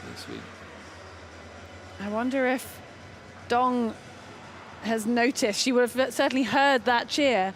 Whether she's just got a little uncomfortable knowing there's one throw remaining for Dadzite. Can she do something really special with this final attempt? She's currently in a medal position.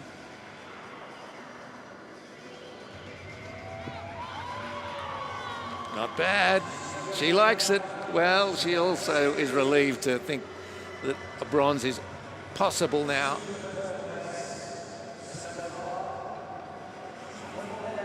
Oh, she's up into second. Oh, those last two throws. What a performance. Oh, I'm glad we've hung on for this. 25.02. She came into this competition with a personal best of a 23.18. That's almost 2 meters beyond her personal best, and she did start to close in on Dong Fei-shi, who is leading so comfortably. Once she got the flight of the discus right, removed the wobbles from the flight, it just started to take off for her. And 25.02. Silver medal position. Well, she's guaranteed a medal. Well, there's the woman. She's just pushed off the silver spot into the bronze. Guerrero Cazares from Mexico will now have an anxious wait because she sits in the bronze medal position. This woman here, Dazite, pushed her there. Currently sitting in silver, guaranteed a medal with just one thrower left to go. And really interesting how she got into the sport as well. 8 years ago, she was helping out Aigas Apinas, who also throws for Latvia. He's a world champion, Paralympic champion, European champion across discus and javelin.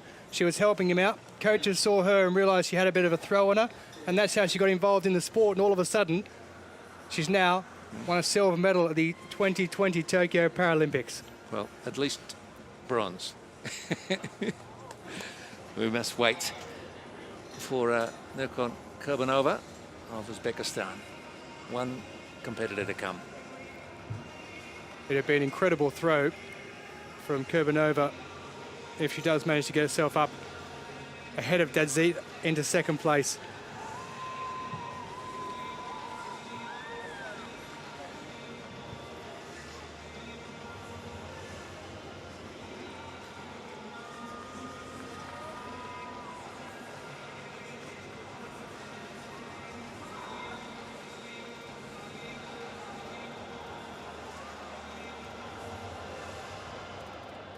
The victory ceremony for this particular event won't take place until the evening session later today.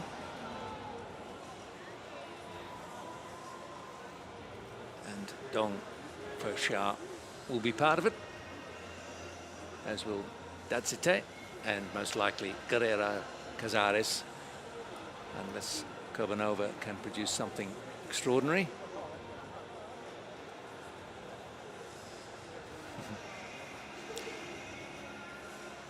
Unsurprisingly, China are at the top of the medal table. 26 in total so far to this point. Might well be 27 in 10 minutes or so's time. 11 gold it will be, if she can hold on. And China looking forward, of course, to hosting the Winter Olympics and Paralympics next February and March. And it's not far away. The 12-month delay for Tokyo 2020 has pushed it very close to the next Winter Games. It's not usually the case.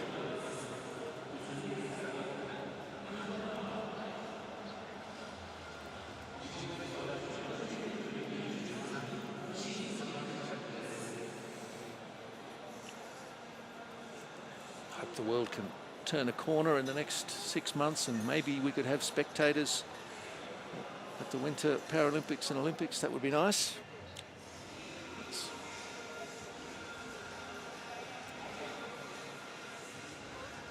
That's how it stands, with one competitor to come.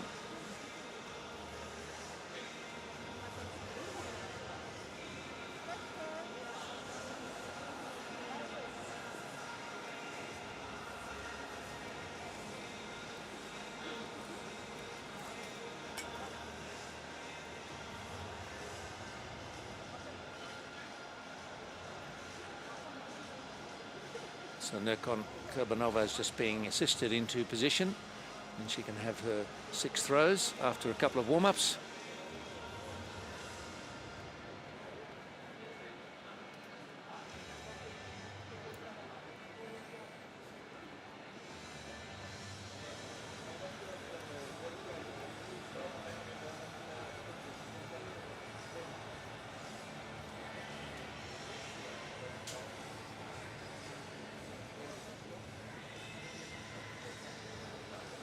You'll remember in Beijing 2008, they had a famous bird's nest stadium, which they're going to utilise in some way during the Winter Games.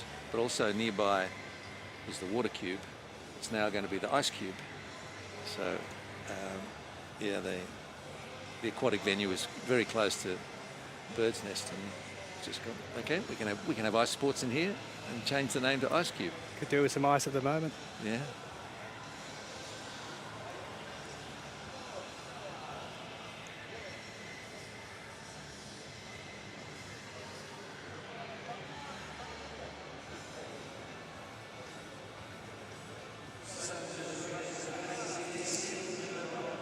Well, if you are just joining us, there's a bit of a delay because Kurbanova needs to be strapped into position in the F55 women's discus throw because it's a seated event, so all 6 throws are taken at the same time by the athlete, and Kurbanova's not in a position yet to be able to take her practice throws. And then what will happen is when the competition starts, the first 3 will be taken, attempts that is, and then there'll be a readjustment and a short drink stop if needed, which will be the case, and then it's on to the final 3 throws of the competition. So you can just see down there the assistant to Kurbanova is just giving her a hand. She's got that white towel over her head. I don't blame her as well. It's very warm out there. So it's keep as cool as you can for as long as you can. Knock on Kurbanova. Now this is the F55 category, but Kurbanova's one of 2 F54 athletes.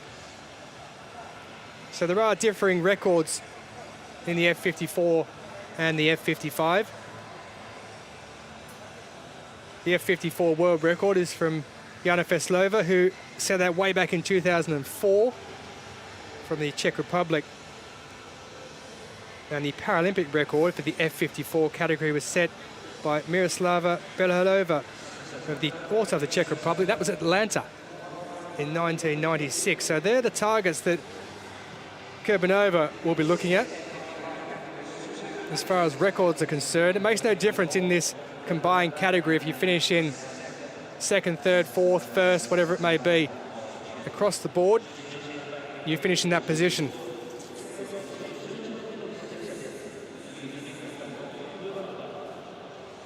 Those records of the F55 for Marianne Bugenhagen, the world and Paralympic records set in Beijing 13 years ago. It's going to be at least another 3 years until the Paralympic record is perhaps broken. Maybe in Paris 2024, who knows? As Kurbanova is ready for her practice throws, so just make sure she's happy. Put a couple out there. Just why these events take a little while to get themselves sorted out. It's maybe a little painstaking at times for those watching on or those who are actually involved in the event. But each athlete has to be given the same amount of time and the same amount of goodwill to get themselves sorted out and into a position where they can come up with their best possible throws.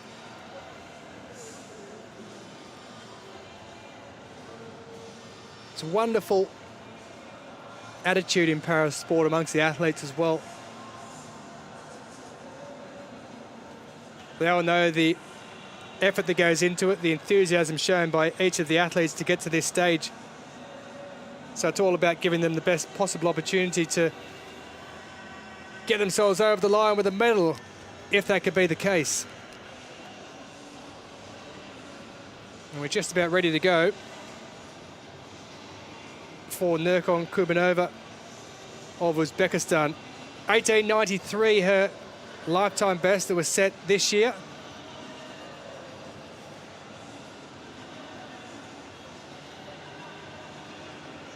And she'll be hoping to come up with something very special indeed.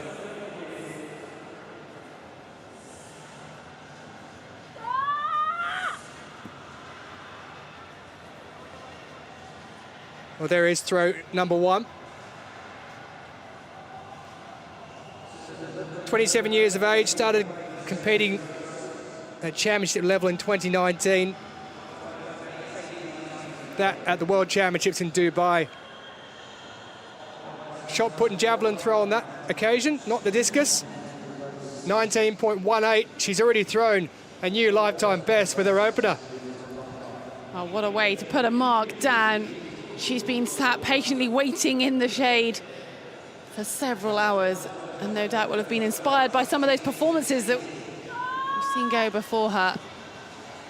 Well, Can she build on it? I say that target of 19.88 for the Paralympic record and 19.96 for the world record in the F54 section is under a bit of threat here.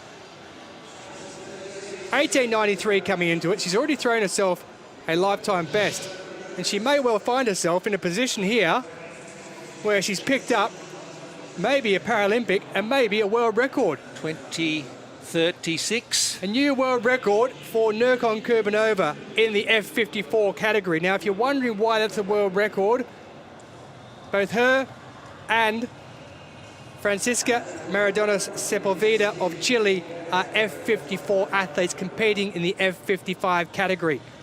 So it is a world record. It puts her up into 8th position overall amongst this group with her second throw. So she has absolutely smashed a world record that has stood since 2004. Wow. Well, let's see if she can continue to build on it. Well, that looks... The third throw just looking shy of the 20-meter marker that she superseded with the second throw. And she will get a bit of a break now.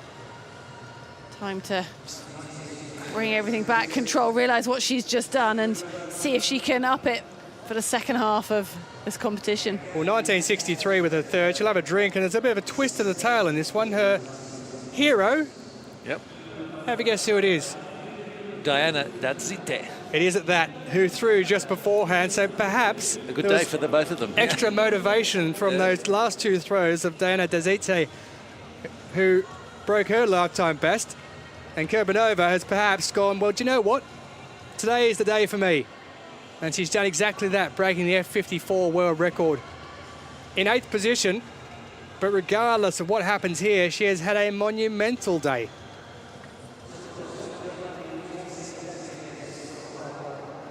It must be quite difficult to be the last person to throw in this event. It's good in a way because you obviously know what you're chasing, but in a way as well, you're having to sit around and watch everyone else, and you just want to get out there, you just want to compete, you just want to get your throws out the way. And talking of throws, here comes number 4.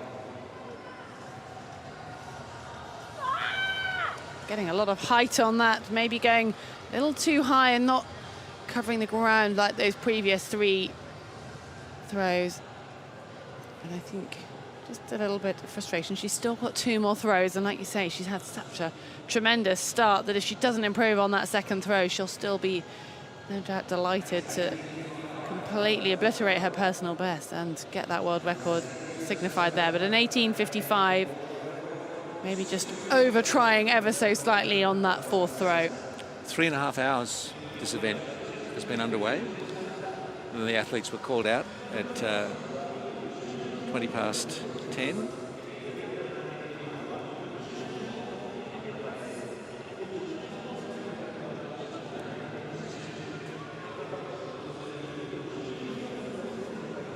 Well, 3.5 hours of waiting and watching for this young lady. I'd say, judging by her performance so far, regardless of what happens in these next 2 throws, it's been a wait well worth it. Throw number 5 just seems to have lost a bit of her rhythm after those opening 3. Maybe the drink break and just getting herself a bit of a rest at that time didn't suit her. That one marked as a foul. Well, like you said, she'd been waiting around such a long time to come out and throw, and maybe that helped with that initial energy that she had. And she just exploded with those first couple of throws. And now it is hot out there. The adrenaline has probably after she hit that world record and after she hit those personal bests, the adrenaline's probably worn off somewhat. And with that heat, as you talk about, you think, well, do you know what? I've done a great job. I've broken a world record. Throw number 6, that's a good one as well. Do you know, saying all of that, sometimes athletes can relax a little more. She's done what she wanted to do.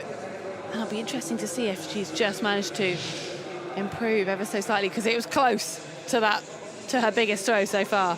Well, 20.36 is the F54 world record that she threw just a short time ago. And she must have gone close to it now. Must have gone very close. Oh, she's beaten it by 4 centimetres. 20.40 with her last throw. Absolutely stunning stuff from Nurkon Kurbanova, the F54 category in the combined discus throw, which has the F54s and F55s. World records thrown twice. Lifetime best thrown. She has had an outstanding competition, and she'll finish in 8th position.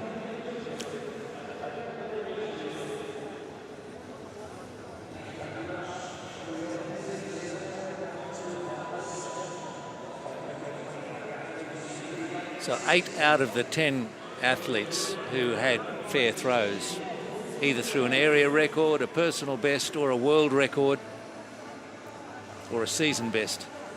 So, well done to all those athletes for their skill, their power, their patience. The event belongs to Dong Feixia. A massive first attempt of 26.64.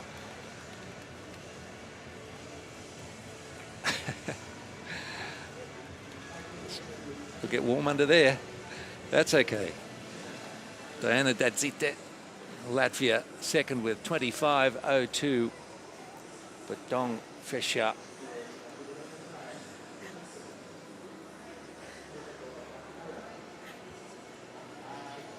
It's always heartwarming to see, isn't it, when the athletes have a bit of emotion. There's the lady who picked up second with some quite stunning efforts with her past couple of throws. Diana Dadzite of Latvia. Lifetime best for her of 25.02 with her last throw to pick up the silver. And Rosa Maria Guerrero Cazares of Mexico. 24.11 meters for her. Takes home the bronze medal.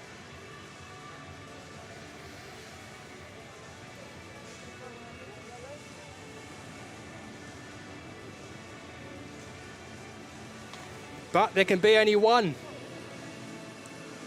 China have picked up another gold medal. They extend their advantage at the top of the count,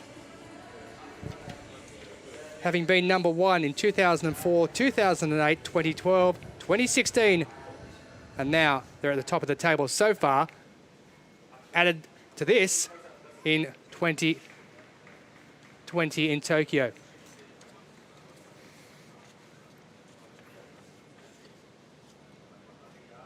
Dong with the gold, Dadzite with the silver, and Guerrero Cazares with the bronze.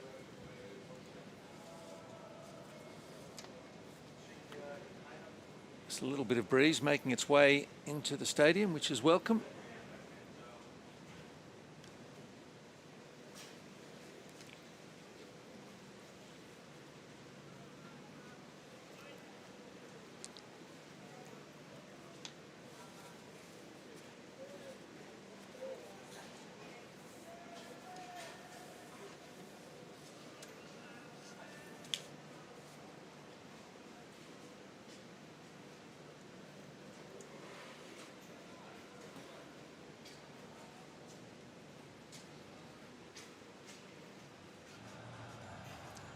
This was at the start of the day, the women's long jump, T11.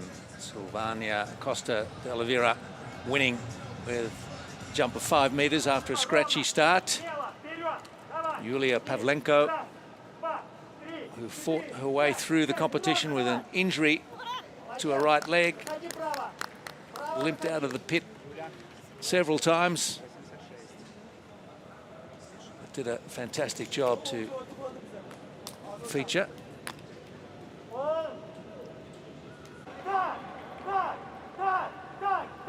Sila Mazayarova.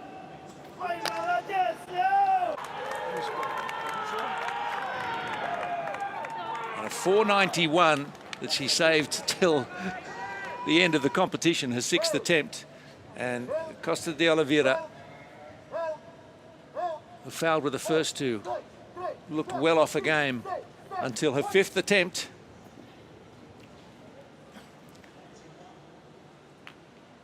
And was very emotional about the outcome of her pet event.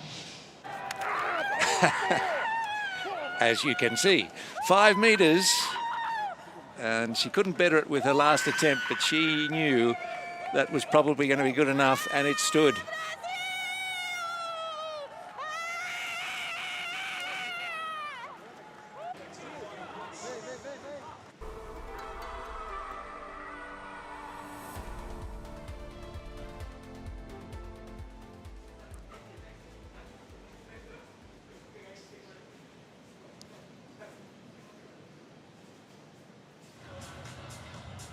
Women's shot put F41. Rawa Talili wins a lot. And she set a world record to take the women's shot put F41 gold medal in this one. Yet again, reigning champion in both the shot put and the discus. In 2008, 2012 and 2016, she won gold in this event. She's now added Tokyo 2020 to it for a 4th successive gold medal in the shot put F41 category. It was littered with season bests, personal bests and world records, as well as the Paralympic record, of course, to go with that world record. Antonella Ruiz-Diaz of Argentina. She won gold at the 2019 Pan American Games, and she really left it all out there, taking home a bronze medal in this with a lifetime best of 9.50 meters in her 4th attempt. Meili Bitraga Arita, lifetime best of 9.88 for her, thrown in her 4th, and could she do it better than it? Well, she could. A new area record, a new lifetime best, just under the 10-meter mark, and she collected a silver, did the Colombian. But it was all about Tunisia. It was all about this lady here, Rawa Talili, who for the 4th successive Paralympic Games won the gold, this time with a new world record mark. She had the Paralympic record from Rio in 2016. She has the world record mark as well as the Paralympic now.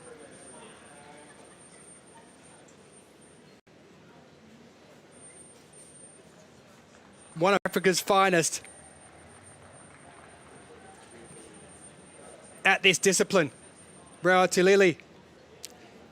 Look at the emotion as well. World record of 10.55 meters thrown with her 2nd attempt, and that would prove enough for her to take home gold yet again.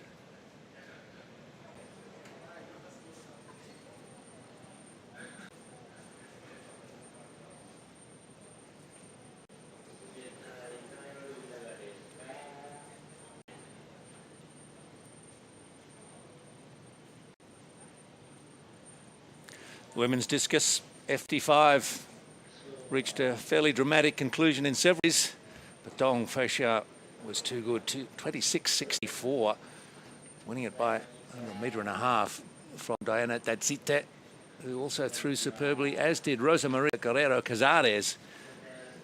And not to forget Kurbanova, who for her category F54 threw a world record.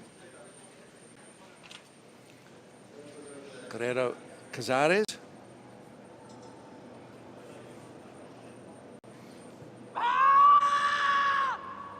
This is a long competition. She was up first, the 36-year-old from Mexico. And a 24.11 was her first registered throw, fouled with the first.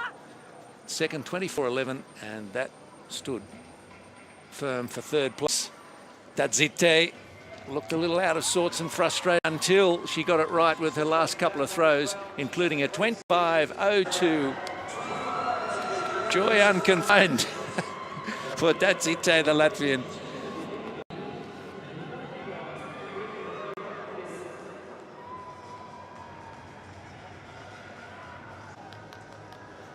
And then the very cool Dong Feisha.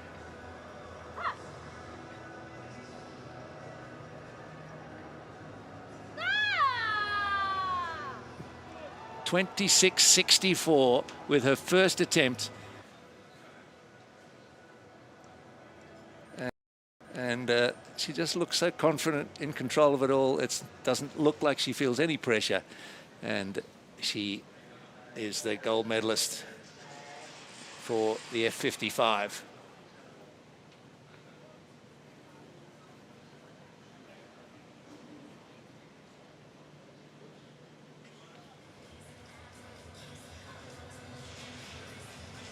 Men's javelin throw F38. And talk about getting out of the blocks.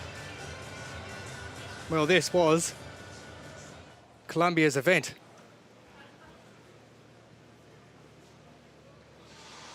Luis Fernando Lucumí-Villegas, who picked up the bronze medal, but his first was outstanding. 54.63 meters, a new Paralympic record with his opening attempt. Then it was the turn of the Ukraine's Vladislav Belyi. His first was a foul. Didn't start in the way he wanted to. He then came back extremely well, and he finished with an absolute belter. 55.34 meters. A new lifetime best for him, and a silver medal to go with it. But his first attempt, Jose Gregorio Lemos Rivas. It's a wonderful story for this young man. His sister represented Colombia at the Olympics in 2012 and 2016 in the shot put. Well, this man has set a world record with his very first attempt in the F38 javelin throw and took gold with it.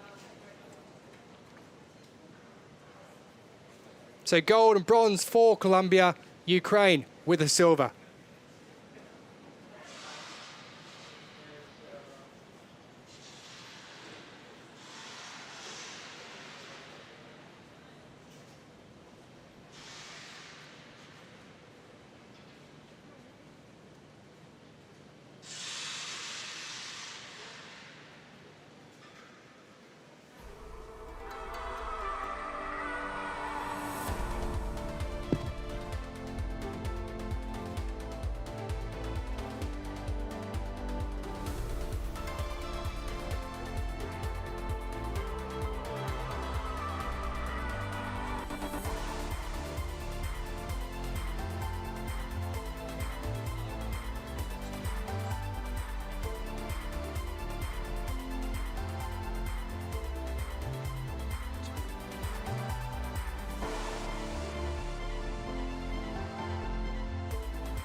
Well, what an opening session for the track and field. A slew of records in the track and in the throwing and jumping events. We hope you've enjoyed it. There's so much more to come. This track is living up to its reputation as being quick, and these athletes are delivering, and there's so much to look forward to in the coming sessions. We hope you can join us. We'll be back at the stadium very soon.